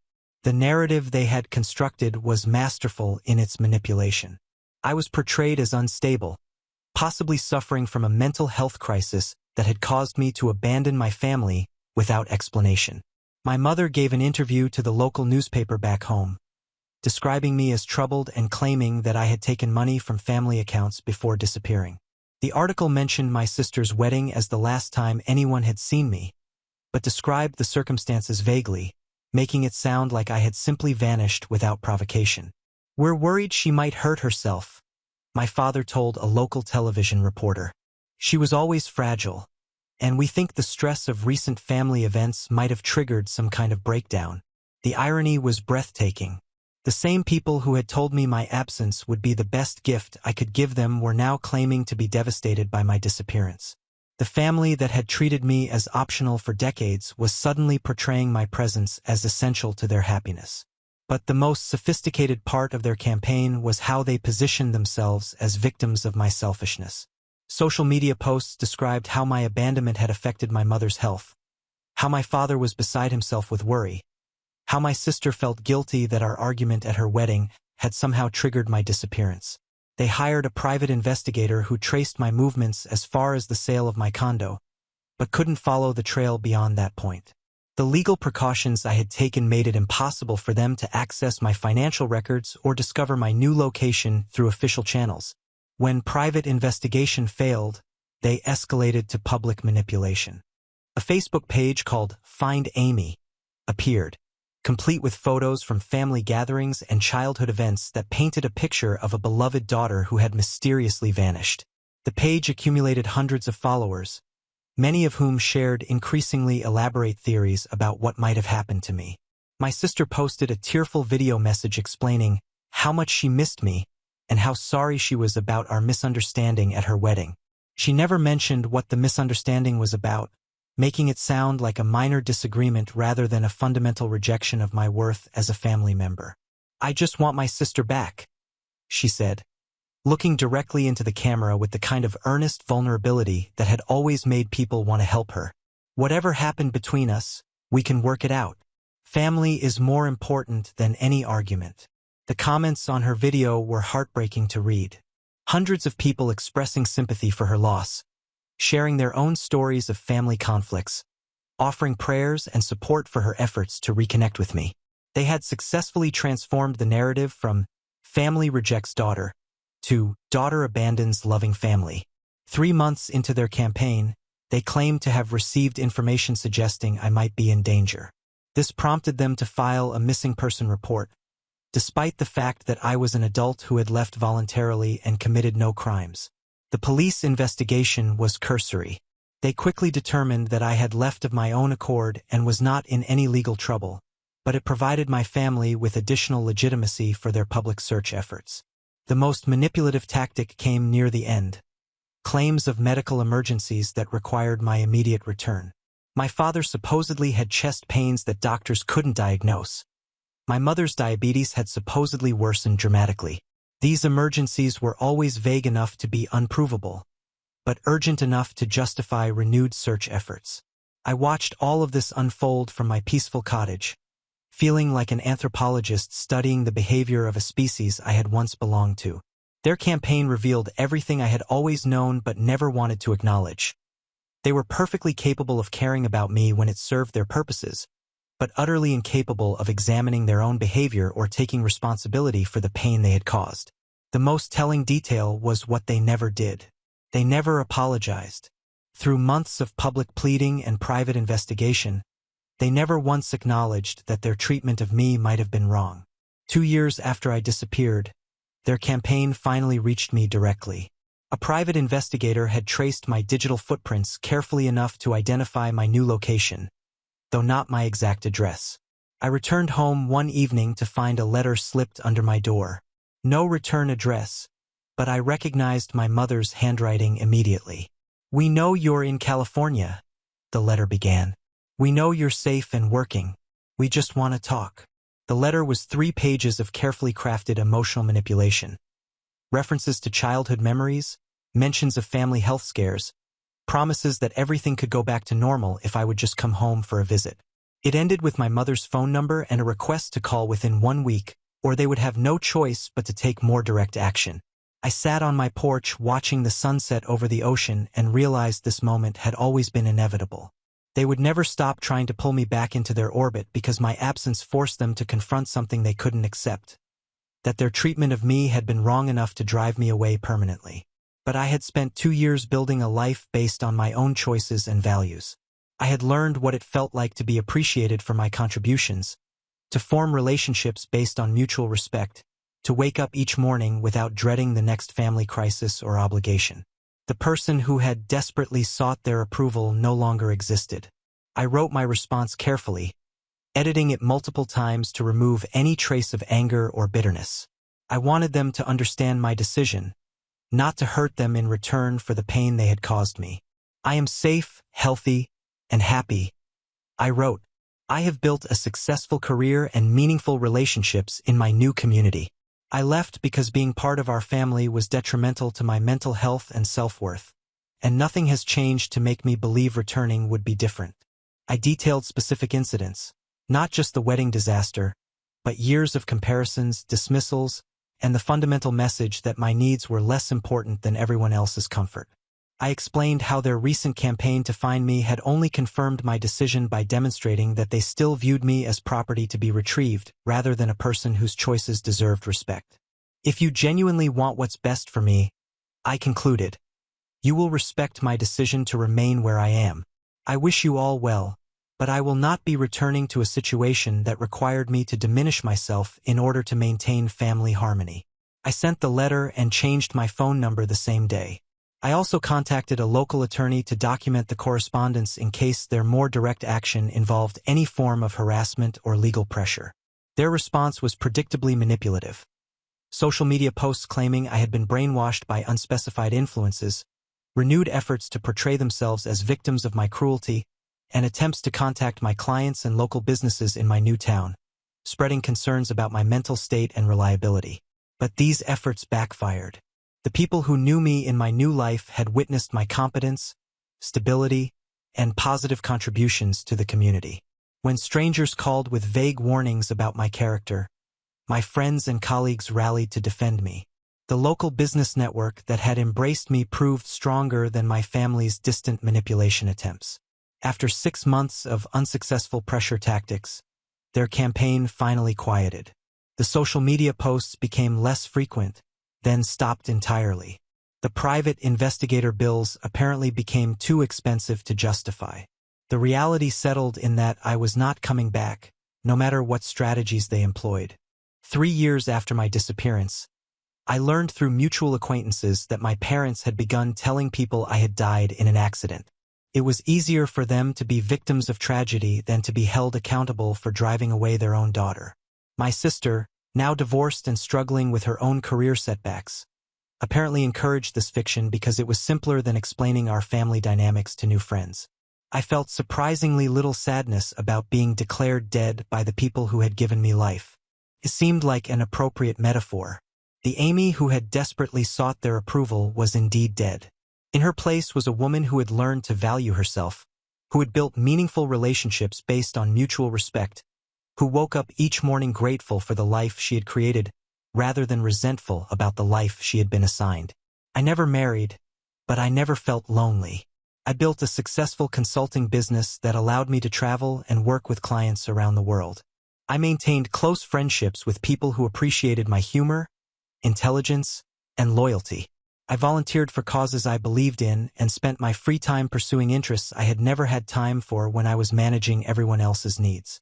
Most importantly, I learned that family is something you create, not something you're born into. The people who truly knew me, my chosen family of friends, colleagues, and community members, would never have suggested that my absence was the best gift I could give them. They valued my presence, celebrated my successes, and supported me through challenges without expecting me to earn their love through constant sacrifice. My parents live in the same house where I grew up, probably still wondering what they did wrong. Never understanding that the problem wasn't any single action, but decades of making me feel like I was never quite enough. My sister continues her life, probably telling new friends that she's an only child, finding it easier than explaining why her sister chose to disappear. As for me, I am exactly where I chose to be. Some people might say I was too harsh, that family should forgive and forget, that I threw away relationships over pride.